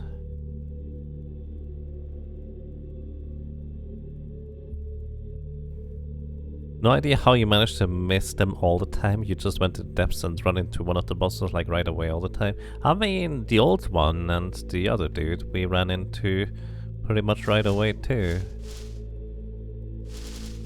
Which part of the map am I in now? Oops.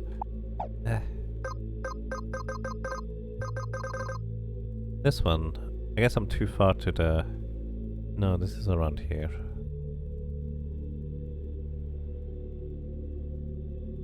The last one is the trench next to the desert.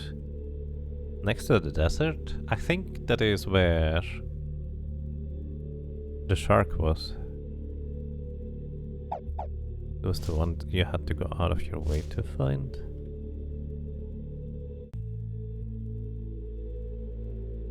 I've been down here like 5 times already. I've never seen anything here. I think it's a little further left. Okay.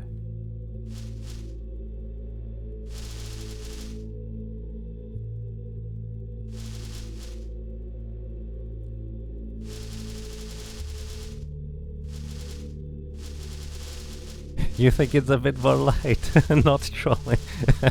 I believe it. Everybody's trying their best here, including me. I'm just very good at missing the obvious. Although sometimes I'm also good at admitting the not so obvious, because this is not obvious to me.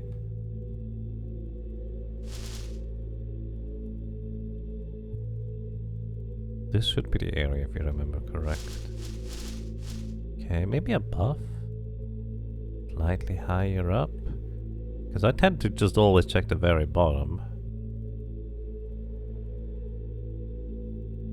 Isn't there a deeper hole there? In this one? I have not been able to go anywhere in here. Like, it doesn't look like it.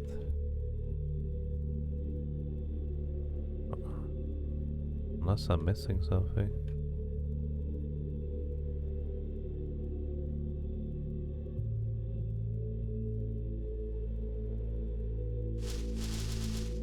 Oh, yeah, no.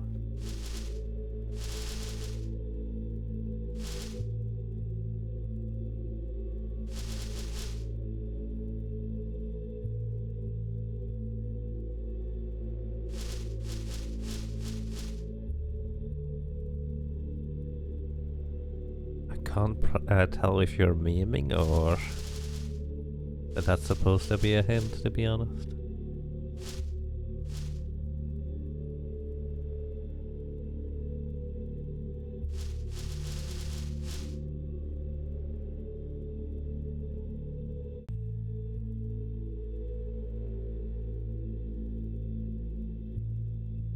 Okay, I have no idea.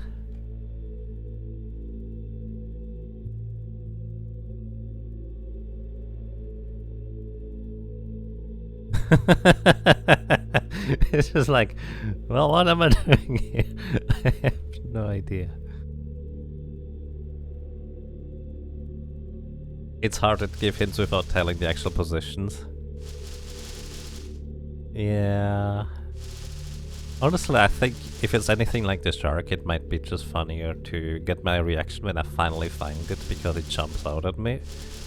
But at the same time, I think we've been going in circles here for such a long time.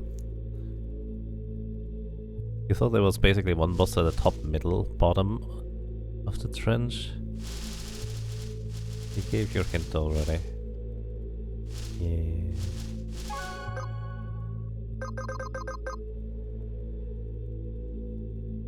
Is that to the east of the desert?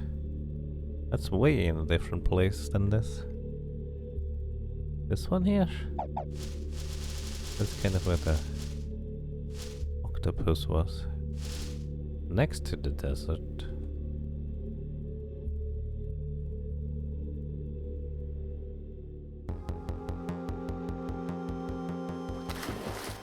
Trench is west of the desert.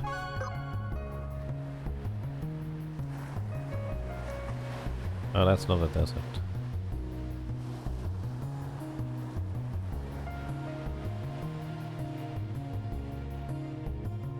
I'm way closer to the spot Cthulhu was found. Cthulhu was over here, in this hole. I didn't know that very precisely. I started there early, but not all the way in the north. Okay, so this one is what you'll matter. Not all the way in the north. Okay, let's go there.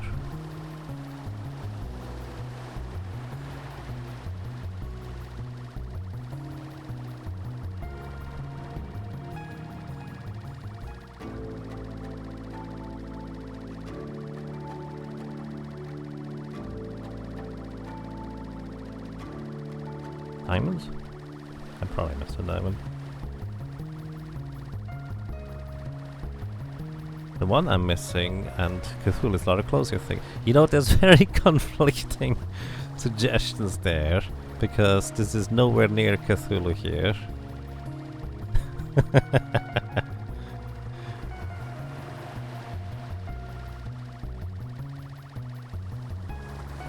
Ragnarok Online vibe with piano. Yeah. I've been playing actually a bit of Ragnarok Online recently. Well, I think that one Voltus is the octopus though, right?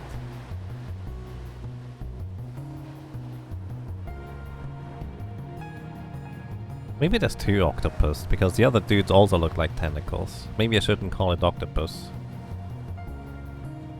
So we start all the way in the north here this time.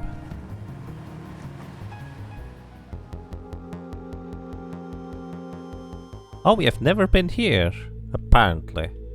Okay, that's probably it.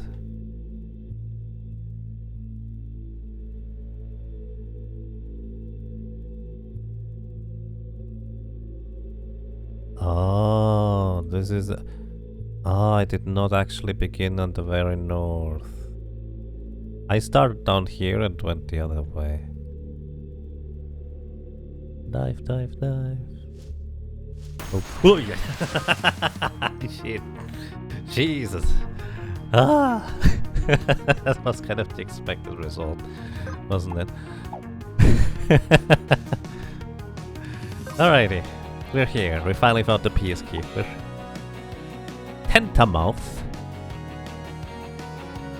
Wind damage taken heals, and earth damage taken heals. Thunder damage taken heals. Water damage taken heals, and fire damage taken heals. Oh, this is like the machine thing in Final Fantasy VI, isn't it?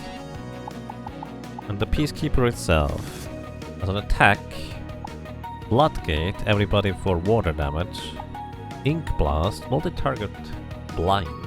Ugh. Impale, single target weapon skill.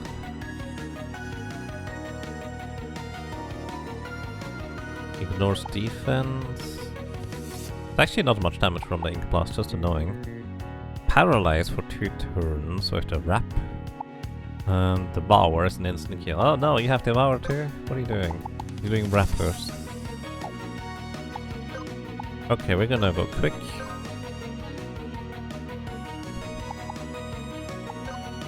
And you want to track. Oh, you can't track the dude. Oh, you can. It's difficult to target for some reason. Oh, you also heal when you get hit. That's kind of neat, actually. Alrighty, so now we can jugular. We cannot jugular all of them because we need to jugular immediately first thing. Because I forgot that's how it works.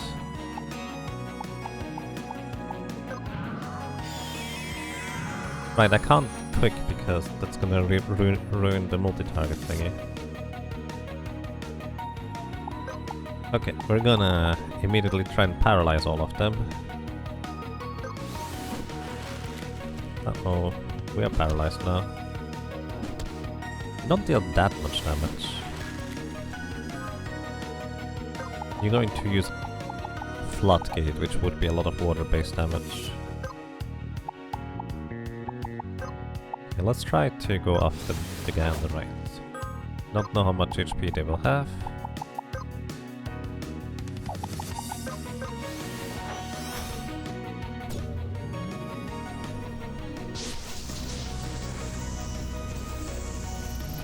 Okay, that guy heals for it, but that's fine.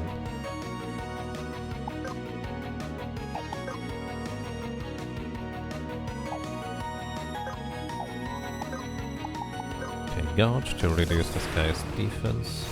Okay, they're not immune to instant death, so that guy's just straight up dead. This guy is not dead anywhere soon yet. Just barrage all of them, I guess.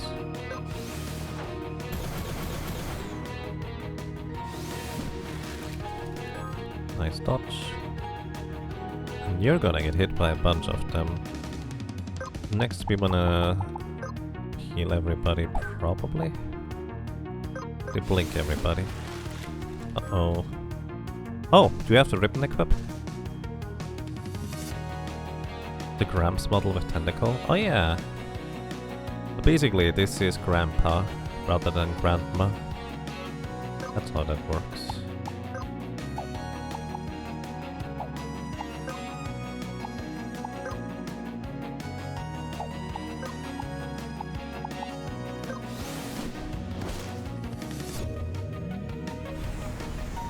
Everybody gets 2 turns of evasion. Can you knock it out now? Nope. It's not even that close.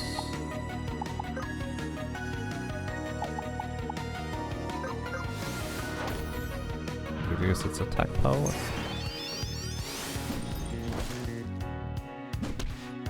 Oh, everybody went for Grimer. And we get a Floodgate. Don't really survive.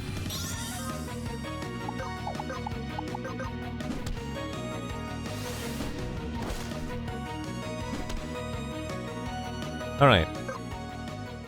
So if I'm another big dummy, we actually could have done it with our setup here.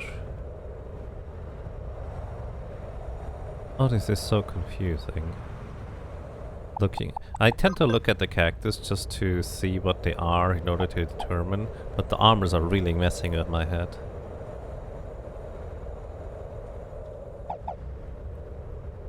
Going back to Stomping Ram. Nice. Okay. Oh, you can just go to the east of here. That's where we need to go.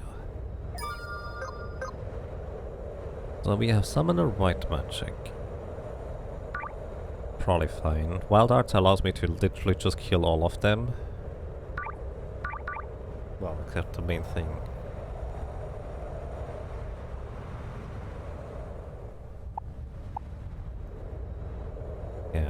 Maybe can equip everything. Probably fine. Probably don't want the mirror shield though.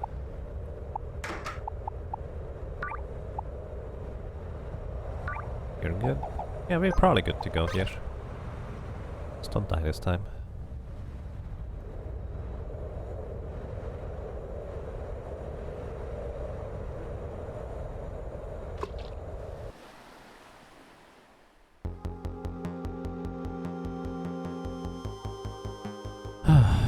Alright.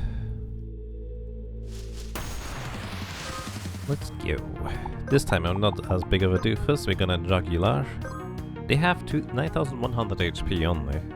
But I guess Grimer must have gotten decently close. Gonna track you again.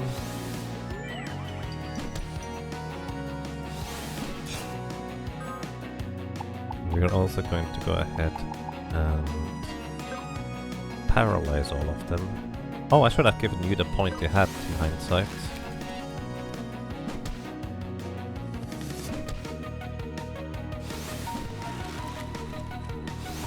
Alright, all of them now are gonna die in 2 turns, and one of these turns they can't do anything.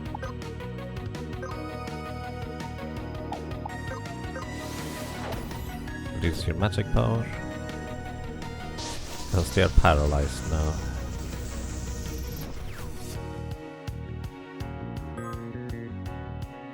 And this next turn we kind of need to try and survive somehow.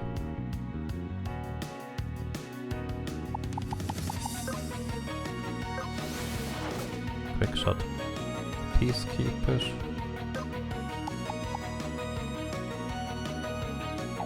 And I'm going to harm power. So you're also not gonna deal as much damage. I'm gonna also slow you.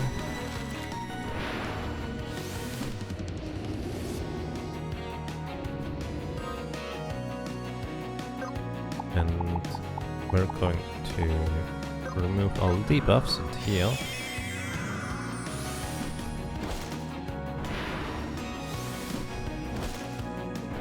Ooh, barely survived. And the blind actually goes out to the Peacekeeper itself. Excellent. Okay, you're gonna Floodgate next. And you don't have that magic power down.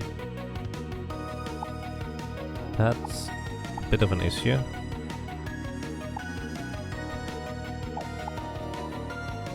Could change my sub command to something else.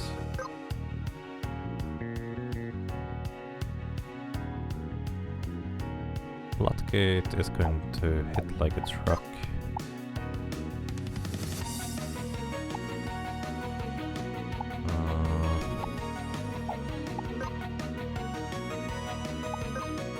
I'm gonna Chakra to start healing up next turn. Oh, you begin casting, so we can interrupt this Floodgate. You unfortunately cannot harm magic. Oh, it's actually still harmed. Why did I think it wasn't? Oh well, snipe. I think we got this probably under control now, unless... Yeah, you cannot even summon minions. You're also slowed, you're dazed. Gonna reduce your armor on top of it.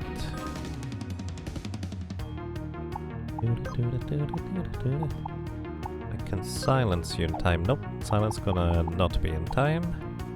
Gonna blink everybody for vision. What's the last thing we did? Reduce armor. Oh.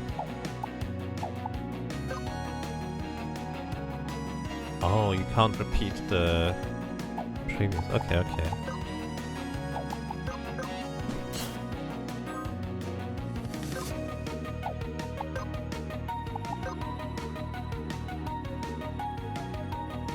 It's pretty hard. The problem is it would remove all debuffs. We kinda wanna keep those in there. Floodgates. Grimer did not survive, as you would expect.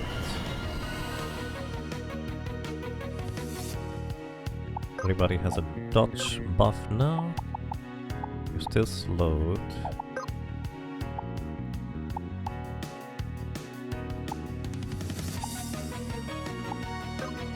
Gonna continue applying armor down.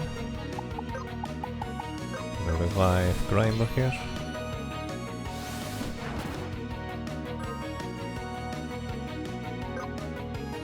And gonna heal everybody.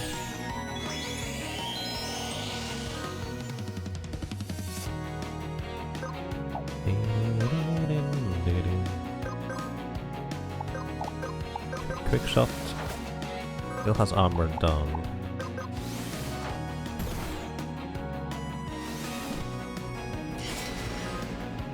Oh right, you didn't have the evasion.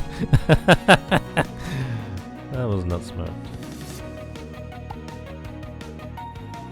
Okay, I could have copycat a weaver, a summoner, or an assassin. Honestly, copying...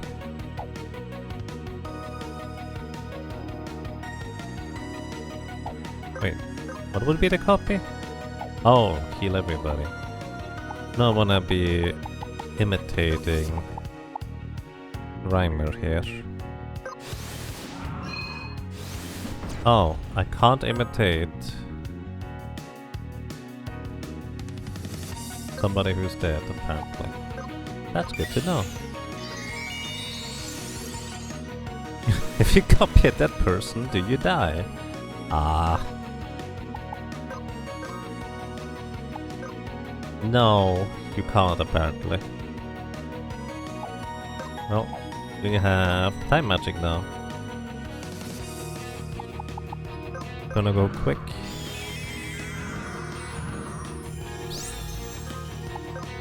Copycat. Oh, I can't copy anymore. Rip.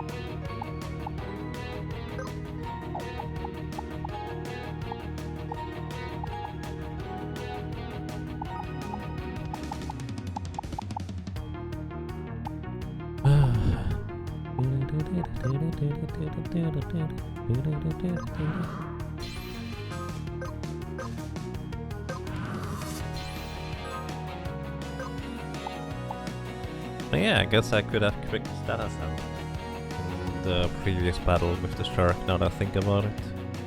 I did not think about that.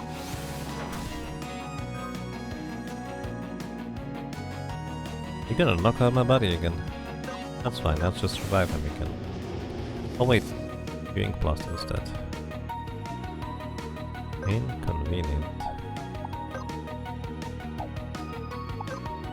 Can't really gouge, so heal over time, I guess. You could attack. Oh, you miss anyways. Sure. I'm just marked guaranteed a hit.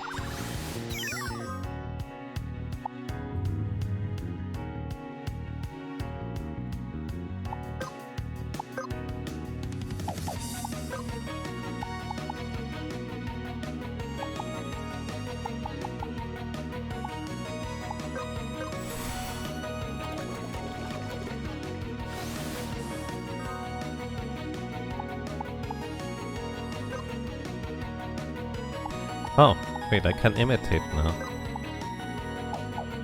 Why could I not? Oh, I guess you can't imitate during quick. That's probably it, isn't it? That's unfortunate.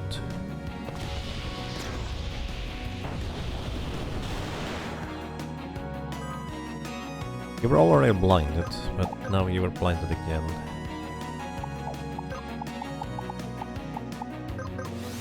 I'm making a mess out of this fight.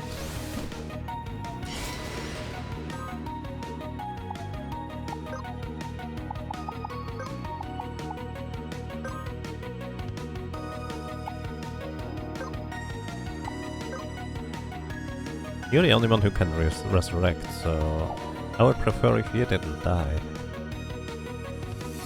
And again, you're out of magic now.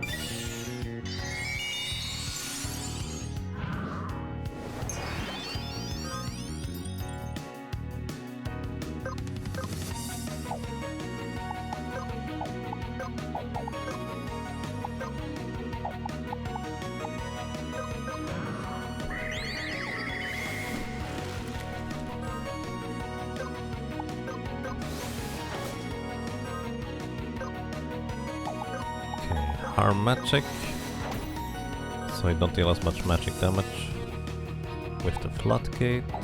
And yeah, I'm out of magic here. I did not consider that part.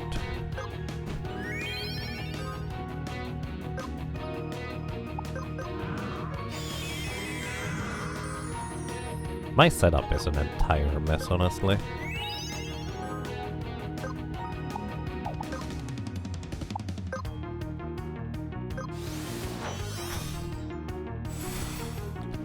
Fortunately, we don't survive the floodgate on Grimer. It's kind of a big problem. We don't have a way to avoid the Devour either, so we just straight up dead. Yeah, okay, Copycat is cute. But the problem is, we have no good setup here. I should not go for mine. Okay. I think I like the beginning though. I just need to be not a mime. Let's go back to...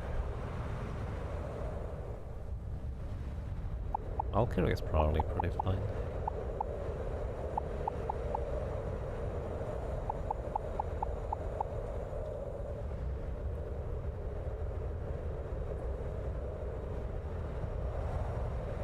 Yeah, let's go Valkyrie.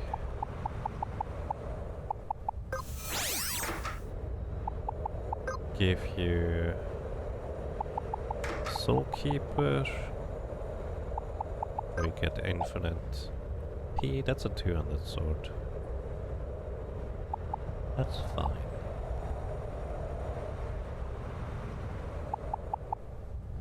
I want martial arts secondary.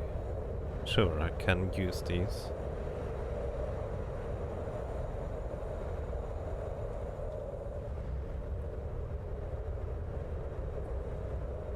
For things, and you need immune to instant kill. Kinda curious that they only give you one hope cross. Could I have bought more? I do not recall. Very possible that I could have, but I don't remember. Right, you need more maximum HP.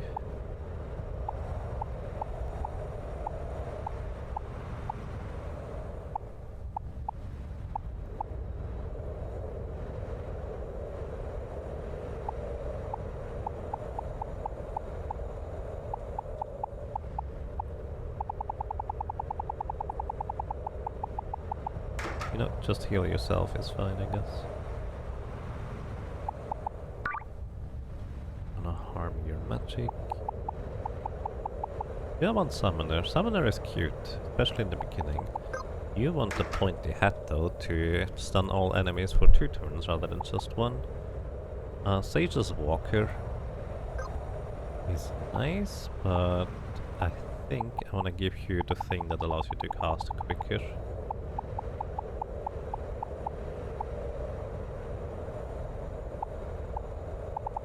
Paperback? No, we're fine. We don't need to cast quicker with you. We do.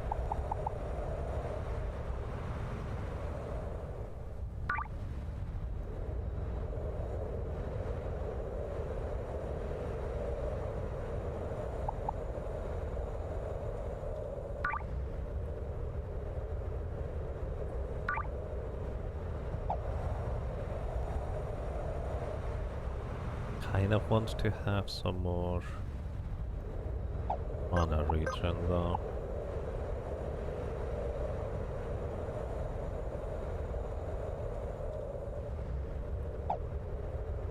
Summons are so expensive.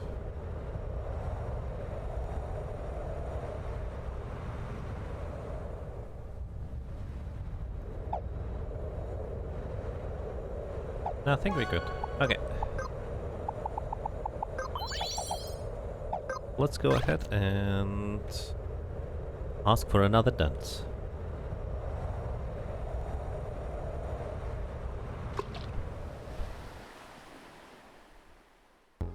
I kind of missed the swimming sound of the fishy though.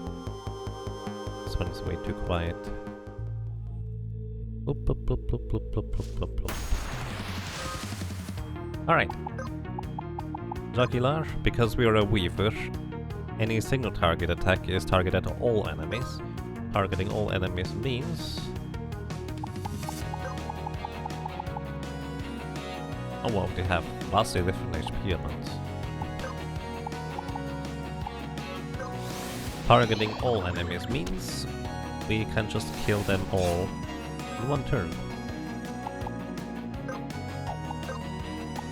Now we're also immediately going to go ahead and paralyze all enemies for 2 turns.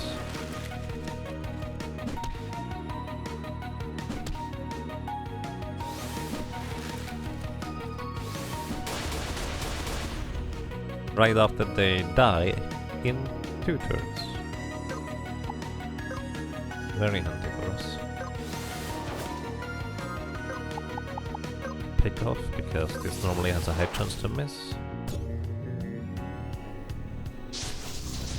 Thanks to the point you had, we inflict status effects for 2 turns, rather than just 1, so they literally can't do anything until they're guaranteed knocked out at that point.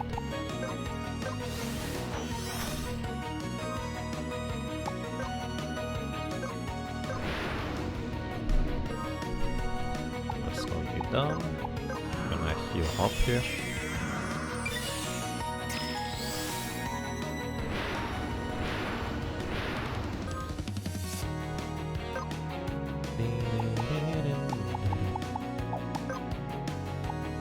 Harm your magic. So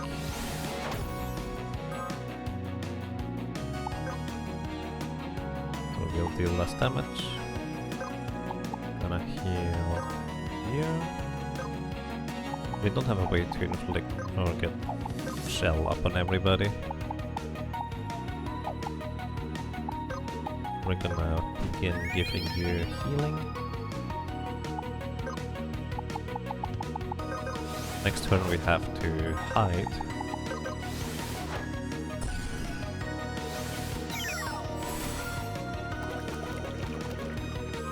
Okay, everybody survived.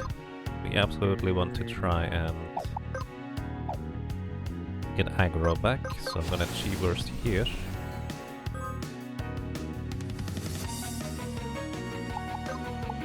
Heal everybody here, as well as hide.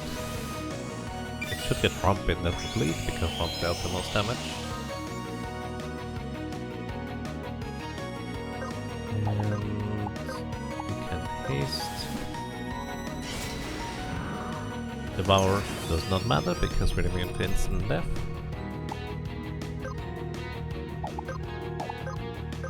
Warcry this turn to guarantee keeping aggro against the damage that Grimer puts out. I'm gonna armor you up.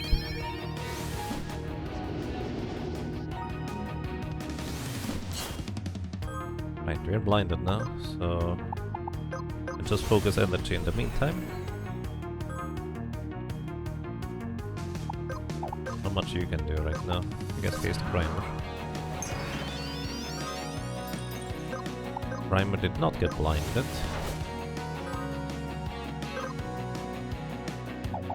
You're pretty close to it, so let's track this turn. Because Grimer gets 1 guaranteed evade per combat, at the beginning of combat at least.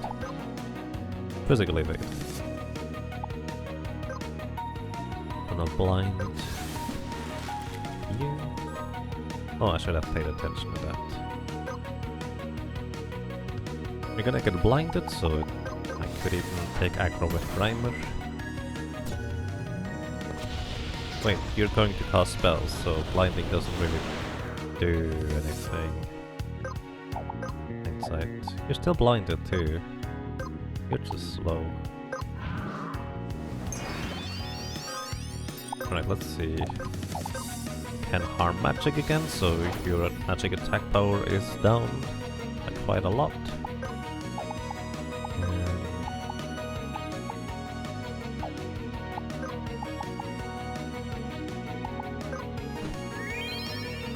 Back up. Physical damage really does not appear to be much of an issue on this boss. I think is interesting.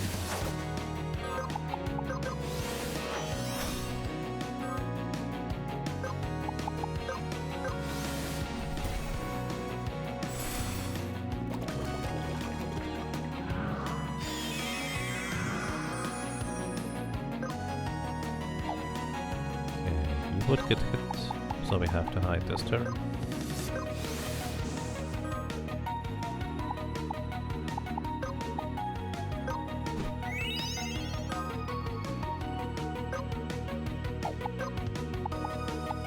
On a gouge to reduce your armor. Impale will ignore physical armor. Gonna have you healing breeze because your heal is actually way better than Fossil now that I think about it, since you can just recover magic. In fact, Fossil has nothing to do at this point. All instances it. Like I could just heal up a tiny bit here or there, but that's about it. Oop, I think that was a crit even. You're blinded for your next attack. So you're not gonna hit either way. You're gonna G-burst you some more.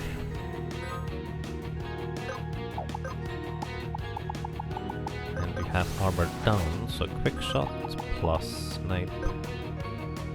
Actually, coup de grace. Ah, close. Yeah, 300 less HP, a crit would potentially kill him.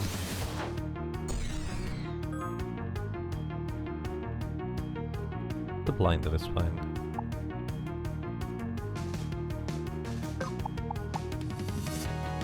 Could have blinked everybody too. Gonna silence you, so in case you want to cast your magic next turn, you couldn't. Or you don't want to, that's fine. Can I include any... Not really. Just bonk. Alright. 46% chance to kill him. There we go. That wasn't good. Compared to the shark anyways. I guess the big difficulty is dealing with the tentacles, but a Weaver Beastmaster just solves that. The summoner helps a lot too. The alternative would have been just using a Scholar to put them all to sleep after that round. Alright, get a Guardian Angel. Get a buff for 8 turns. Re-raise, automatically revive when getting killed. Oh, that's cute. Wait, you Right, you're a Valkyrie. You're not an Aegis. Oh my goodness. I was really confused as to why you couldn't equip a shield. That makes a lot of sense now.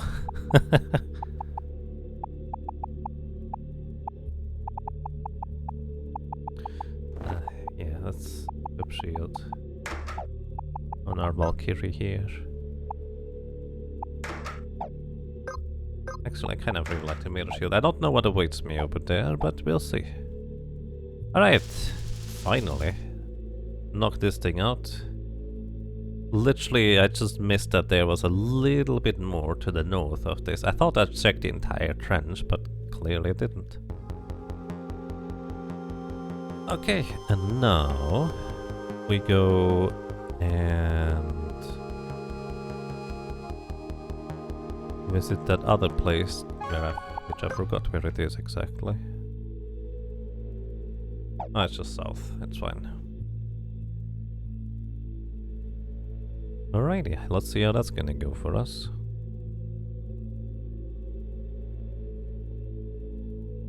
What is the corruption that awaits us? Apparently I've been streaming for 8 hours. I don't know how much more there is left to the game. But considering there's an entire area in Astral's domain that we haven't even gotten to yet. Could be a lot, could be nothing.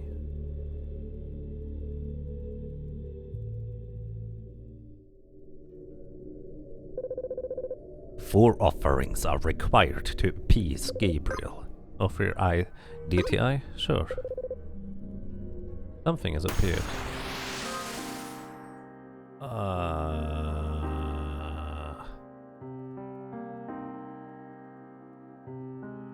Hi? Can we talk?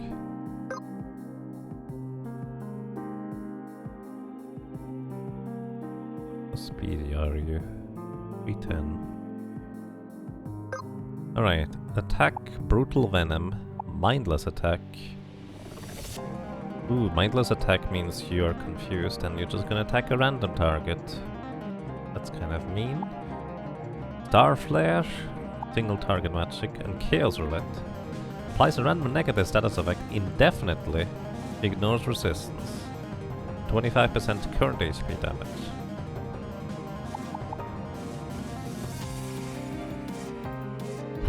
Okay.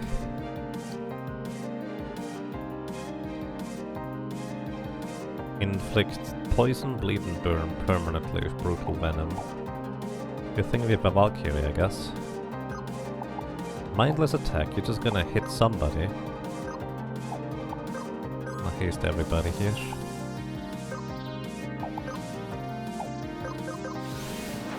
Gonna quick shot you and harm power. So your attack is gonna be significantly less powerful, but it's probably still going to kill somebody. Oh, except if you hit that guy. Starflare is single target magic, a lot of damage, but we can reflect it thanks to Hromp having a reflex shield. Oh shoot, I forgot about the Link to the Past match. Yes, I did actually.